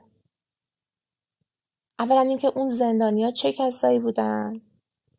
همون تروریست های اسلامگرا بودن، چپ های اسلامگرا بودن، مثل خامنه‌ای کثیف، مجاهدین بودن. خب اینا اگر که و اینا میرفتن به سیاستمدارا توی خیابونا حمله میکردن، اینا اگه که تو امریکا بودن چی کارشون میکردن؟ مینداختنشون زندان دیگه، زندان گوانتانامو چیه اون. بعد اینم گفتن که ایرانی ها میخوان که اون ثروتشون، پولشون برای خودشون هزینه بشه.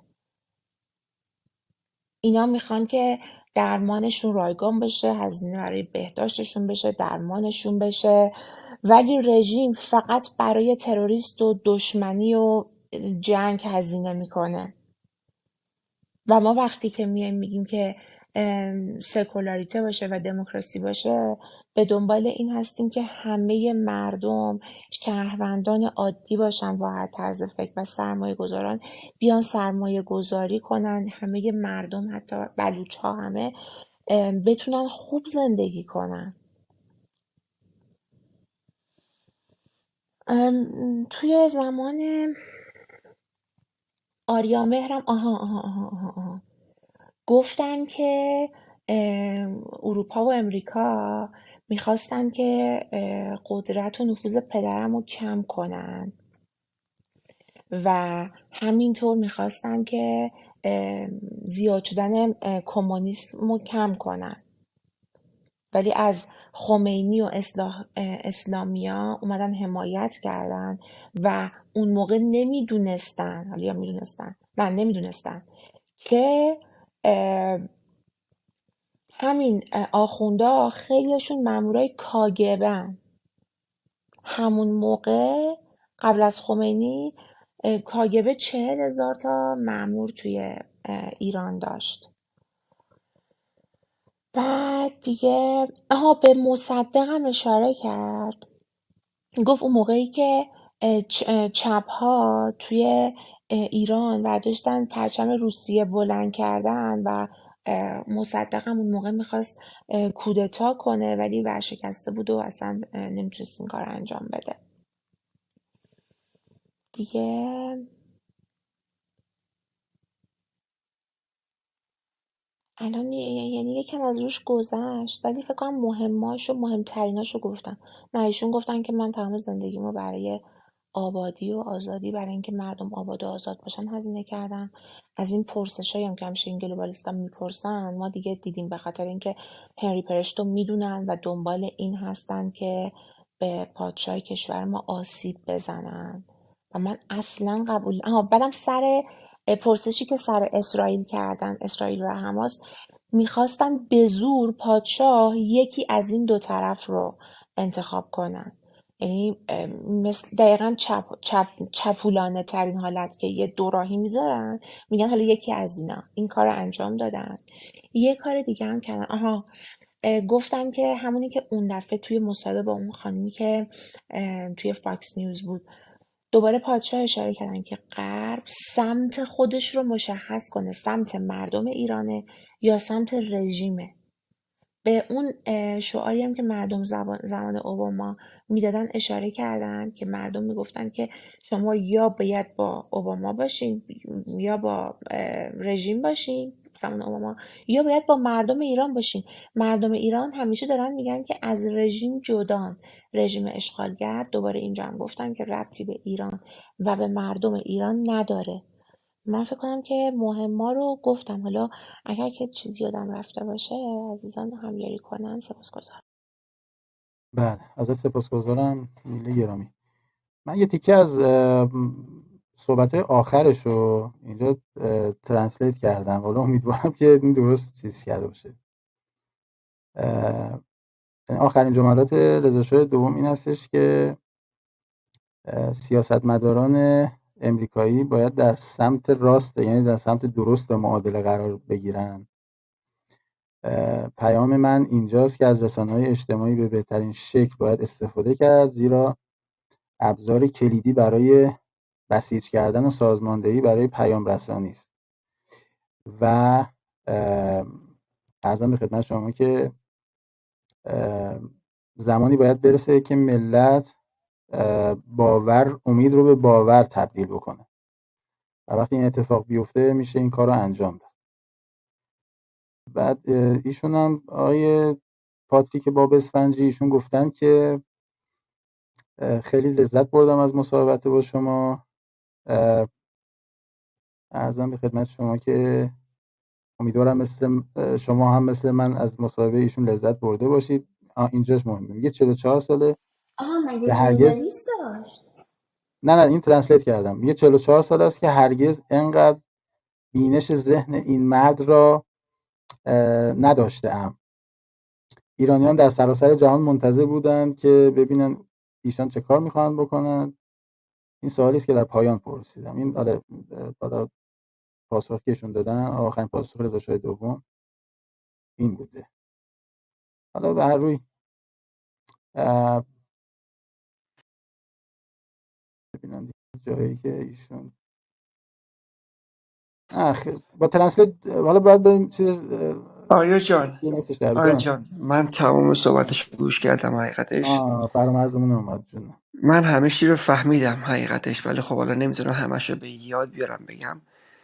دروغ نگم بیشتر از 15 بار من گریه کردم حقیقتش. همسر من گفته شد بیش از حد احساساتی هستی در مورد رضا شاهتون.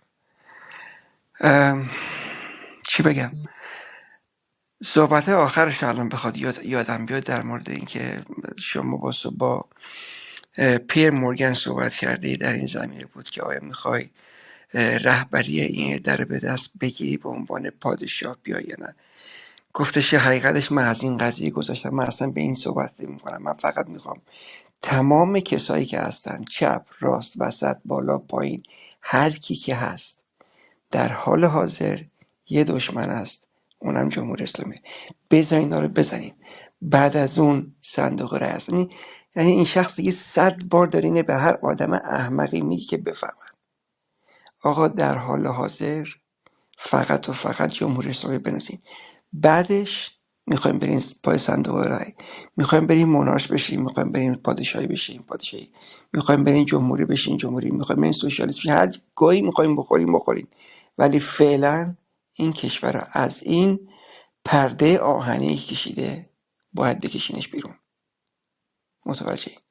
حالا گفتش که دیگه خب منم سنی ازم گذشته، خیلی راحتن گفت اگه انگلیسی متوجه شده باشین، امیدوارم که اشتباه نکرده باشم، گفتش که بیا با هم دیگه آنست باشیم، یعنی که رو راست باشیم. من 44 سال از کشور خارج زندگی کردم، دوستان بیرون هستن، خانواده‌ام بیرونه، جد آبادانم بیرونه، کسی رو داخلی را نرم. این یه ماه 2 ماه 3 ماه خودم بگم آدم میخوام برگردم به ایران. متوجه اینو خیلی واضح و مشخص گفت. حالا اگه مردم، من اینطوری فکر میکنم، مردم اگه بخوام بهش بگن آقای رضاشاه دوم شو به شاه ما بشو به عنوان سمبولیک، من فکر میکنم مثلا قبول کنه. ولی خودش اینطوری که من متوجه شدم نمیخواد مسئولیت همین چیزی رو به هیچ وجه قبول کنه.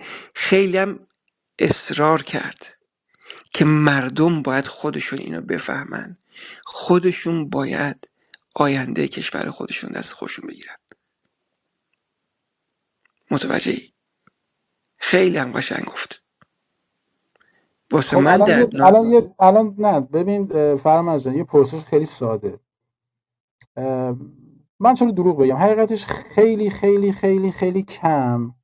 حالا امشب چون حالا دوستان اصرار داشتن، به احترام دوستان، من خیلی خیلی کم مصاحبه‌شون رو گوش میکنم. خب چرا دروغ بگم، هیچ علاقه‌ای ندارم گوش کنم. میدونید چرا؟ میدونید سرا؟ به این دلیل که اولا به شاه هم اعتماد دارم. شما تمام این چیزایی که مطرح کردی همش درست. پرسش بنده از شما اینه، آیا چیزی جز این گفتمان از ایشون انتظار میره؟ من و شما آیا انتظار داریم ایشون بیاد بگه من شاهم؟ من و شما آیا انتظار داریم ایشون بیاد بگه من دنبال قدرتم؟ من و شما آیا انتظار داریم ایشون بیاد بگه نمیدونم مردم باید حالا ایشون که گفتن مردم باید انتخاب بکنن، آیا حالا اینجا اصرار اینه ایشون باید بیان بگن مردم باید منو صدا بزنن؟ خود ایشون اشاره نکردن این بار؟ فکر میکنم اگه اونطوری که من متوجه شدم قضیه پادشاهی اصیل ایرانی واسه 2000 سال پیش خودمون بخوایم بگیم، یه همچین رولی رو دوست داره این که مثل آریا مهر جاوید تو تمام آب و گاز و برق و خونه و زندگی و دین و اساس و قرآن و همه چی مردم واسه تصمیم بگیره که کسی نه نبود که بخوام بهشون اطمینان کنن. نه اینجوری هم نیست عزیز دلم. نه اینجوری اصلا شاهنشاهی هیچ وقت اینجوری کار نکرد. نه عزیز من اینجوری نیست. میدونید دوست دارم فرمز جان، ولی این گزارت غلط. نه عزیز من. ببینید اینو میذارم رو حساب این که ببین خیلی پوزش شما رو نمیگم فرمز جان، اکثرا دوستان، اکثرا بچه‌ها عزیزان دل، به جای اینکه برن توی تالارایی که یه چیزی یاد بگیرن واقعا از فلسفه شاهنشاهی، از فرهنگ شاهنشاهی یه چیزی یاد بگیرن، خیلی واقعا پوزش میخوام. توی رومای لاتائل عمدتاً میریم، غیر از این هم نیست. من دیروز رفتم توی اجتماع از من بود این خودم بعد از مدت ها، من خیلی کم، من فقط نهایتا میام توی روم کیوان یا توی روم خودم. خیلی کم پیش میاد مثلا من برم توی روم دیگه که اصلا نمیشناسم. اولا که مثلا ادعا کنم پادشاهی خان، ولی این پرسش اینجاست، آیا واقعا گفتمان این افراد، این مجموعه‌ای که تو همین کلاب هاوس هستن، توی سوشال مدیا هستن، آیا واقعا چیزی به دانسته‌های من اضافه میکنه، یا فقط من میرم اونجا خیلی ببخشید پوزش فقط میرم چسناله میشنوم و نمیدونم درد و بدبختیم و بیچاره‌ایم و اینو زدن و اونو کشتن و نمیدونم، فقط منتظریم خیلی ببخشید خیلی پوزش میخوام، خیلی پوزش میخوام. بله نسبت جمع دوستان، مثل چی منتظریم ببینیم مثلا رضاشاه دوم چی میگن بعد بیایم همینو تکرار بکنیم اینجا بدون اینکه روش فکر بکنیم؟ من نگران من این نیست. ببین نگران من روش من چجوریه، نگاه من چجوریه. آقا جان عزیز من، ما خویش‌اندیشی داریم، خویشکاری و خودفرمانی داریم. این خیلی تفاوت میکنه با خودسری و حماقت و آتش به اختیار بودن ها. نه، شما از اندیشه خودت، از کردار خودت، از پتانسیل خود استفاده کن، بهره بگیر، همسو و همگرا بشو با شاهد. هی ما نگاه میکنیم ببینیم ایشون چی دارن میگن. آقا خیلی پرسش خیلی ساده است. شما آیا از یک شاه، از رضاشاه دوم، آیا چیزی جز این انتظار دارید که از میهنش دفاع بکنید؟ میدونید من همیشه چیزی مثال میزنم این رو، میگم دقیقاً مثل چی میمونه؟ مثل یه پدری میمونه که بچه‌اش توی خونه مریض افتاده داره میمیره، این هی میره به این در و اون در و این همسایه و اون همسایه و داره میزنه آقا بیاید بچه‌مو نجات بدید. این روزه نیست، عین واقعیت. رضاشاه دوم کاری که داره میکنه دقیقا همین. ایران داره میمیره، داره به این در اون در داره میزنه، میگه بی پدر و مادرها ما از شما مطالبه داریم، دنیا به ما بدهکاره، از شما مطالبه داریم، با شما دعوا نداریم، جنگ نداریم، ولی مطالبه داریم از شما، به ما بدهکاری، بعد بیاد بدهیتون رو بدید. پوفیوزا، این خیلی درکش آسونه. من نمیدونم چرا دوستان فقط منتظرند که دقیقا مثل این چیزا شدیم دیگه. خیلی ببخشید، حالا یه زمانی امثال ماها میرفتیم منتظر بودیم که خمینی گجستک ور ور ور ور ور ور کنن بریم پای. امروز مثلا خامنه‌ای اینو گفت. آقا جان شاه اینجوری نیست عزیز دلم. شما از خودت، از اندیشه خودت به همون اندازه‌ای که از شاهنشاهی، از شاهت انتظار داری، به همون اندازه نگر داشته باش و به همون اندازه اکت کن، به همون اندازه کنشگری داشته باش. درد اینجاست که دوستان میرن توی روم‌های لات، من نمیگم بیاید توی روم بنده،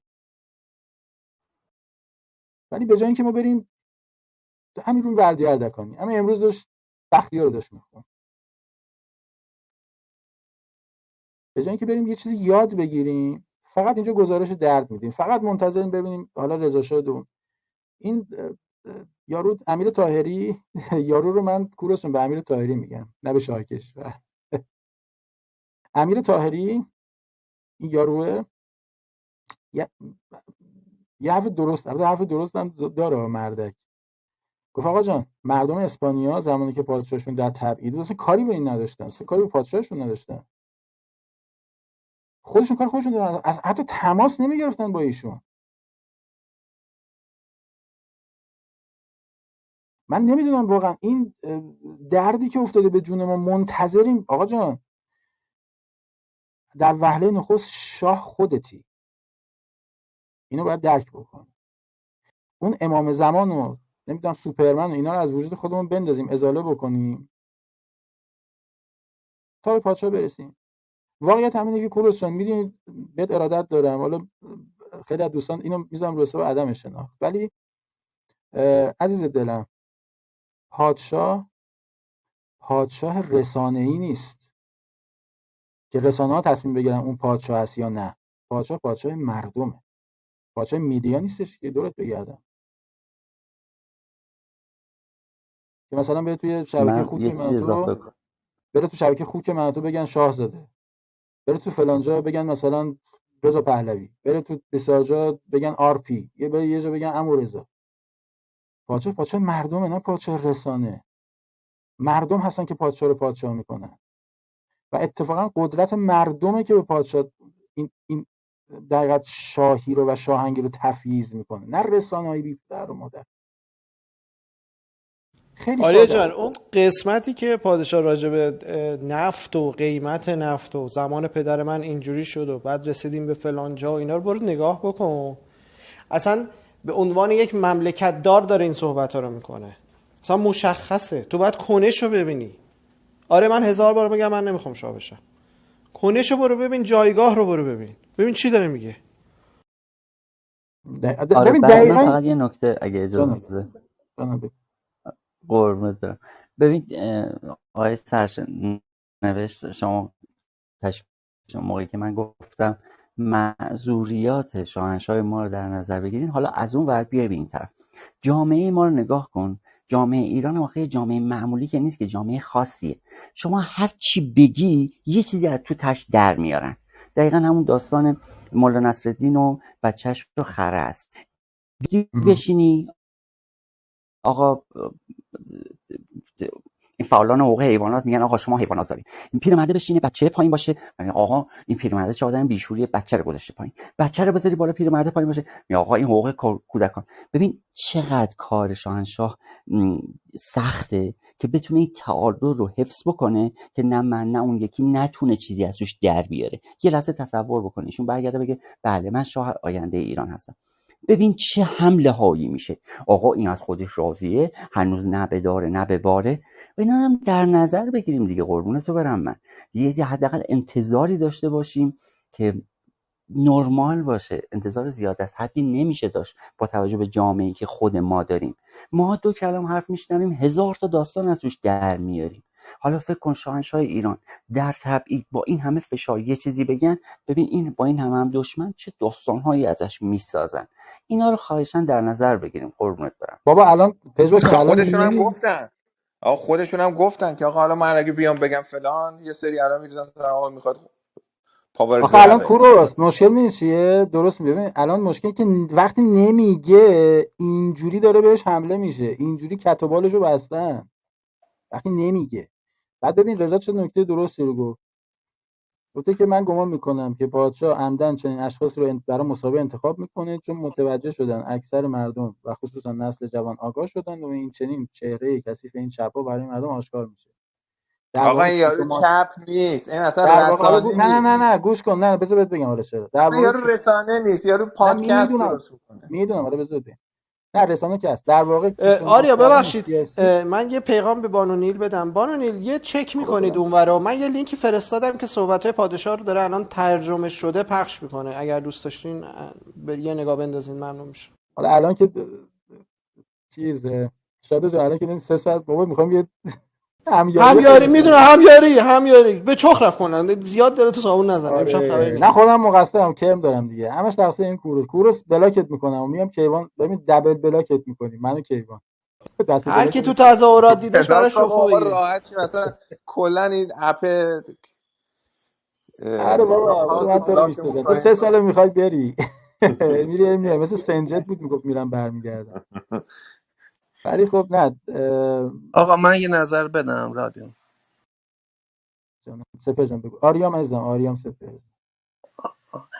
البته اینو تقلبی که بهم رسوند، یک احتمالی هم ممکنه وجود داشته باشه که به خاطر حوادث حماس و اینا این آمریکا و غربی‌ها بخوان که رژیم ایران رو عوض کنن خیلی زود و الان آماده مثلا پادشاهی نباشن. شاید ممکنه یک ترانزیشنی باشه، یه مش از این چیز میزا قرار باشه بیان و حالا برای اینکه ایران نجات بدیم شاید یه همچین چیزی. بعد یه 2 تا حرف دیگه هم میخواستم هر جا میرم حالا صحبتشو بکنم، پیشنهاد کنم. یکی این که ما کم کم شروع کنیم، یعنی مخصوصا وقتی انگلیسی جایی مینویسیم یا حرف میزنیم به جای مونارکی و کینگ و اینا که واقعا با مفهوم پادشاه فرق هم داره کلمه و معادل انگلیسی نداره کلمه شاه رو به کار ببریم که قبلا هم مردم میشناسن، اونا هم که نمیشناسن کنجکاو میشن میرن میخونن. اینا کلا حالا درست یا غلط اصلا یک چیز منفی مخصوصا تو آمریکا با مونارکی و شاه و اینا دارن که اصلا خود به خود میخوان بزنن، یعنی اصلا جزء ارزشاشونه. ولی وقتی شاه بگیم یه چیز جدیده میگن که فرق داره. بیایم نه بابا شاه ها همه میشناسن، تو دیکشنری هم هست، اصلا لغت شاه هست. آره ولی خب بعضیا فقط به نام خود آریامهر میشناسن، فقط خود آریامهر رو بعضیا به قول شما میدونن، ولی خب برای اونایی که نمیدونن، جدیدات جوانترا اینا نمیدونن، اونایی که تو سوشال مدیا همه نمیدونن، ولی وقتی که ما شروع کنیم به کار بردن میدونن و این چیز منفی که اینا به مونارکی دارن این فشار رو از رو خودمون برداریم. این مال افکار عمومیه، ربطی هم مثلا به این که مثلا آمریکا نمیخواد و فلان اینا نداره، مال افکار عمومی. یه ذهنیت منفی توشون هست. آره کینگ بوده مالیات میگرفته نمیدونم فلان میگفته این چیزای ابتدایی. آره. یکی هم این که روی این حرف پادشاه که گفتن که کوروس استراتژی من اینه که این امید به باور تبدیل بشه و وقتی که باور شد اون وقت کار انجام میشه. این باور شدن رو ما باید خیلی محکم پشتشو بگیم، دنبال یه ابتکاراتی باشیم، یک مثلا هشتگ یا پوستر، هر چی یه شعار، هر چی که میتونیم. و این باور فقط در مورد خود ما پادشاهی خواهان نباید باشه. باور باید برای قشر خاکستری، برای اونایی که توی رژیم منافع دارن، برای چپولها که دشمن پادشاهیان باور کنن که ایران دوباره ایران میشه و این خواب تجزیه و نمیدونم کثافتکاریایی که تو فکرشون هست و اینا رو بزنن از سرشون بیرون. این باور رو ما باید انتقال بدیم از روی حرفامون، جملاتمون، چیزایی که میگیم جاهای مختلف. این باور مصریه. وقتی که محکم بگیم باورمون رو نشون بدیم به بقیه هم انتقال پیدا میکنه. همین حرفو همتون هر جایی که تونستین موقعیت پیدا کردین لطفاً بگین. و این چون که دیگه از این واضح‌تر چی بگم. گفتن استراتژی من اینه که باوره و بعد از باور وقتی که باور انجام بشه اون موقع کار انجام میگیره دیگه. خیلی واضح گفتن توی حرفشون اینو. با میبودی بود حرفشون، جاهای دیگه هم ازش گفتن ولی اینجا خیلی واضح گفتن استراتژی کنونی من اینه. سپاس. مایک آف.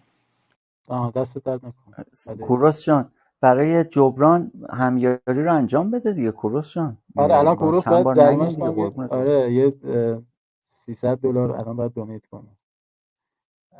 الان کوروش این تو اسم پول میاد سریع فلنگو میبنده. عرضم به خدمت شما که نه اینو میخواد بابا تا اومدم این نکته یعنی جان کلام رضا رو اومدم بخونم بیافه چیز شد. نه کوروش ممکنه این آدم خودش چپ نباشه، ممکنه، من نمیشناسم، من روسا حرفتو دارم میگم، ولی این مصاحبه رو فرمت مصاحبه رو گوش بکنید دقیقا همون فرمت چپولاست. چون ندیدی یا ناقص دیدی آدم میگم از اول تا آخر گوش کنی. رضا هم نوشته میگه کیش و مات کردن سیاسی پیش از به قدرت رسیدن. همون چیزی که حالا دوستان منظور آره من نظرشون اینو اینه باید که برم نگاه کنم. ولی ببین اولا آره کامل یارو رو بگو. رسانه نیست، این یه پادکست داره و نه رسانه چیز است آخه. میکنه، ببین نه اونجوری نه آخه بذار بهت بگم دیگه. ببین تو بعید هج کوروش. فاندره، یعنی پول و اینا چیز میکنه. بعد یه آره میدونم. پادکست داره اینترویو میکنه، کارش مثلا جو روگن، آره نه مثلا متوجه شدم. بن شپیرو نمیدونم کاندیس اوون، تو مایه هاست. نه میدونم متوجه. ببین اینم ببین توی دنیای امروز ببین الان ما رسانه ایم، الان همین کلاب هاست رسانه است. آره هر کسی اونجوری منظور بخوای خودش حساب دیگه. کنی اگه رسانه اون یه است دیگه. مینستریم مدیا آره مثلا یه رسانه ماهواره‌ای که مثلا یه تلویزیونی داشته باشه آره. ولی خب اینا همش تو کاتگوری رسانه تعریف میشه دیگه عزیز دلم. هر کسی که تریبون داره من آره دیدم اونجوری میتونی بگی آره رسانه. آره 5.5 میلیون فالوور داره مردک. بعد من آره نمیذارم بعد ایران یه خود دفعه دیدم فرد یه آره دفعه دیدم کوروش جان خود فرد خیلی مهم نیست، مهم اینه که چه جریانی پشت این داستانه که در واقع دنبال جواب شاهنشاه کردن اون مهم، وگرنه خود فرد که مهم. آره این سیاست مهمه. آقا خب بریم سر بحث شیرین پول. خب بعدتون در خدمتیم. تیروبون در اختیار شما. از این بالا از دوستان زحمت بکشید. خلاصه حتی همیجان که دیشب مهر کردن. گلریزون آره آخه گلریزون هم که میاریم پژواکس یاد این چیزا آدم میفته. یاد این زندانیانی چیزا چک هست میخوان آزاد بکنن. من نمیدونم یه بعضی چیز دیگه بگم بعد بریم روی بعدی. پادشاه گفتن که این پلاکاردایی که مردم میگیرن دستشون به زبون انگلیسی نمیخوان زبان تمرین کنن که خب این پلاکاردها معمولا کینگ رضا پهلوی روش می‌نویسن دیگه. گفتن نمیخوان زبان انگلیسی تمرین کنن، میخوان خواستشون رو به دنیا بگن. دنیا باید صدای مردم رو بشنوه دیگه. دارن همه جوره خواستشون رو به مردم دنیا میگن. این خیلی مهم بود، اینو یادم رفت بگم. داره دقیقاً. ولی خب اون بحثی هم که سپر جان داره راجع به واژه شاه، اتفاقا این بحثی بود که با بعدی هم داشتیم ما چند وقت پیش. این مبنایی تره. ولی خب توی ادبیات عرفی اگه بخوایم مثلا اینو برگردان بکنیم به چیز که مثلا اونا شعورشون برسه بفهمن، آره مثلا معادلش میشه کینگ. ولی خب بهتر اینه که البته نمیگم تو رسانه وقتی میگن شاه به طور حتی به رضاشاه نمیگن شاه، یا شاهنشاه آریا میگن شاه. این نکته خیلی مهمه. ولی مثلا برای اروپایی مثلا داری توضیح میدی اول نمیتونی بگی آقا من مثلا شاه اینجوریه، میگی معادلش میشه کینگ. ولی خب از اصالت با شاهه. کینگ به ما هو کینگ به قول آخونده اصالت نداره عزیزم.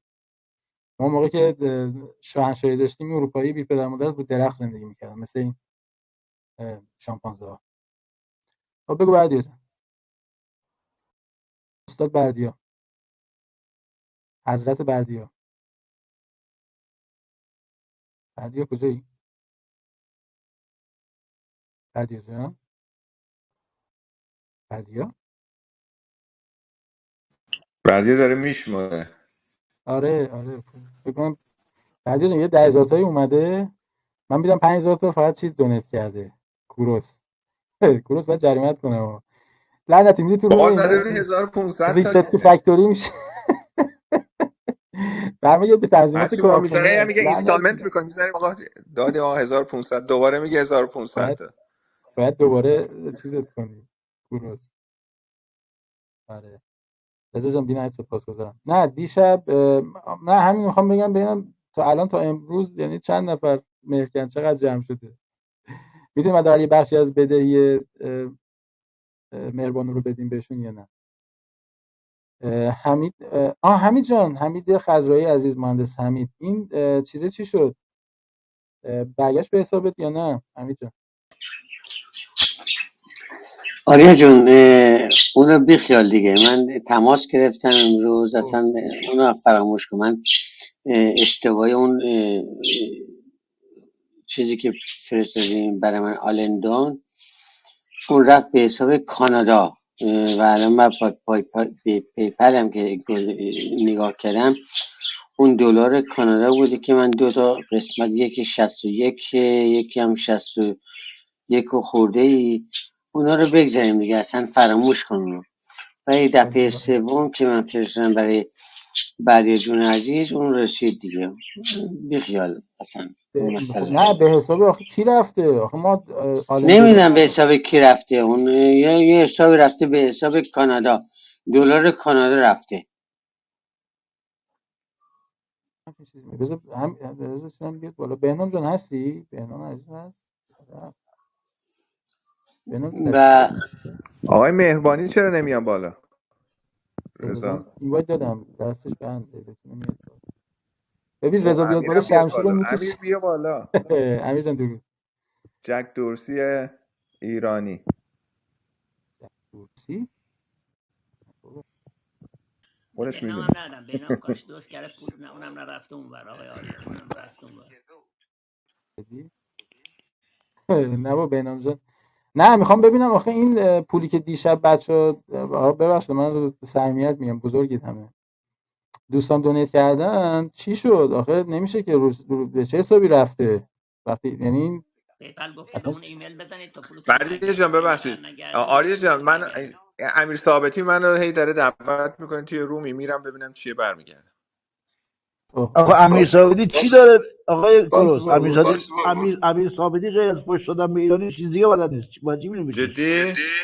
آره من به دارش به خاطر بی ادبیش تو اتاقم. آره برم ببینم پس چی میگه مردک. درست ببین گفتی همه خوبه. عوض، من نمیدونم چرا اینطوری شده آقا. ثابتی که همه از آدمای خوب مشروطه فلان. نمیکشه بیرون. ها حالا همه اب نداره آدمای اسم خوب فلان معقول، اون بعد از روزم یه من سال یه باش دفعه میزنن بحثم تاق شد. تپیله. آره کوروس من اون روزم باش بحثم شد. گفتم آقا تو حتی نمیتونی بگی قانون اساسی ایران. نه همون به قول علی کاوین از هم مشروطه میگم میگه. با این آقای ثابتی هم اون روز بحثم شد. نه پژبک جان به قول آره چیز میگه حتی همون نمیتونست بگی قانون اساسی ایران. چی میگه قانون اساسی ایران مشروطه میگن دیگه. منم اینو شنیدم از بچه‌ها. من تقریبا یه سال چیز نشدم، هم صحبت نشدم، ولی قبلا خیلی معقول، خیلی کروس جان بزن بگم ایران کروس جان دوست، پادشاهی. کروس عزیز ببین کسی که اتاق بعد میگه ما ایرانی ها 1400 سال پیش زنامونو تقسیم کردیم بین عربا، بعد میگه سال 57 زنامو تقسیم کردیم بین آخوندا، این انسان رو باش حرف بزنی؟ واقعا راست میگه. اگه هم حرف بزنه نه یه پس پرسشی ازش بپرسید فلان ازش لق در مورد نمی اون بلوچه کی بود که تجزیه طلب بود جمهوری اسلامی گرفتش. کی بردیا عبدالمالک ریگی. بهش بگو عبدالمالک ریگی چطوری. ریگی آره این بعدش بپرس، هیچ چیز دیگه نگو. ریگی که اون روز یارو میگفت پادشاهی خواه یه نه بابایی میگو برای دیگه جدی دارم مجرد میگه. نه اصلا نه از یکی بچه‌ها اینجا بود شنیدم میگفت پادشاهی خواه از ریگی، میگفت به ریگی فوش ندید. بود دیگه، رفت ریگی پادشاهی خواه بود. آخوندها تو هوا گرفتنش. تجزیه طلب ترکش. CIA فروختش، حالا هرچی بود اسرارش با خودش به گور رفت. دقیقا یاد چیز افتادم، دقیقا یاد این بن لادن افتادم، میگفتم که کشتنش. بعدا حتی یه دونه فیلم ساخته بود آخرین پایگاه شاهنشاهی خواهان بعد از شورش 57 خود زاهدان و سیستان و بلوچستان بود، یعنی بیشتر اونجا خیلی‌ها رو کشتن. میا چی نوشتی؟ ببین میا خیلی دوست داره، میگه برو دست علی بهم. کدوم علی؟ خب آریا بعد حرف زدی یا کدوم علی چیه؟ ما میدونی چی میگه علی از اونا، میدونی که آره دست عباس میگه به دنبالت. عباس گردن دراز چی؟ گردن دراز داره. خودش با دندون مشکی دوست داره. گردن دقیقاً. خب عرضم به خدمت شما که آقا یه موزیک پخش بکنیم به افتخار دوستانی که میخوان امشب خلاصه بهتر کنن، ببینیم میتونیم یه $1000 $1000 امشب جمع کنیم. حالا حمید عزیز و بهنام جان که سهم الهمیاریشون رو دادن. بهنام جان درود، خوش اومد. بهنام اومده رو استیج. اون مبلغ رو پیگیر شدیم بهنام جان. حالا حمید عزیز که میگه بی خیال شدم، میگه نمیدونم رفته به حساب کانادا. بهنام عزیز درود بر شما، درود بر تمام عزیزان. جناب قضایی، به همون شخصی که پرداخت شده تنها گزینه‌اش اینه که براش بنویسیم که سهواً پرداخت شده، ازش بخوام که برگردونه. من بعد 1.5 ساعت که تو لاین پیپال وایسادم، فقط به خاطر دیشب قول داده بودم بردیام هی انگشت نشونم میداد بگیر یا بری یا برداری پیشگیرش باشینا. گفت بعد برگشت گفت که چون خودتون فرستادید و برای خرید و فروش نبوده که معمولا میره زیر پوشش حمایت، برای اون شخص بگیرید بنویسیم. داد نداد دیگه. من اتفاقا دوست داشتم برگرده بیاریم آقا شد دیگه. تو الان فوش بده بهنام جان، یه فوش بده. شیم آن یو پوفیوس، پول ما رو بده. نه ببین دیشب ما 4 نفر بودیم صحبت کردیم، تو اومدی تو جمع بزرگان دیگه باز اینو اضافهش کردی. بگو بهنام بهش بگو این پولا خوردن نداره، این سهم یتیمه، اگلوت پای نمیره جاکش، پول ما رو. نه بیمه ابرقرض نبود دیگه، به خاطر همین رفت تو جای دیگه. یه طوری میشه دیگه. حالا بابا سهم تو بود رفت اونوری قضا بالا اون بنده خدا نیاز داشته آقا، حتما نیاز داشته. بابا هیچ کی نیازمندتر از ما نیست، الان بدهکاریم لعنتی‌ها. یه خورده آخه درک کنید ما رو. خب ولی کجا آوردین شو آریا بردیا، از کجا آوردین الان کینگو؟ این برای من جالبه. آخه از کجا اومد اصلا؟ نه اون آریا خراب کرد، آریا ویرایش کرد. اشتباه از من دارم میگم دیگه. من فکر کردم بردیا پیپل می داره. خب من اومدم این لینک پیپل می رو گذاشتم، یعنی لینکشو کوتاه کردم، پیپل می رو گذاشتم، بعد چیز قبول کرد، یعنی اکسپت کرد پیپل. به خاطر همین اینجوری شد دیگه. نه این اشتباه از من بود. حالا الان به حمید جانم بدهکار شدیم. حمید بنوم است.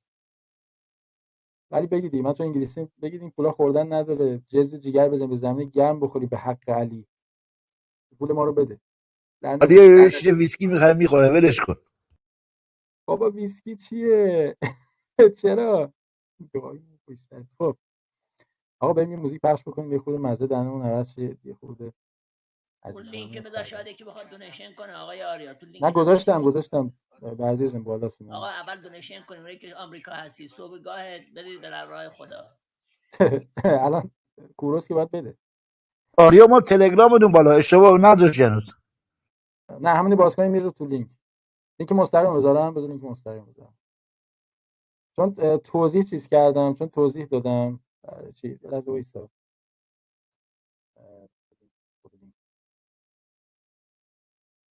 آریا تو هرچی برنامه است رو ما امتحان میکنی یا شدی موش آزمایشگاهی.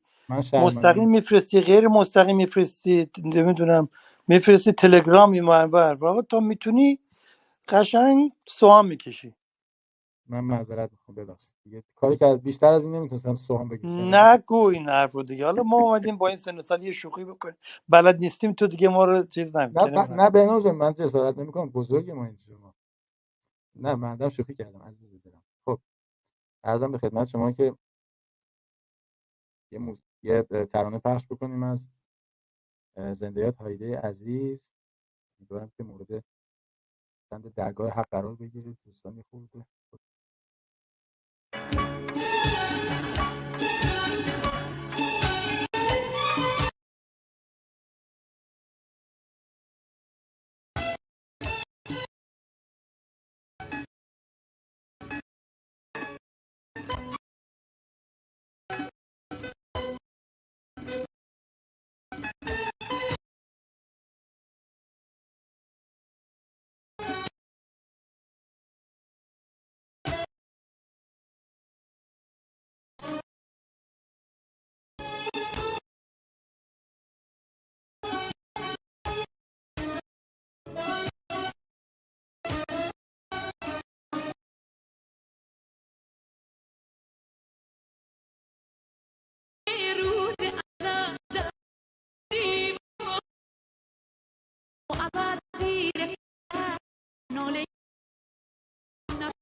فدای تو مگه این دل دیوانه نبود.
این دل دیوانه نبود.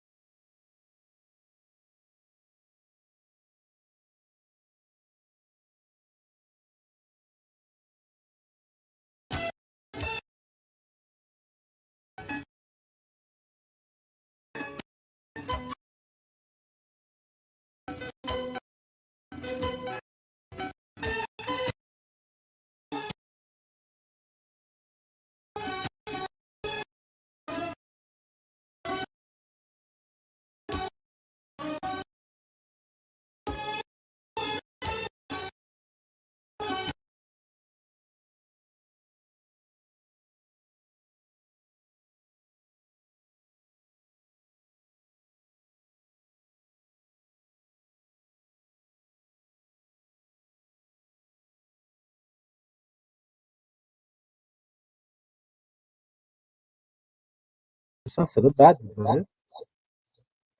من مانیتور نکردم امشب به خاطر هم. خب الان صدای من هست؟ بله صداتون هست. ارشاد جان تو به ارشادمون اومد. ما که بودیم در همون اول در خدمت بودیم. آره بودی ولی آره دیگه ما انقدر دیگه من خودم دارم میگم انقدر دیگه حرف زدم دیگه نوبت بهت نرسید. به خاطر نه همین آقا اینجا خواهشی. فدای تو بشم، زنده باشی. به خاطر همین اینجا باید فقط یه واسه درودی بنده یه درود مجدد بدم به کل حاضرین در اتاق و یه مطلب یا خدمت جناب بردی اردکانی هم نوشتم که فکر کنم نیومد متاسفانه. جناب بردیای اردکانی، بابت جنبش پارسال شما دقیقاً 23 میلیون خورده‌ای به بنده بدهکارید. اون خوردهش برا خودتون، 23 میلیونش رو باید بهم پرداخت کنید و 2 میلیون دلار هم به خاطر خودم بهم بدهکارید که رفتم خودم رو منفجر کردم. امشب برنامه رادیومو به فعلا را بندازید، فردا شبم یه گل ریزون برا بنده بگیرید.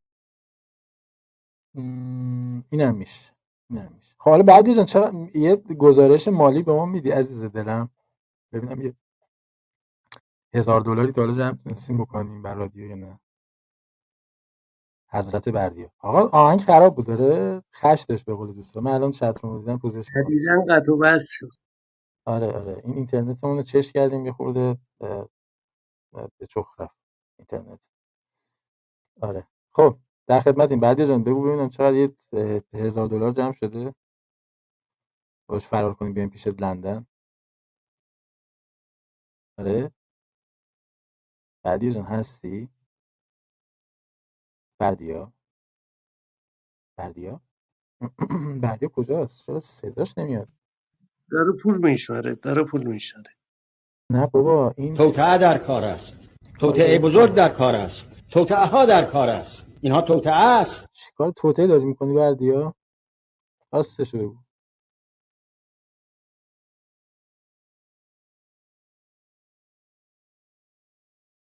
ولی خب تا اونجا که میدونم من منتظرم بردیا جان بیاد بگه چجوریه. صدای منم بده؟ صدای خودم بده؟ نه صدا خودتون واقعا زیباست و عالیه. صدای خودت که بده ولی خواست واضح میاد. آره همین ببین درست گفت کیوان، درست گفت. نه صدای زیباست و عالیه. نه زیبا که جادار هست مطمئن ولی زیبا نیست. خب ما صدا قشنگمون بردیاست، منتظریم بردیا بیاد اینجا. ولی دیشب آریا جان اجازه من صحبت بکنم؟ نه خواهش می‌کنم همین جان بفهم. البته در رادیوم من تلگرام رادیوم نوشتم من دیشب شوربختانه به خاطر اون به اصطلاح اون چیزی که بردیای عزیز گرامی نوشته بود نبودش و شوربختانه من یه $61 و یک $61.95 و یک $61.33 به کانادا فرستادم و این اونی که به کانادا فرستادم الان نگاه کردم الان زوری outlook.com نمیدونم این شخص کیه.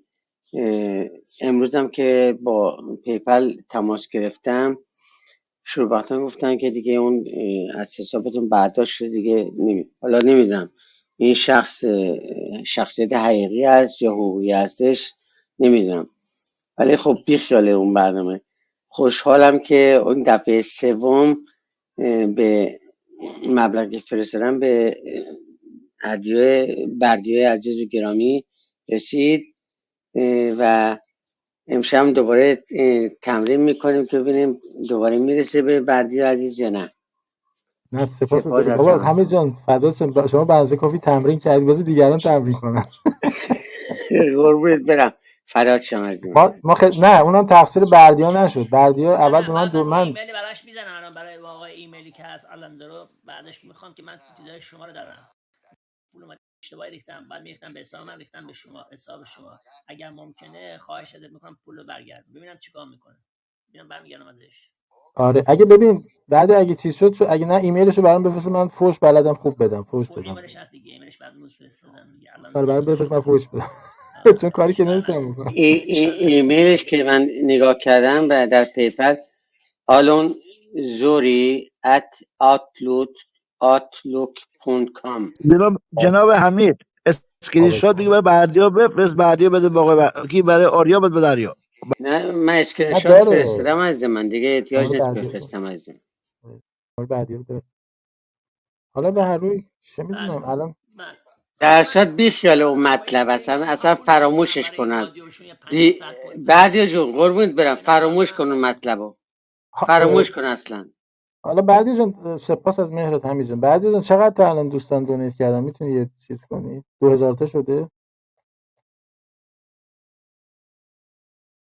دیشب که هم به نام عزیز هم حمید جان حالا 2 مرتبه دونیت کردن. سری اول که تقصیر من شد. نه و این بعدیا بنده خدا گفت ایمیل بده. من اینجا اشتباه از من فکرم بعدیا پیپل می داره، یعنی اومدم لینک کوتاه شدهشو بذارم که اینجوری شد بدبختانه.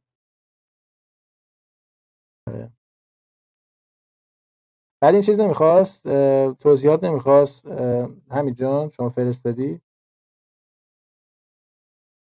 نه عزیز من هیچی نبودش، فقط پیپل گفتش که من با پیپل تماس گرفتم، گفت شوربختانه نمیتونیم دیگه برگردیم. این به همون حسابی که گفتم براتون رفته به حساب نمیدونم چه شخصی در کانادا. من شوربختانه مقصر خودم بودم که نوشته بود CAD یعنی دلار کانادا، ولی من متوجه نشدم به خیالم که جناب بردی عزیز در کانادا پیپرشون رو گذاشتن، ولی خب مقصر خود منم بودم تا اندازه نه ای. باباش مقصر شما نبود. در صورت خواستم اینو بهتون بگم. در صورت اصلا فراموش کنیم مسئله رو عزیز من. حالا فراموش که سالت باش چشم. بعدی جون خیلی مخلصیم، ارادت داریم. زنده باش. جناب قدر دیشب عزیز آقای پنداریان اگه اسمش یادم درست باشه تفلک این همه زحمت کشید به من و شما توضیح داد.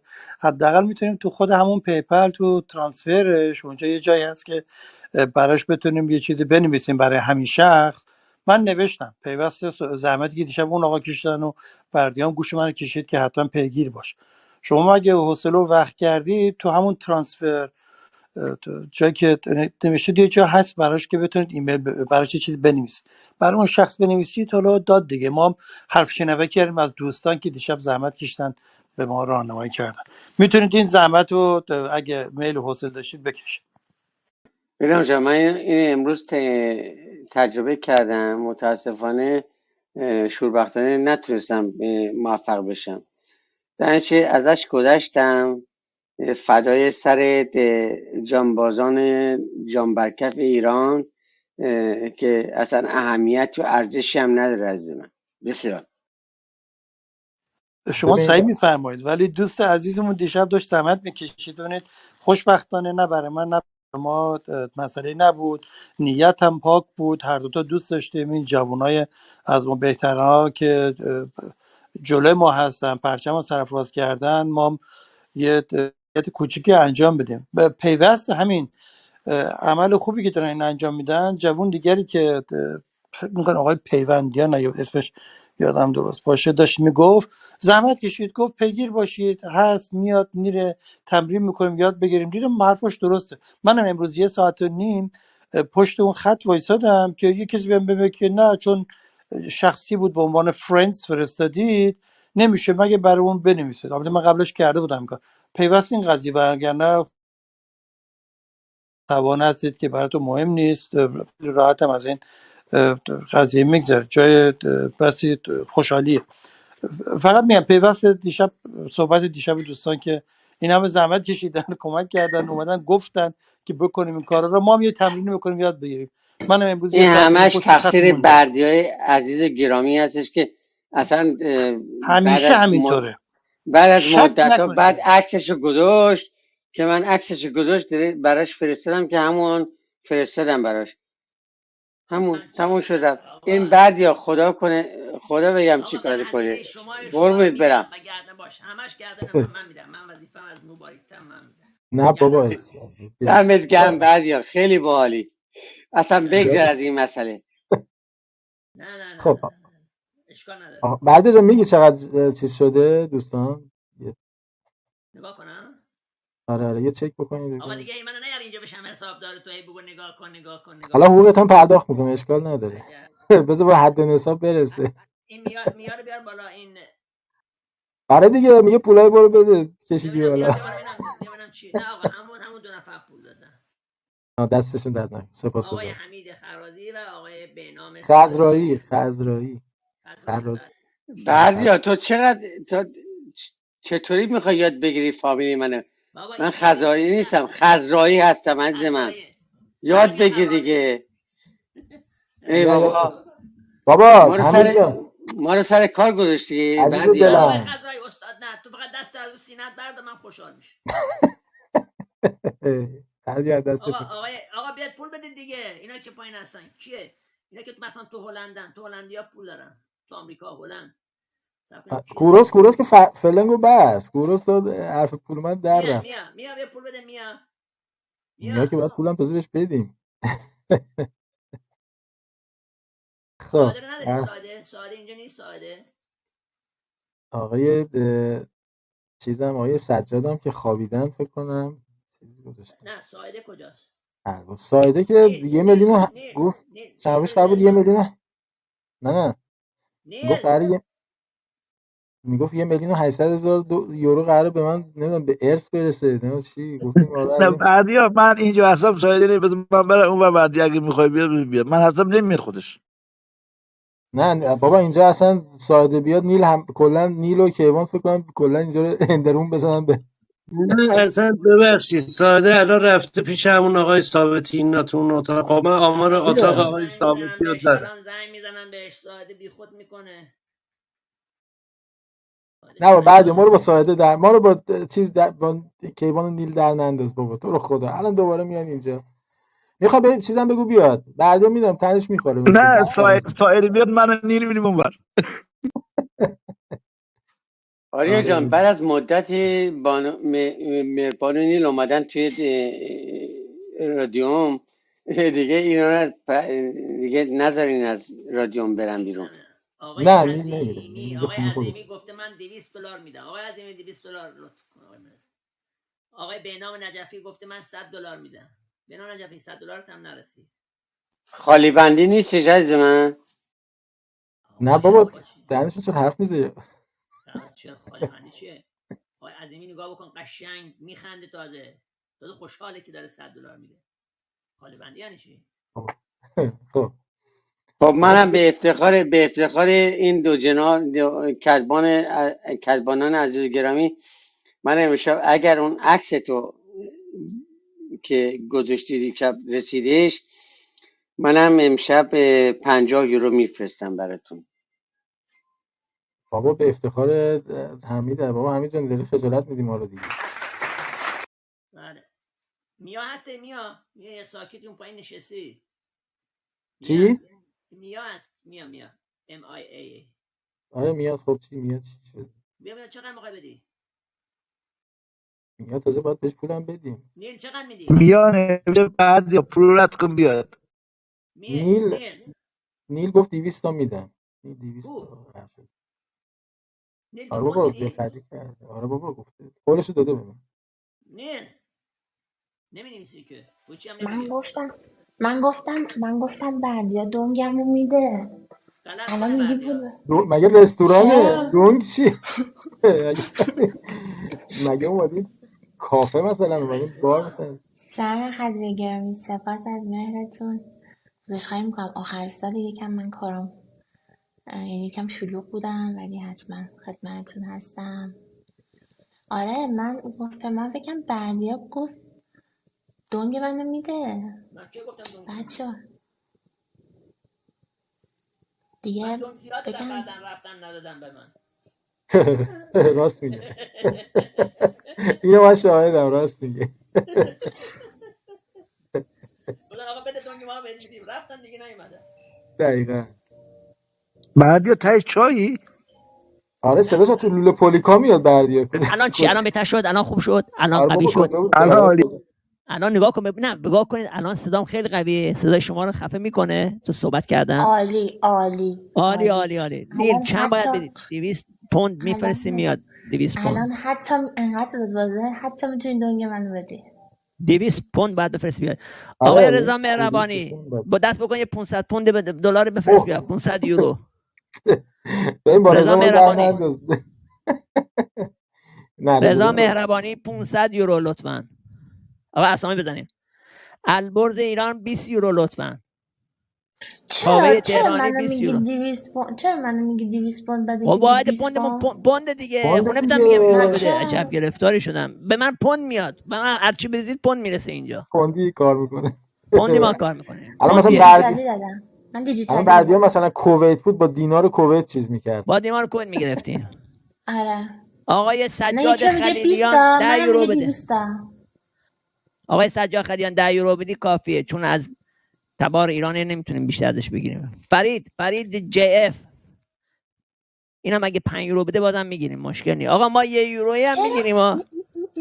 چرا یکی هم میگه 5 تا منم میگه 200 تا. منم 5 بردیا جان من الان 37 دلار خورده پوند برات فرستادم. راست میگه رضا. چک کن. رضا جان میگه 500 پوند کلا حقوق یه ماه منه، بعد 50. راست میگه بابا. چک کن حساب تو بردیا جون. الان 37 پوند برات فرستادم. سپاسگزارم ازت حمید عزیزم. بی‌نهایت. توماج صالحی چپولم آزاد شد. توده‌ای چپول توده‌ای آزاد شد. به کتف چپم که آزاد شد. چیکار کنم که آزاد شد؟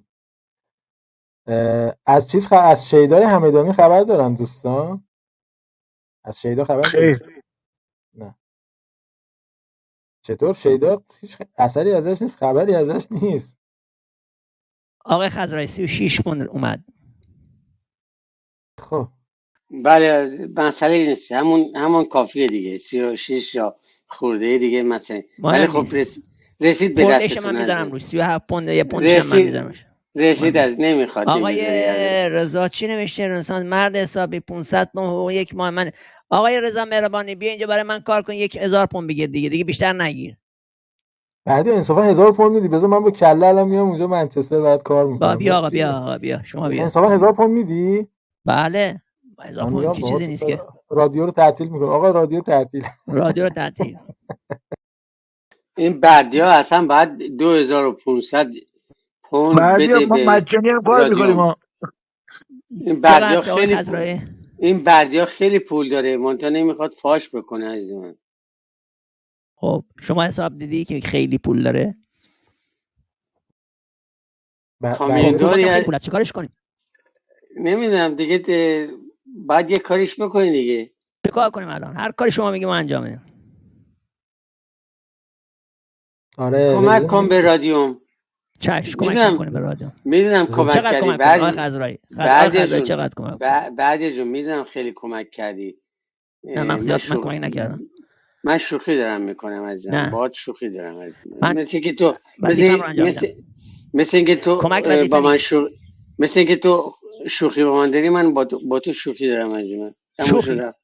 شوخی؟ من اصلا شوخی ندارم با کسی. من یا آقا رضا مهربانی بیا 500 یوروش بده، من اصلا شوخی ندارم. تو بردیا وقتی میام تو اتاقت با من شوخی میکنی، هیچ وقت هم نمیام بالا. تموم شد رفت. آقا من اصلا اهل شوخی نیستم، من جدیم. من میخوام فقط پول بگیرم از این مردم. آقا پول بدید. صبر کن آقای حمید خضرایی، تو اتاق بیا بالا. اومدی بالا بردیا میبینم. آقای خضرایی گل هر چی بگه من قبول میکنم. آره حمید کارش درست. حمید کارش درسته. خب کی رو داریم؟ آقای سرنوشت گل گلاب. ایشون سرمایه دار لینکن هست. سرمایه دار لینکن. الان شما برید تو لینکن بگید من آقای سرنوشت میخوام. اصلا زن شبا چی کار میکنه همین آقای سرنوشت؟ شیر میخره. یه شرکت شیر میخره با تانکرهای نفتی هستن، شیر میبره در خونه ها، شیر پر میکنه میذاره در خونه ها. حضرت علیه. الان بهش بگو آقای خضرایی، آقای حمیده، آقای سرنوشت، رادیوم احتیاج به کمک مبرم شما داره. یه کمکی هم به رادیو بکن. الان جرنگی 2000 تومان میریزه به حساب رادیو. آقای سرنوشت این لینک بالا هست، اگه خواستی کمک تو بکنی، حالا هم خواستی نقد بدی من میام میبرم. هر کدوم لازم بود. آقای سرنوشت خود شما و این مایک. یا اول 2000 پوند. ببین 2000 پوند چیز کنم که اصلا عالیه. یه تریلی شیر هدیه میده. آقای سرنوشت صدای منو داری؟ سرنوشت یه تریلی 2000 پوند بیشتره. یه 2000 پوند بیشتر، درسته؟ آقای بهنام نجفی میگه بردیا 50 از طرف من بریز. چشم 50 از طرف آقای بهنام. آره چی؟ آره. نه قربونت برم، من به تو بنوزم بعضی اخ باید بکنم عزیز دلم. اخی نداریم بکنم. فدای تو بشم. چه حرفیه؟ مرده. نیل اگه خود خواستی میتونم بیام نقدم ازت بگیرم. نیل هیچ مشکلی ندارم. نیل لندنه، بعد بری لندن از منچستر. میریم دیگه. از لندن تا منچستر چقدره؟ میرم دیگه. اتفاقا دیشبم لندن، پریشان لندن بودم، میگفتی میومدم ازت میگرفتم. 2 ساعت و نیم راست از منچستر تا لندن از این. اتوبوس 2 طبقه رو میبردم در خونه ایلی، میگفتم بیا 20 پوند تو بده. بس برای پول گازوئیل 2000 پوند. دقیقاً گازوئیل 2000 پوند میده، 20 پوند میدی. آقا یه بار دیگه این ترانه هایده رو پخش بکنه ببینیم صدا خوبه یا نه. میام دیگه، میام رانندم میاد برای فوتبال. آقا می از راننده بده به راننده. نیل هیچ مشکل ندارم، بده به راننده. نه من خونه شما رو بلد نیستم خانم نیل، شوربختانه نمیتونم بیام اجازه بگیرم، باید بیا خودت بدی بهش. خب سپاسگزارم. آقا این چیزو پخش کنیم ببینیم این درست شد، موسیقی درست شد.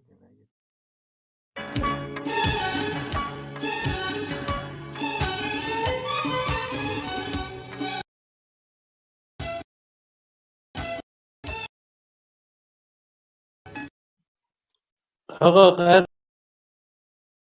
اشاره نمیدونم چه مشکلیه بکنید. آقای ارشاد گرامی و آقا همیانان گرامی نگاه دقت کنید. آقای ارشاد یک جان برکفه و میخواد برای اینکه شعله آتش این جنبش که بیدار شده رو نخوابونه، میخواد جانشو در راه میهن عزیزمون ایران فدا کنه. لطفاً همیاری کنید برای اینکه ما میخوایم به ارشاد نشون بدیم که ارشاد ما تو رو تنها نخواهیم گذاشت. تنها نمیگیم. سپاسگزارم. ما تا اونجایی که میخوای بریم ما میتونیم بهت کمک کنیم و برسونمید، هر طوری باشه بهت وصل کنیم و اونجا جان خود رو برای ایران نثار کنی. آقای ارشاد ما افتخار میکنیم به تو که اگر این کارو کنی، اگرم نکنی کی. نه این کار رو خواهیم کرد، فقط تا پدرام در نرفته بیاریدش بالا. جناب بردی اول جناب پدرام حسابش برسید، بعد در خدمتتون هست. بابا چرا پدرام چرا تیزی آقای سیاوش هم آقای آریا، آقای سیاوش هم 100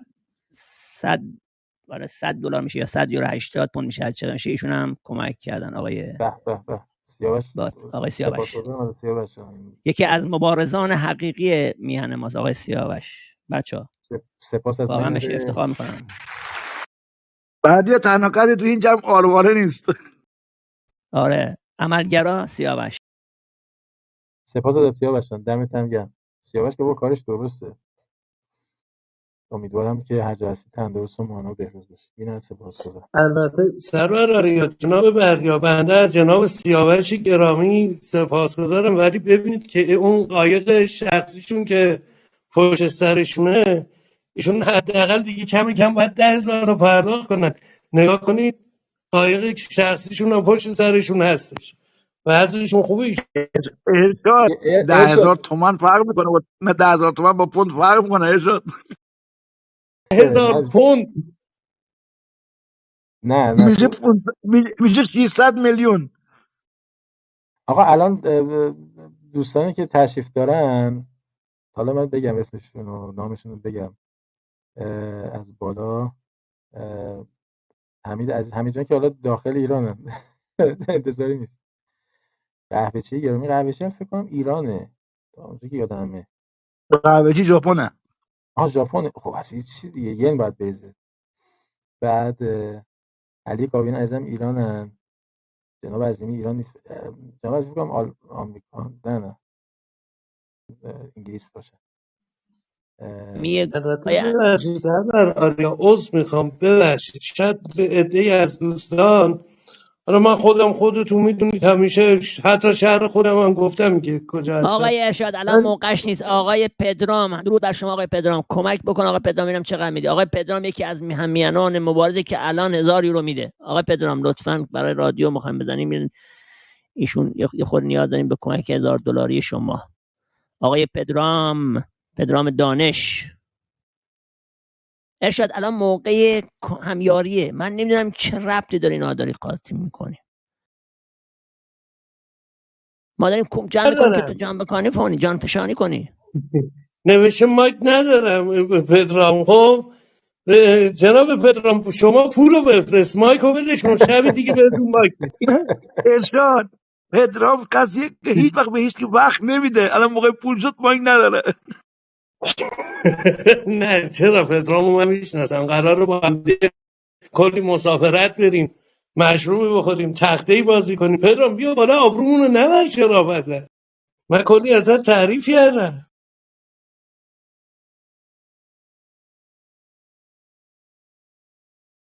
پدرام ما پشتمون به تو گرم بود.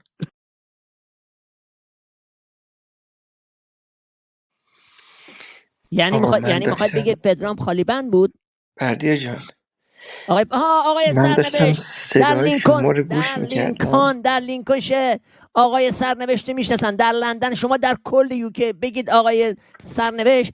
اصلا تمام این مردم باور کن هر جا مردم مستضعف رو میدونید آقای سرنوشت رو میشناسن. درود بر شرفت آقای سرنوشت، درود بر شرفت که این امام علی انگلستانه، امام علی انگلستان.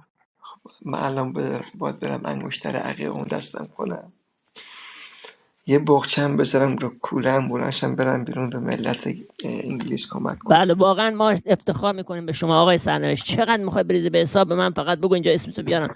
الان من نگاه میکنم من چقدر آقای سرنوشت ریخته به حساب پیپل. کدوم حساب؟ بالا کمتر از صندوق رادیو. کمتر از 1500 پوند قبول نمیکنیم ما. اذیت نکنید فرمایید. تازه سرش هم به کوبه دیوار شرش گل میکنه، باور کنید. این چجوری کار میکنه؟ این چیه، پیپله؟ آره اگه خدا قبول کنه. بردیا جان دوباره حساب دفعه قبل اینجوری نبود، چیز دیگه بود. بردیا جان دوباره حساب چک کن. من دوباره یه کاری دیگه کرد آقای حمید خضرایی 100 پوند داد. 100 پوند آریا بفرستم براتون. بابا حمید جان واقعا درود بر شرفت. شرمنده کردی بابا حسابی اصلا دیگه. آره امشب من چقدر تبلیغ میکنم واسط. آره بابا انصافا تبلیغگر خوبی هستم. این مبلغا برای هیچ کسی ارزش نداره. آقا چه ارزش نداره؟ خیلی ارزش داره آقا. 1 پوند 1 سنت جوانان برکف ایران هیچ ارزشی نداره از من. ما تنها کاری که میتونیم بکنیم در خارج از کشور همینه که بتونیم مبارزه بکنیم. تموم شد رفت. با سپاس از همه میان پرستان. نه دیگه این دیگه رادیو حالا میخواد درست کنه یه صدای بره تو ایران، یا میره یا نمیره دیگه. این رادیو حالا میگفتید کمک میکنیم اینجا هم هست، بیاد کمک کن دیگه. جناب بردیا ببخشید، یه جناب حمید اون پایین هستن، جناب حمید امین، ایشون هم اعلان کردن که قصد کمک دارن، چون نوشتن که حمیدها همه دمشون گرمه. فکر کنم با شما پیام حمید امین ایران. اگه حمید امین باشه حمید ایرانه، حمید نمیتونه.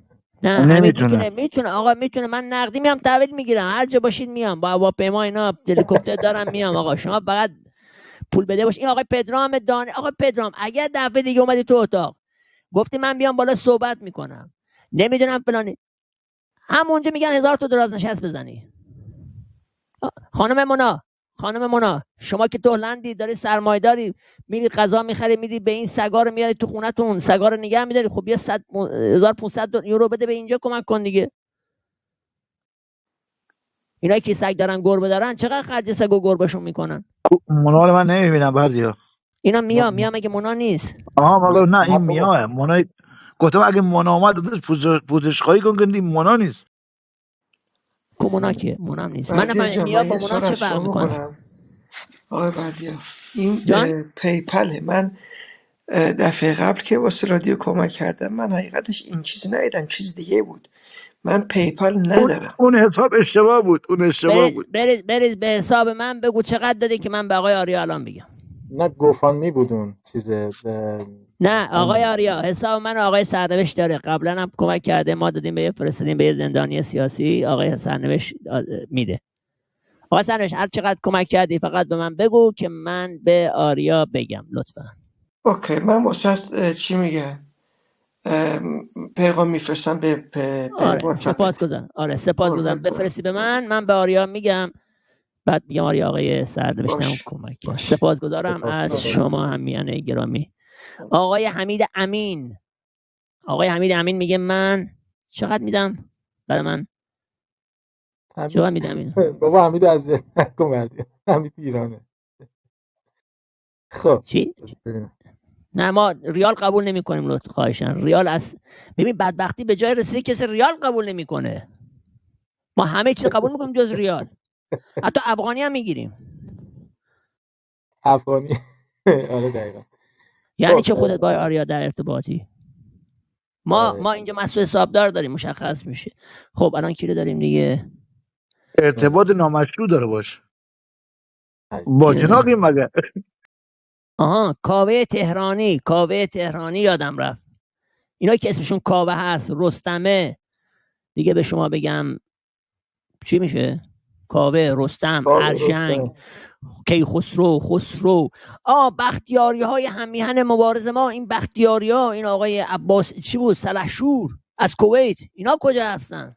آره اون قرار بود یه پولی بده، یک خالی بند، اونم خالی بند مثل پدرام. از پدرام صدامونه داره، پدرام نمیاد بالا. بابا یه دوستان بود پدرام دیگه بالا نمیاریم. یه دوستان بود بعد کرمونی بود می‌خواست $500,000 بفرسته. چی شد 500,000 آقای ترابی اون گذاشته رو منقل. آریا اون گذاشته رو منقل. اون نشسته بود دور میز، بعد یادش رفته بود که داره با کی صحبت میکنه. آقای ترابی. آره. بله. خانم نیل شما من منتظر شما نیل نیومدن هنوز به حساب من چیزی. نه نیل ای بابا من اگه رفتم دست فروشی کردم تا الان که خیلی درآمد داشتم که. آره چیز خوب میتونی بگی، بساطو خوب میتونی چیز کنی، بساط بکنی. بعدی فیلم های انگلیسی میداد پاشنو میبستن پشت بازن یه پای چوبی میذاشتن که دی میگردن تو انگلیس. آره من اگه برم بگم الان مثلا توی آقای من به انگلیسی ها بگم یه جا داریم میخوام کمک کنیم رادیو بزنم بهم پول میدن، ولی شما چرا نمیاد پول بدید؟ خب بیاد چیزی بگید دیگه. خب آقای شاید چیز باشه، شاید مثلا خودم چیزی نمیدونم. حالا بردیا جان تا الان چقدر جمع شده؟ تو الان شما ریختید آقای شما ریختید به آقای بهنام، فقط اومده شما به آقای بهنام و البته خودم هم که بعد جداگانه بریزم، شما به آقای بهنام شده 214 پوند و 28 پنس. آقای سیاوش گفته من 100 تا میدم، آقای بهنام گفته من 50 تا میدم، اینا هم 150 تا هم که بهش اضافه کنیم میشه 300 و بعدیا بهنام به یورو گفت، بعدیا بهنام به یورو گفت تبدیل پوند کمتر میشه. اشکال نداره اونو ما 50 حساب میکنیم میشه 364 پوند و 28 پنس. منتظرم که آقای سرنوشت، آقای خانم نیل، حالا این چقدر بدهکاری که دیونمون کردی آریا، اینقدر داریم صدامون میزنیم صدامون گرفت. نه بدهی که حالا بدهکاریم، 1600 تا بدهکاریم. 1600 یعنی 1600 تا رو بدیم مشکل همون حل میشه دیگه. 1600 تا رو بدیم صفر میشیم.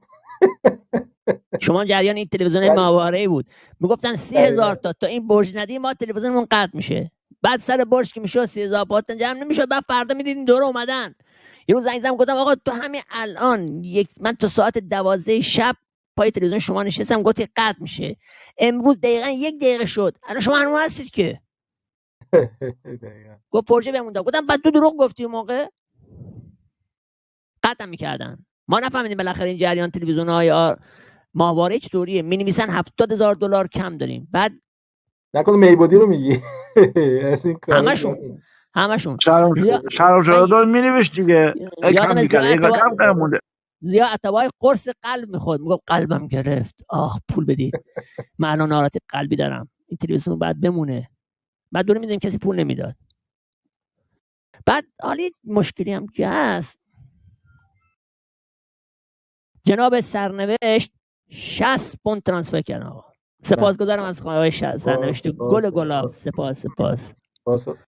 بعد بذار من سرنوشتم.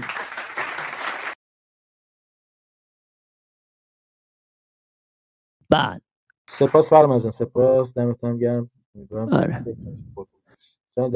نگاه کن آقای آریا، اینا همش بچه اتاق کیوانن ها، ولی بچه اتاق تو چرا پول نمیدن؟ بچه اتاق ما شما اینقدر مستضعفا هستید، تو گروه مستضعفا هستید. نه تو اتاق مستضعفا هستیم ما. نه گوش کن، نه خبر نداری که عزیز من، ما یه چیز داریم، یه مولتی میلیونر داریم به نام بانو گیتی، امشب نیومده. تو یه دونه چیز، تو یه فقره 2000 تا دونیت کرد. ما هممون فقیریم. اون رفته و قرض کرد، اون رفته و قرض به شما قرض داده. نه بحث چیزی، ببین اصلا قرار برای این بود که یه کار جمعی باشه دیگه.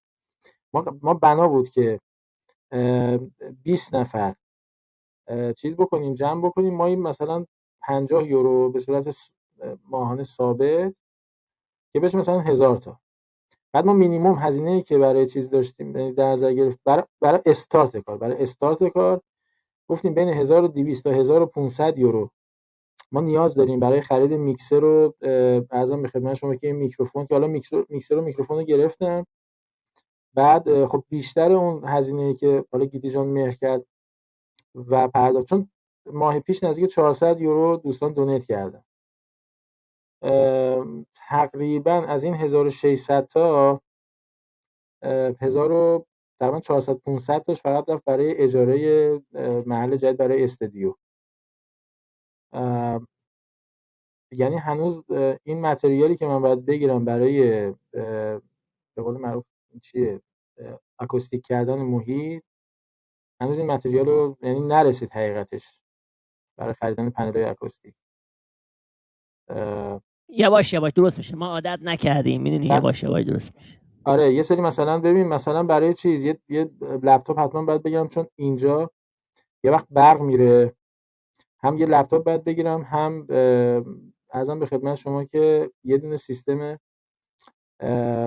به قول معروف یه دونه اینترنت چیز باید بگیرم، یه اینترنت بکاپ باید بگیرم اگه اینترنت قطع شد، یا مثلا اگه شانس برق رفت از اون طریق مثلا ما برنامه‌مون دیگه رو هوا نره. نه رو تلفنت بعد بگیر، رو تلفنت بعد تلفنت کانکشن کنی. اینجایی که هستن بدبختانه چیز نداره، حتما بعد از این اینترنت. نه دیگه مودم تو میگیری، مودم اگه برق بره قطع میشه. نه مودم TD-LTE باید بگیرم، از این مودم‌های سیم کارت خور، از اون مودم باید بگیرم. بعد اونا چیز داره، اونا باتری خوره، برقم که بره کار میکنه دیگه، کاری به چیز نداره، کاری به برق نداره. اگر مثلا وسط برنامه برق رفت، چون برنامه ما با سیستم با کامپیوتر پی سی راه میکنه. کجا دیگه برق میره؟ دیگه برق نمیره. چرا بابا، اینجا این منطقه که ما هستیم همین چند وقت پیش برق رفته بود. تو اون منطقه هم که بودیم اونور چند وقت پیش یه تصادف شده بود، یه تصادف خیلی بد شده بود، زده بودن توی پست برق نزدیک اون سری، یاد نیست مگه 8 ساعت 9 ساعت ما برق نداشتیم که اصلا برنامه رو من نتونستم چیز کنم، اجرا بکنم، اصلا برق نداشتیم. رو اون حساب حالا یه سری میگم ادوات اینجوری، یه سری اکسسوری اینجوری داره، ولی خب اون لوازم اصلی رو من گرفتم، مثلا میکسر و میکروفون رو من گرفتم. خب الان چندم آذری ما آریا؟ الان امروز الان آبانه، هنوز آبانه، آخر آبان دیگه، فکر 20 تاریخ چیز یادم نیست. 28 آقا، فردا 28 فردا. 28 الان شد 12 و 50 یعنی ساعت 1 شب شده 28 یعنی فردا 28 حتی تو الان لندن 28. بذارید من یادم رفت این نکته، بعد اون روز میخوندم یادم رفت. از کتاب اولیا حضرت شعبانو فرای پهلوی بخونم که حتی بعد 14 آبان میخوندمش، یه دفعه یادم اومد که ما کم آذریم، اینو رد کرده بودم به خاطر که موضوع عوض بشه. بعدی آبانی محضر نیست هنوز. آبان دیگه، من میگم این بعد آبان 14 آبان میخوندمش. روز یک شنبه 14 آبان هزاران نفر در خیابانهای تهران به تظاهر پرداختند. پادشاه که از کشتار 2 ماه پیش میدان ژاله سخت متأثر و منقلب شده بود، ضمن دستور جلوگیری از تظاهرات تاکید نمود که از تیراندازی مگر در نهایت لزوم خودداری شود. این 14 آبان ها، یعنی به بعد نگاه کنه، آبان، آذر، دی، بهمن، این ماهایی بوده که واقعا ماهای سرنوشت ساز مملکت ما بوده که ما رو بدبخت کرده. سربازان و پاسبانان از عهده جمعیت عظیمی که به خیابانها سرازیر شده بودند بر نیامدند و تظاهر کنندگان در مسیر خود بانکها، سینماها و سازمانهای دولتی را غارت کردند. وزارت اطلاعات ویران و قسمتی از سفارت انگلستان با آتش کشیده شد. سفارت آمریکا که به وسیله ارتش محافظت میشد به زحمت از حمله آنان در امان ماند. همان شب جعفر شریف امامی استعفای خود را تقدیم پادشاه کرد و مورد قبول واقع شد. اواخر مهر ماه کارگران پالایشگاه آبادان اعتصاب کردند و خمینی که در نوفل-ناشاتو در حومه پاریس به سر می برد، آنها را به سرپیچی از اوامر دولت و اعتصاب عمومی دعوت کرد. ببینید، مهر، آبان، آذر، دی، 4 ماه اینا در اعتصاب بودن و ما توقع داریم هممیهنانمون وقتی اعتصاب میکنن یا هممیهنان وقتی اعتصاب میکنن یه روزه کار تموم بشه. 4 ماه از مهر ماه اعتصاب در پالایشگاه آبادان شکل گرفته. خب اون موقع اعتصاب میکردن طولشون رو میدادن، بیمهشون رو رد میکردن، حالا کار بون نداریم، ما باید جبران کنیم دیگه. ما باید از این ور جبران کنیم. آنها را به سرپیچی از اوامر دولت و اعتصاب عمومی دعوت کرد و سخنان او توسط وسایل ارتباط جمعی فرانسه و BBC انگلستان پخش شد. همین وسیله ارتباط جمعی که جناب بختیار در کتاب یک رنگیش میگه ما نداشتیم از فرانسه، ولی اینجا میدونی که ارتباط جمعی فرانسه رو ما داشتیم. دولت فرانسه قبل از دادن پناهندگی سیاسی به خمینی نظر شاه را خواستار شده بود و پادشاه با این تصور که بودن خمینی در فرانسه کم خطرتر از اقامت او در لیبی یا الجزیره خواهد بود، به این تقاضا جواب مثبت داده بود. رادیوی انگلیسی با آب و تاب فراوان پیام‌های خمینی را پخش می‌کرد. خمینی شخصا گفته بود BBC صدای من است. در سال 1320 همین رادیو به مدت 8 ماه برای رفتن رضاشاه تبلیغ کرده بود و سرانجام باعث شد رضاشاه مملکت را ترک کند. ایرانیانی که این واقعه را به یاد داشتند در پاییز 1357 چنین می‌گفتند: اگر BBC علیه شاه سخن میگوید پایان کار سلطنت نزدیک است. خطر فلج شدن مملکت پادشاه را بران داشت تا یک دولت نظامی تشکیل دهد. میبایست به هر وسیله‌ای شده از فروپاشی اقتصادی کشور جلوگیری نمود و اوضاع مملکت را سر و سامان داد. پادشاه در مورد انتخاب افسری که بتواند از عهده این امر خطیر برآید با اطرافیان به مشاوره پرداخت. بعضی‌ها تیمسار اویسی را که به سختگیری شهرت داشت پیشنهاد می‌کردند. من با این انتخاب موافق نبودم، ولی به هر حال تصمیم با پادشاه بود که فرماندهان خود را میشناخت و همواره به سود مملکت اقدام می‌کرد. سرانجام تیمسار غلامرضا اظهاری رئیس ستاد ارتش را که در میان امرای ارتش ارشدیت داشت به ریاست دولت موقت منصوب کرد. این انتصاب به پادشاه فرصت میداد تا به یک راه حل سیاسی برسد.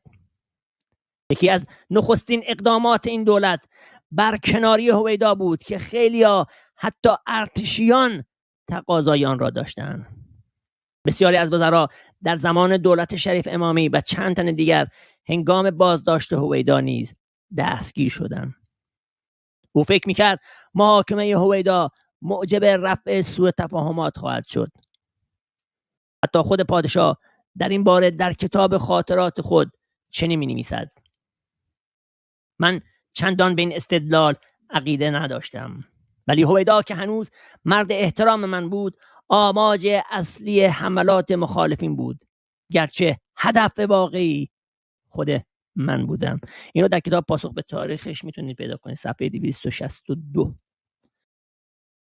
آری همسرم به هیچ وجه با دستگیری هویدا موافق نبود و این موضوع عمیقاً او را رنج میداد. این تصمیم در جلسه با حضور چند تن از وزیران و مقامات ارتشی گرفته شد. همه آنها با توقیف هویدا موافق بودند و پادشاه بالاخره با این اجماع نظر موافقت کرد. اندکی بعد به من گفت آن کسی که در طول جلسه به وسیله تلفن با او تماس گرفته تیمسار مقدم رئیس سازمان امنیت بود که به پادشاه گفته بود توقیف هویدا از نان شب هم واجب تر است. من که در آن جلسه حضور داشتم با اینکه یک چنین تصمیمی قلبم را جریحه دار میکرد سخنی نگفتم. عقیده عمومی بر آن بود که برای خروج کشور از این ورطه هولناک باید به هر وسیله توسل جست و مسئولین سیاسی و نظامی نیز معتقد بودند که هویدا میتواند به خوبی از خود دفاع کند و از این محاکمه سرفراز بیرون آید. امروز مرگ وحشتناک امیر عباس هویدا توسط جمهوری اسلامی در نظرم یک فاجعه است. اما در آن زمان هیچ کس نمیتواند تصور کند که بازداشت هویدا که با هدفی کاملا سیاسی و در یک محیط متشنج انجام گرفته بود به این ترتیب پایان پذیرد. با این همه بیدادگری غیر قابل پیش بینی سرنوشت به هیچ وجه نمیتوان غم مرا تسلی بخشد. انتصاب یک نظامی به ریاست دولت نتایج سودمند فوری داشت. پالایشگاه آبادان فعالیت خود را از سر گرفت. تظاهرات به ناگهان قطع شد و به مدت چند روز خیابان‌های تهران چهره طبیعی خود را باز یافت. دعوت خمینی به اعتصاب عمومی برای 21 آبان نیز با شکست روبرو شد. ما اینجا فرصت داشتیم. ما اگه تو این 3-4 روز ما قشنگ فرصت داشتیم میتونستیم اینقدر تبلیغ بکنیم که بتونیم بر محیط سوار بشیم. من نمیدونم چه دستگاه‌های تبلیغاتی خاموش شدن اون موقع. ما 21 آبان دقیقاً روزی که خمینی دعوت میکنه به اعتصاب کسی گوش نمیده دیگه بهش. بعد خمینی به جای پاریس چیه کشور آفریقایی بعد آبوا تبدیل نکرده پاریس. محضا در این طول این هفته‌های دشوار توانستم به اهمیت تأثیر سخنان این مرد بر افکار عمومی و نتایج غم‌انگیز آن پی ببرم.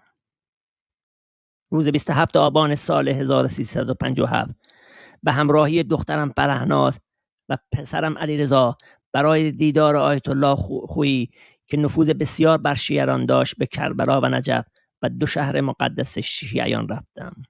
او مرا در اتاق کوچکی که به سادگی در آن میزیست پذیرفت و یک انگشتر عقیق که دعا روی آن حک شده بود برای پادشاه به من داد و از من خواست به پادشاه بگویم که برای موفقیت او در خدمت به اسلام و ایران دعا خواهد کرد.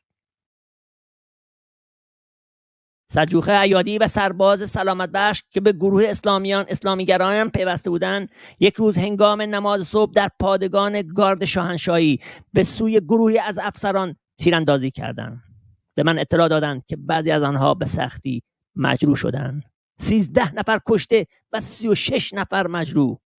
من فوراً برای کمک و تسلی آنها به محل حادثه رفتم. بسیار تأثیرانگیز بود. هرگز نگاه صادقانه یکی از سربازان را که دستش را در دست گرفته بودم و چند ساعت بعد درگذشت از خاطر نمیبرم. عاملان سوء قصد به هلاکت رسیده بودند. من رونوشت نامه ای را که سرباز سلامت بخش قبل از این واقعه برای همسرش نوشته بود خواندم. من این کار را به امر آیت الله خمینی انجام دادم و به بهشت خواهم رفت. اما خیالت راحت باشد، من به حوریان بهشتی توجه نخواهم کرد و در آسمان ها به انتظار تو خواهم ماند. آقای سرباز سلامت بخش کسی بوده که این 13 نفر رو کشته و 36 نفر رو مجروح کرده. نامه می نویسه به همسرش و نامه رو این چنین می نویسه: من این کار را به امر آیت الله خمینی انجام دادم و به بهشت خواهم رفت. اما خیالت راحت باشد، من به حوریان بهشتی توجه نخواهم کرد و در آسمان ها به انتظار تو خواهم ماند. الان این زن کجاست؟ همسر سلامت بخش. در همین دوره مخالفین توانستند توجه آدم‌های ساده‌لو و ضعیف را از راه انتشارات فهرست نام 100 نفر از شخصیت‌های موافق سلطنت به سوی خود جلب کنند. این فهرست شامل افسران ارشد، بازرگانان، صاحبان صنایع و سیاستمداران بود، با ذکر ارقام سرمایه‌هایی که هر یک از آنان از ایران خارج کرده بودند. این ارقام سرسام‌آور که طبعاً ساختگی بود در تهییج افکار عمومی مؤثر افتاد. نخست وزیر به خاطر مبارزه با این سمپاشی‌ها و آرام کردن افکار عمومی با صدور بیانیه‌ای افرادی که نامشان را در این فهرست ذکر کرده شده بود ممنوع الخروج اعلام کرد. افتادن در این دام به اعتبار کسانی که آن دروغ را رواج داده بودند افزود و نابسامانی بسیاری به بار آورد. تو اینجا رو نگاه کنیم، بعداً دنبالش میخونیم اگر دوست داشتید.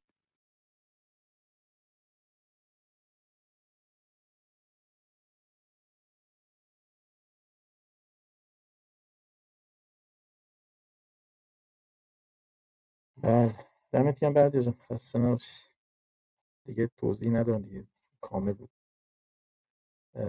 فرید جان درود ادب. فکر کنم مثل این چیزا هستن، این بنده خیابونی هستن، دیدی؟ از این کنسرت ها باید بذاریم خلاصه پول جمع کنیم.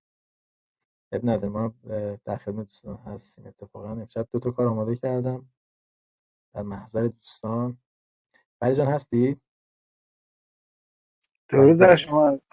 جان قربان، خوش اومدید برادر جان، در خدمت. قربان شما. درود میفرستم به همه دوستان و هموطنان محترم که توی استیج و در پایین در شنوندگان هستن. امیدوارم حالتون خوب باشه. امیدوارم که این روزها رو ما در آینده به عنوان خاطره یاد کنیم. راستش بگم امشب من وقتی که رسیدم خونه اومدم تو اتاق، خب طبق معمول اولین کاری که میکنم اینه که بیام ببینم که چه خبره، به دوستان سر بزنم.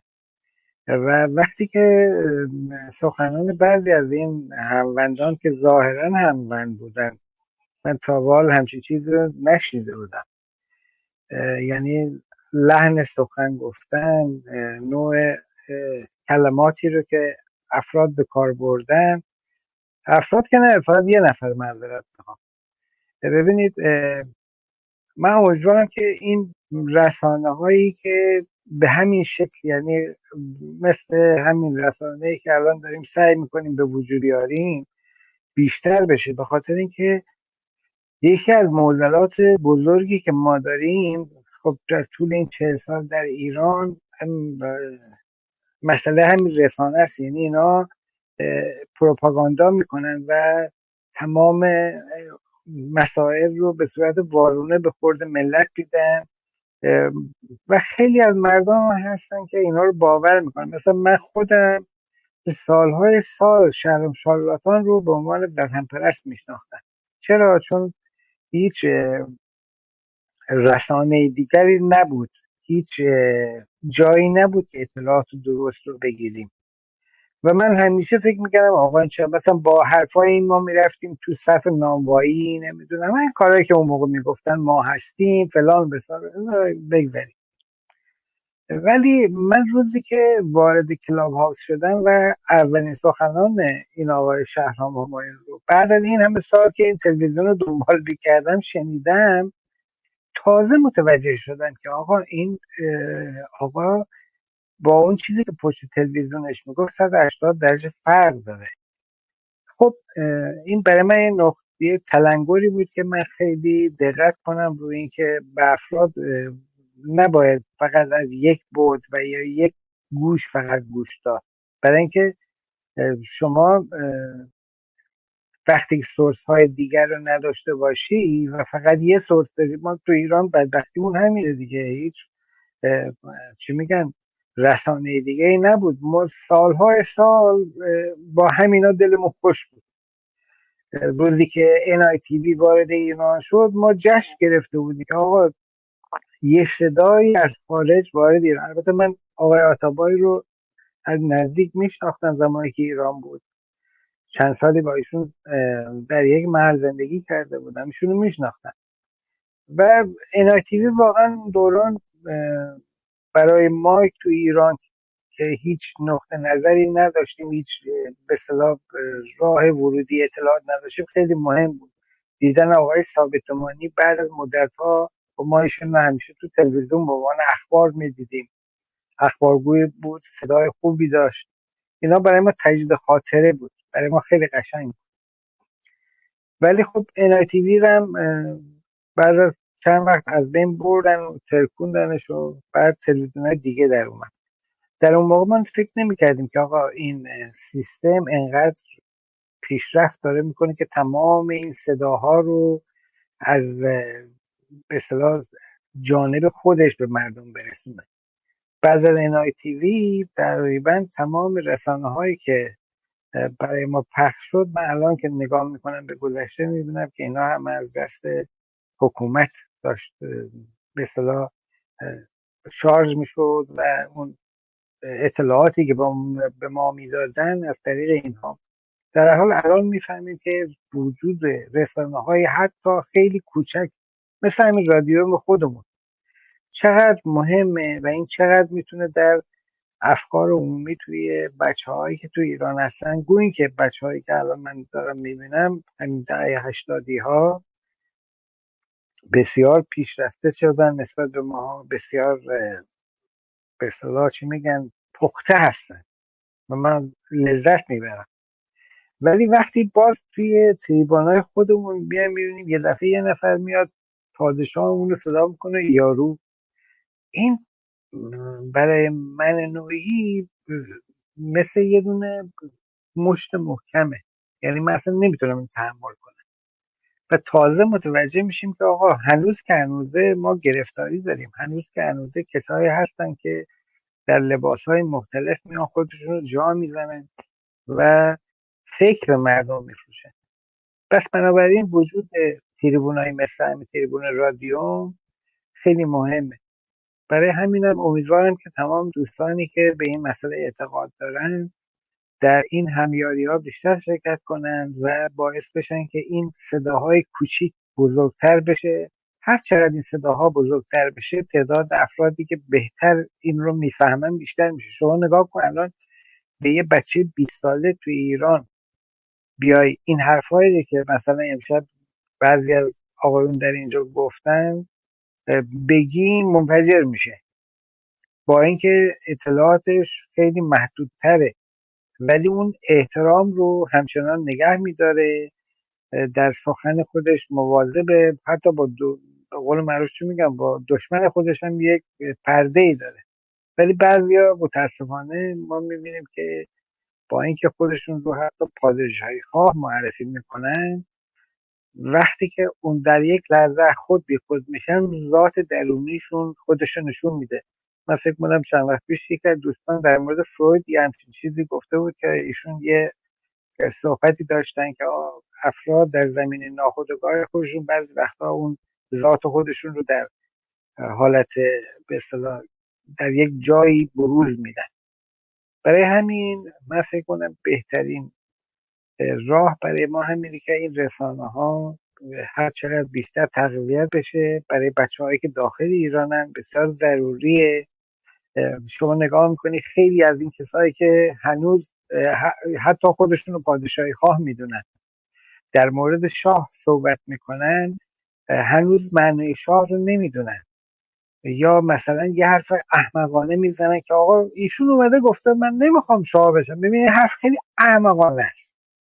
آخه ببینید یه آدم با کاراکتر و شخصیت، یه آدم معقول که هیچ وقت نمیاد خودش برای خودش مثلا تبلیغ بکنه که از یه چیز مسخره است. بعد در فرهنگ شاهنگی ما شاه قدرتش از مردم میگیره، نه از آسمان و از کتاب و نمیدونم از قانون، از این پرت و پلاهایی که به گوش میرسه دیگه.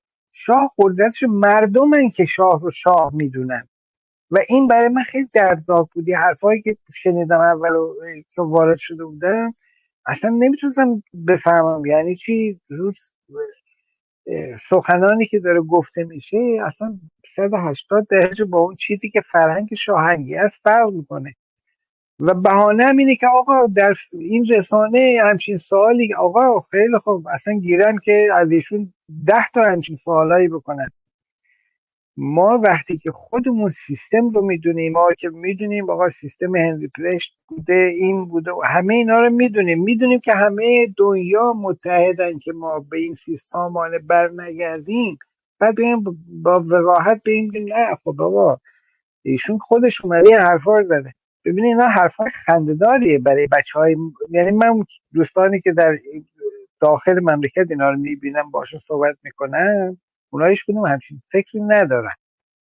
اصلا به این فکر نمیکنن که پادشاه گفته من نمیخوام، اصلا به این چیزا فکر نمیکنن. اونا میگن آقا ما برای اینکه به زندگی درست برگردیم آنچه که خواندیم، آنچه که شنیدیم از پدران و مادران و پدر بزرگامون، ما باید دوباره به سامانه پادشاهی، تازه اونم چه پادشاهی؟ پادشاهی پهلوی برگردیم. نه یک کلمه کم، نه یک کلمه بیش، نه مشروطه، نه نمیدونم مشروطه، هیچ چی نمیخوایم. ما فقط سلطنت یا حالا پادشاهی، اون سامانه پهلوی رو میخوایم. چرا؟ چون این خانواده یعنی از پدر بزرگ، پدر و الانم رضاشاه دوم، در طول این زمانی که از این سلسله گذشته که الان حدودا دیگه به نزدیک به 100 سال رسیده، اینها خودشون رو به هر شکل‌های مختلف ثابت کردن. همه چی مشخصه. حالا یه عده نمیخوان گوش کنن، یا یه عده خودشون رو به کری میدونن، یا یه عده ببخشید منافعی دارن که به خاطر اون منافع حاضرن که این مزخرفات رو بگن. این مشکل مایی که داخل ایران هستیم که نیست. پادشاه بارها به خاطر اینکه دهان هرچی مزخرفگوی در خارج کشور ببندن، به این سوال پاسخ مشخص دادن. گفتن اولویت من پادشاه شدن من نیست، اصلا من اولویتم پادشاه شدن نیست، من اولویتم نجات ایرانه. وقتی هم ازشون باز این سوال تکرار میکنن، ایشون برمیگردن میگن آقا جون مردم، جامعه مدنی هرچه بخواهد، یعنی با زبان دموکراتیک که خودشون این غربی ها خودشون رو به این نوع معرفی میکنن که آقا دموکراسی نمیدونم فلان، بسیار پرت بلایی که میگن، و پادشاه با زبان همونها جواب میده. باز یه عده میاد ایشون گفته آقا من نمیخوام پادشاه شم. حالا دیگه حالا ببین اینا حرفای صدمه غازه، یعنی برای ما که داخل ایرانیم این حرفا نه تنها خنده‌دار نیست، یعنی مثل فوش میمونه. حالا متاسفانه اتاقی که مثلا برای اینه که همیاری بیشتری بشه، دوستانی که اعتقاد به این سامانه دارن، نه به هیچ چیز دیگر، اعتقاد به سامانه پهلوی دارن، پادشاهی رو پادشاهی پهلوی میشناسن، متاسفانه یه همچین کیسایی هست و اینا در جاهای مختلف این سم پراکنیه. به نظر من این سم رو هی پخش میکنن حالا اگر در بین معذرت میخوام یه عده‌ای 2 نفر هم این سم رو بگیرن بهش مبتلا بشن برای اونها برده. ولی خب در کل آنچه که من میفهمم اینه که بیشتر مردم از جامعه، اونایی که در به اصطلاح زندگی الان با سیلی دارن صورت خودشون رو سرخ میکنن، اونها فهمیدن که آقا راه نجات ما پهلوی است، راه نجات ما رضاشاه دومه.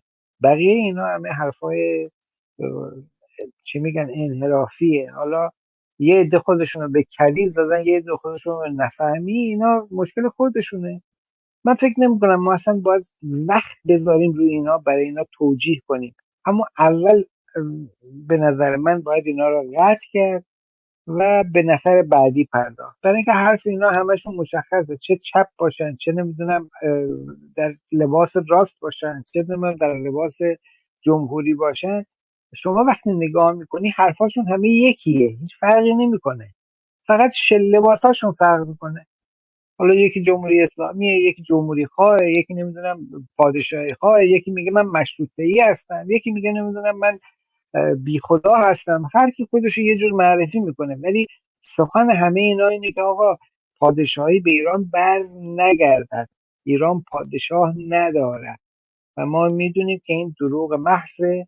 پادشاهی هزاران سال در ایران بوده، همچنان هم هست و تنها چیزی که پادشاهی رو تداوم داده مردم به نظر مردم و مردم هم اینو بارها و بارها صدا کردن. من نمیخوام پرگویی بکنم، ولی شب خیلی بدی بود.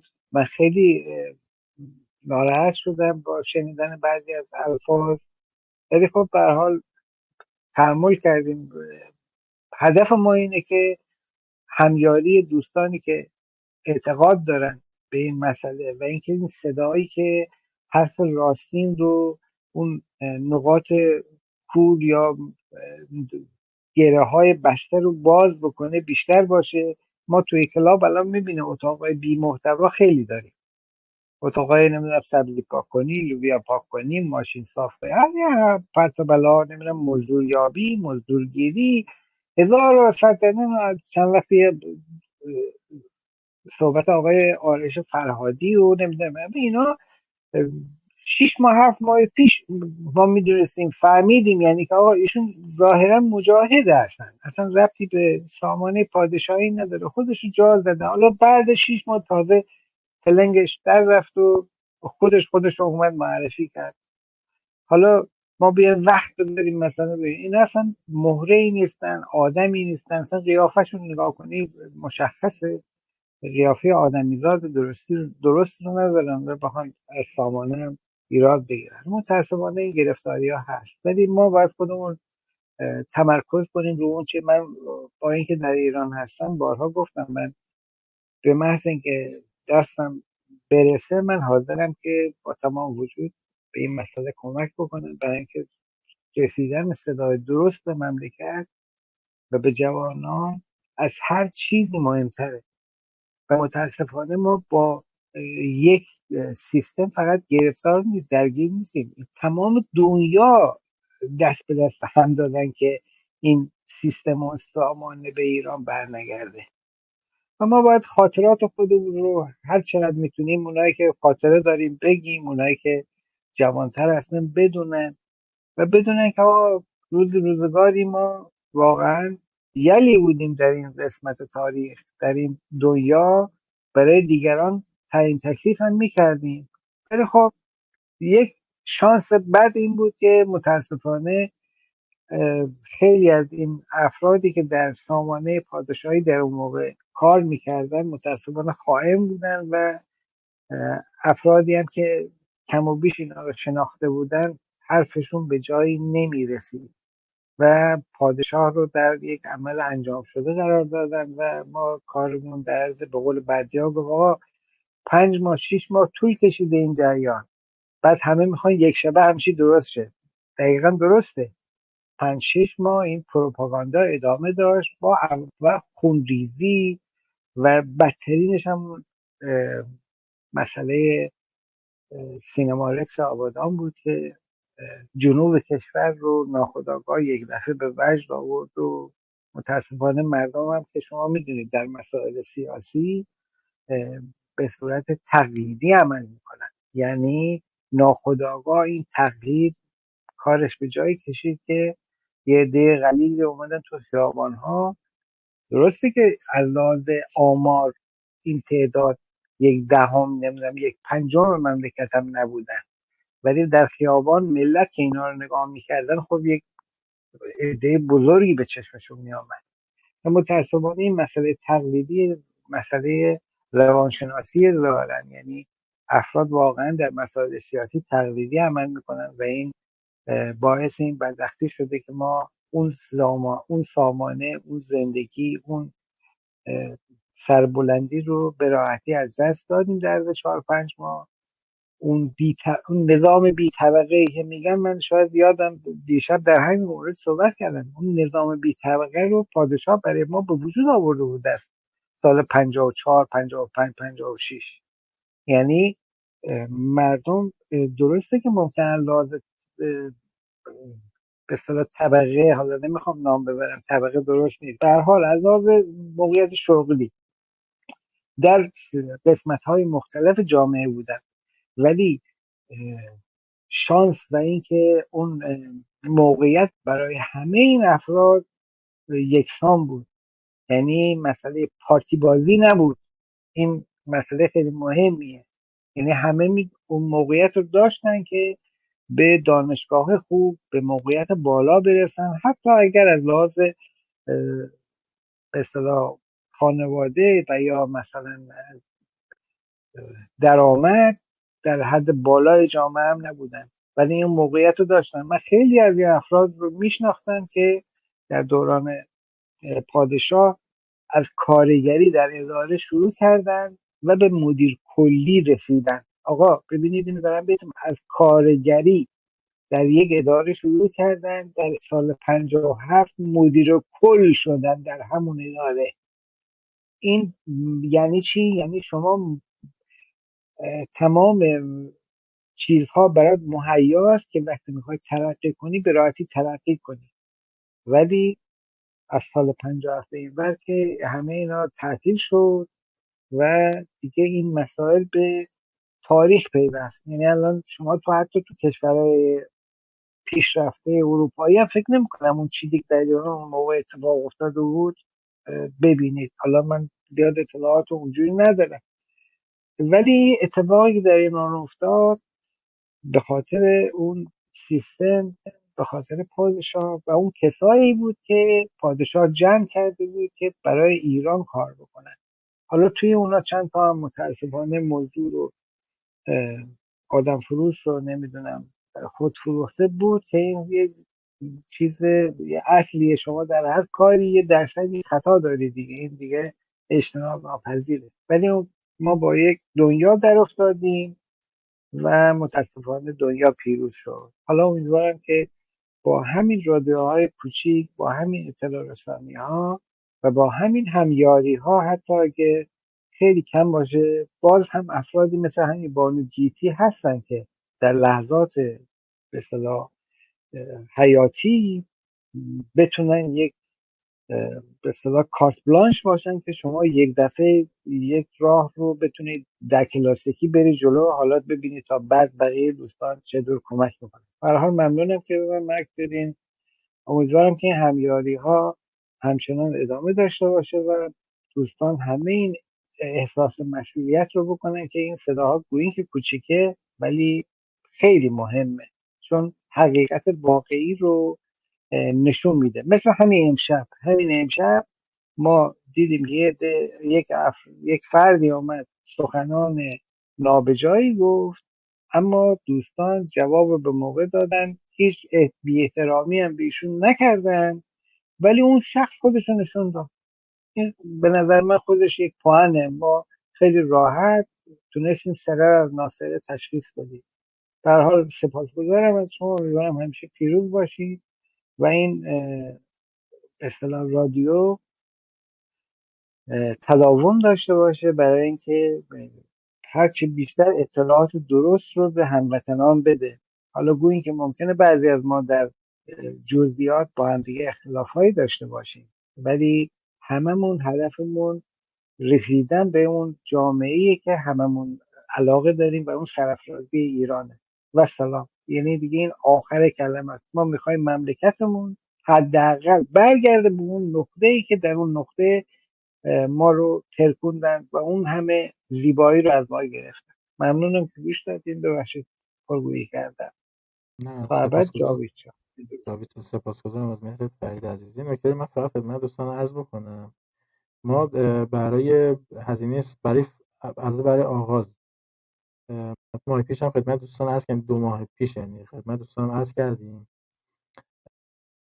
30 نفر همیار پای ثابت رادیویی نیاز هست که بین 30 تا 50 یورو ماهیانه، البته فعلا به طور موقت تا زمانی که ما کانال یوتیوب بتونیم راه اندازی بکنیم و خب مسلما وقتی خب این اتفاق بیفته یعنی محتوا رو ما داشته باشیم، یه محتوای یونیک و برای خود رادیو، یعنی برای همین رسانه باشه و اینکه خب چنل وقتی مانیتایز بشه اون بحث خودش یعنی درآمدزاست، اون بخش NFT هم اگر راه بیفته که اصلا اون مثلا نور علی نوره، یعنی اینجوری نیست که دائمی باشه.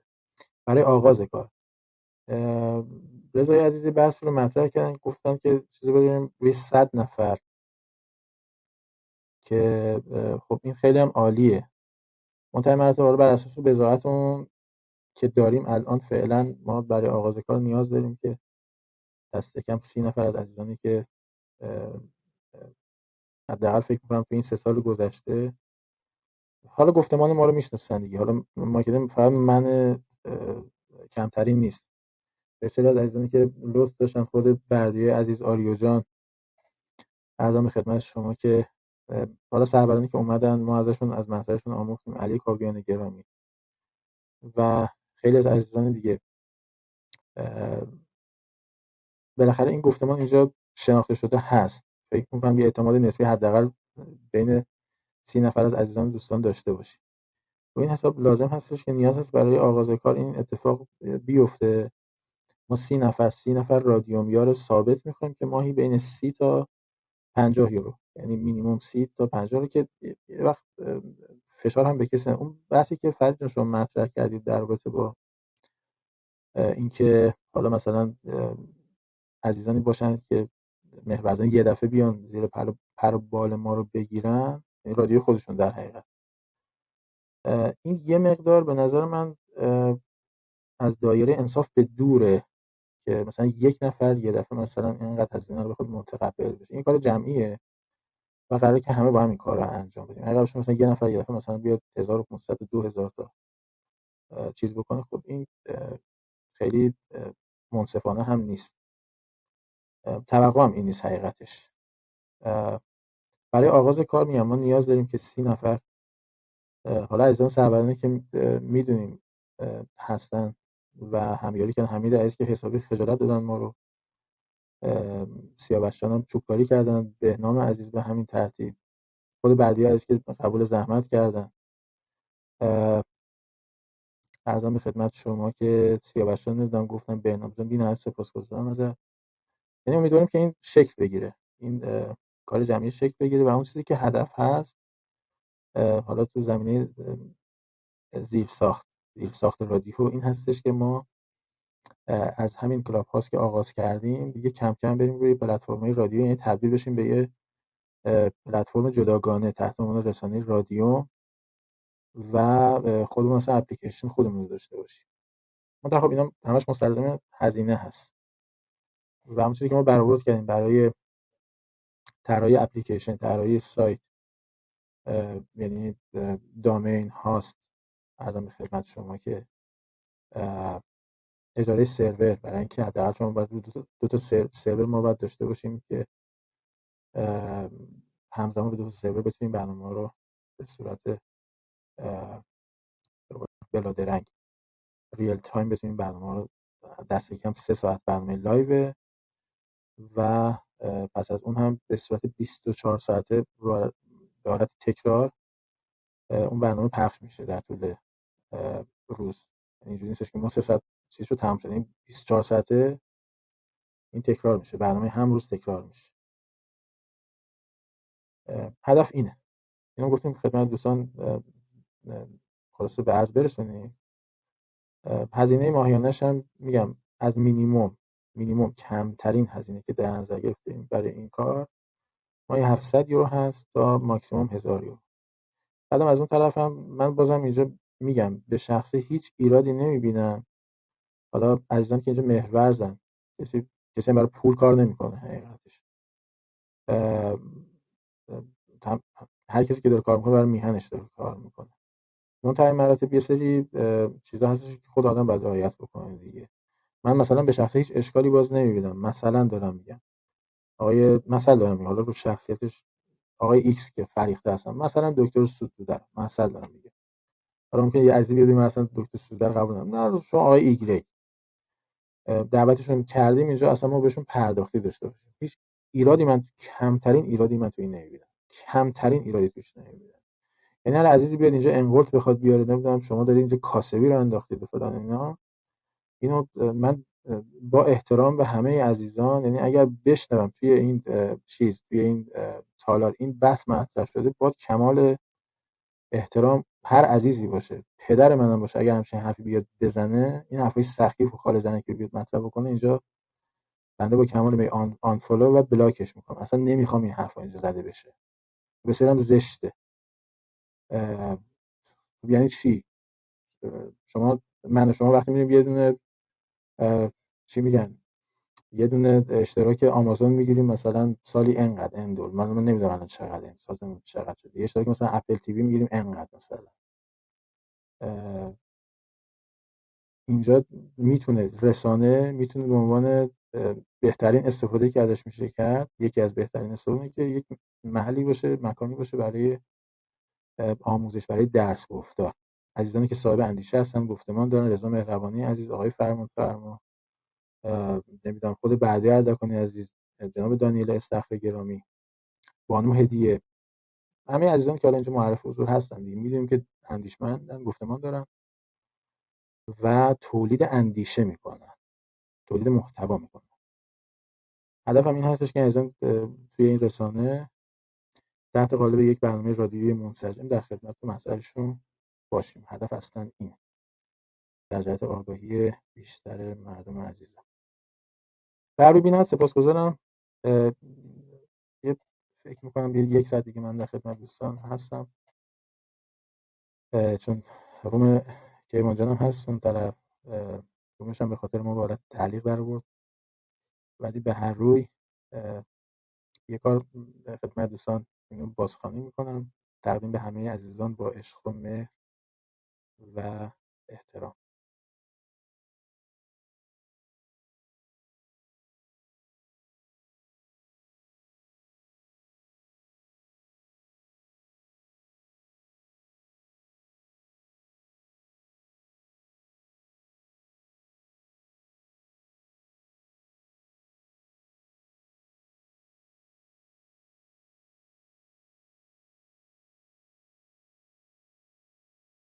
بله.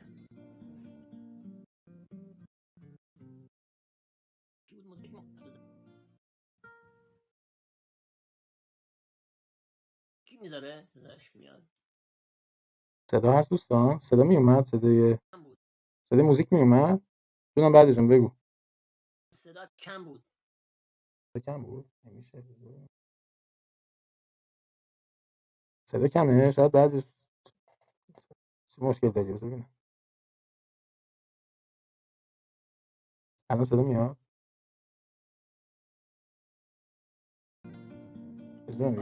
آره. اوکی. یه لحظه.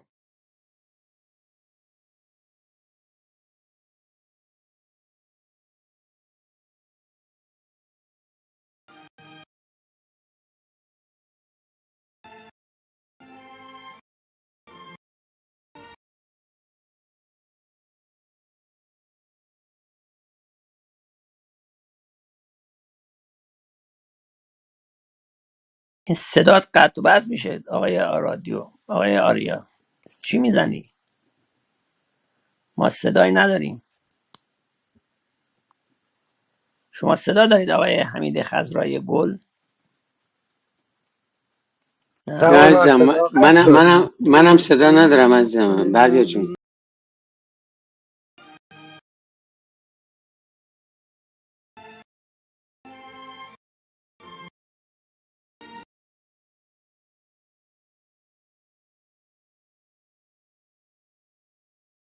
آقا امشب فکر کنم قسمت نیست، گرفتارش اینترنت یاری نمیکنه. آره پوزش میخوام از عزیزان سرور. در صورت آریا جان صدات خیلی قشنگه، خوبه، با صدای خودت خوندی اینو عزیز. سپاس از یعنی من. من اگه بخونم صدام که بهتر از آریاست که حمید خضر. آره خب بعدی تو هم بخون، ما هم ازت تعریف کنیم. سر تلفن پاسخ بدم. الان بردیا میخواد بخونه. آقا بردیا اگه خون انصافا کمک کنید. نفر 200 پوند بدید. من آقا برای فرار نکنه شانس آوردی. آره نه ببین من برای بردیا چالش گذاشتم اوایل که اومده بود کلاپاس. بعد گفتم بردیا یه فرض کن مثلا با اکست رفتی رستوران، مثلا میخوای یه دعوت میکنی، حالا مثلا دوست دختر پارتنر تو، بعد مثلا میخوای یه جمله عاشقانه بهش بگی، مثلا چی میگی بهش؟ هنوز که هنوزه 3 سال منو پیچونده نمیگه. جدی میگم. میگه کدوم بانک حساب داری؟ نه اول میگه عشق از بر برای من تعریف کن. این عشق یعنی چی؟ این که میگن عشق این یعنی چه؟ ها این یعنی چه؟ مثلا تصور میکنم مثلا آره بردیا مثلا با دوست دخترش بره یه رستوران، چه دیالوگی بینشون برقرار میشه، با مزه باید باشه، بال میشه. آریا جان بردیا هنوز نرفته با دوست دخترش رستوران، همون وسطای راه دوست دخترش فرار میکنه ازم، بس میپیچوندش. آره انقدر سوال پیچش میکنه.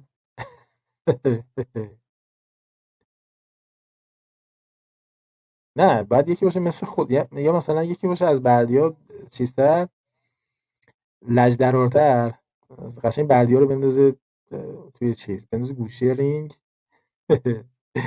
بعد اون موقع خیلی دیدنی میشه. اون مثل یک مهربانو نیل عزیز گرامی میخواد که مثل بانو نیل بیفته اونجا و حسابی کلکشو بکنی. نه بابا نیل حریف بردیا نمیشه. چرا عزیزم؟ خیلی هم حریفش میشه عزیز.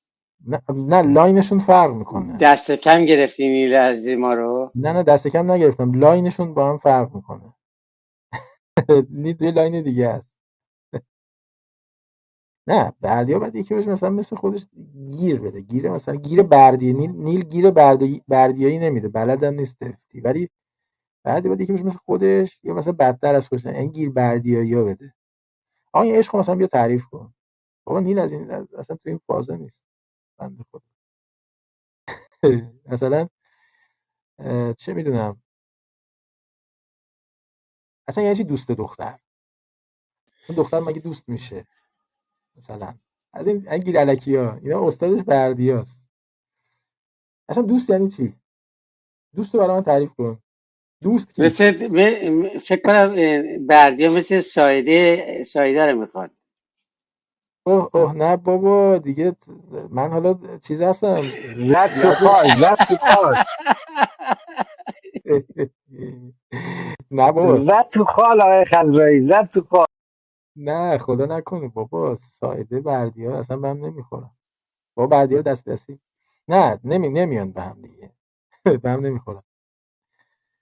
همش میگه نه، امروز همش میگه نه. میگیم اون چیز پسر کی بود اصلا نخواستمش بیارم، میگیم این چرا اینجوری میکنه، میگه نه شما از اون در نگاه نکن. الان درست میگن دیگه، دورا نه خوبه دیگه. آخه ببین نه کوروس اینجا از باز همتون میگه بیشتر ببین من نه. میشناسم. خب میگم نه دیگه، میگم کوروس بیشتر از همتون من میشناسم دیگه. ببین من تشخیص اگه بدم کسی داره 6 و 8 میزنه خودم میدونم چجوری پوستشو بکنم. نگران نباش. ندیدم. خوب نشناختی. بیا کوروسو. بابا کوروس آره دیگه آقا، این چه نوه سخن گفتن شد اصلا حالت تهوع میگیره بودن. چه حرفی آقا؟ نه همین جوریه، یه همین جوریه. خب ما مجبوریم گوش بدیم به همچین اینجوریه؟ نه هر کی نه اینجوریه ما مجبوریم گوش کنیم؟ نه کسی مجبور نیست. چرا دیگه مجبورمون کردی دیگه. نه کی مجبور کرده؟ گوشتون رو بگیرید. یه موزیک بذارید قشنگ، مینداختی پایین دیگه. یه موزیک لایت بذارید قشنگ گوش کنید، قشنگ راحت.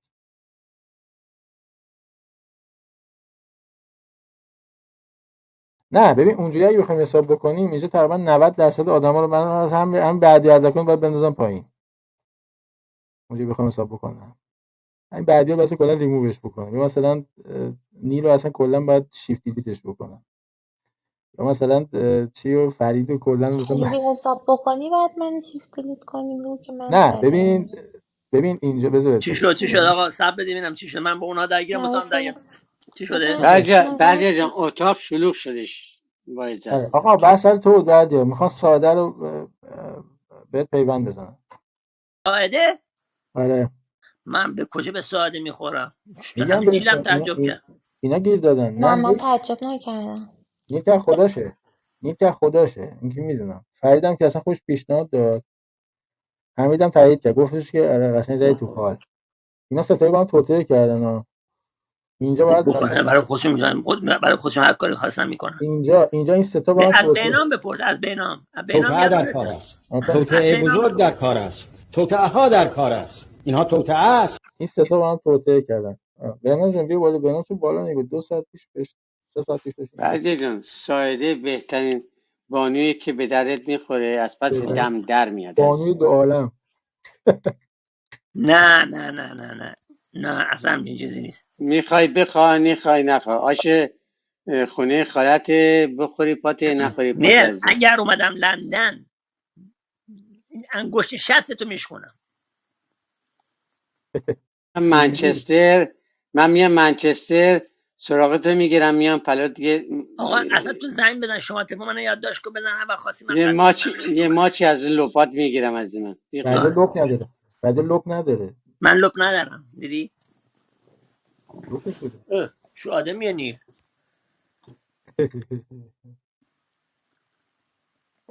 نیل چرا خودت ازدواج نمی‌کنی؟ تهدید جانی.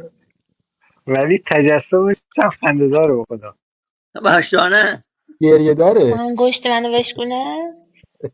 نه نه خواهی پخش نه زبان بزن بره. اینجا نه بردیا و خانم سایده رو میگم. بابا سایده که بسه کی گرفت؟ آقا خیلی محسن گرفته عالیه. بودیم ما. عجب گرفتاری شدیم. چی سایده کی شده؟ محسن خواستگاریش کرد. دیدی؟ خب آره چه مشکلی بردیا با سایده دی عزیز؟ سایده من مشکلی ندارم. من خب خودم آزادم الان عزیز من. به دردت به اینا بگو. من به دردت میخوره واقع خیلی هم من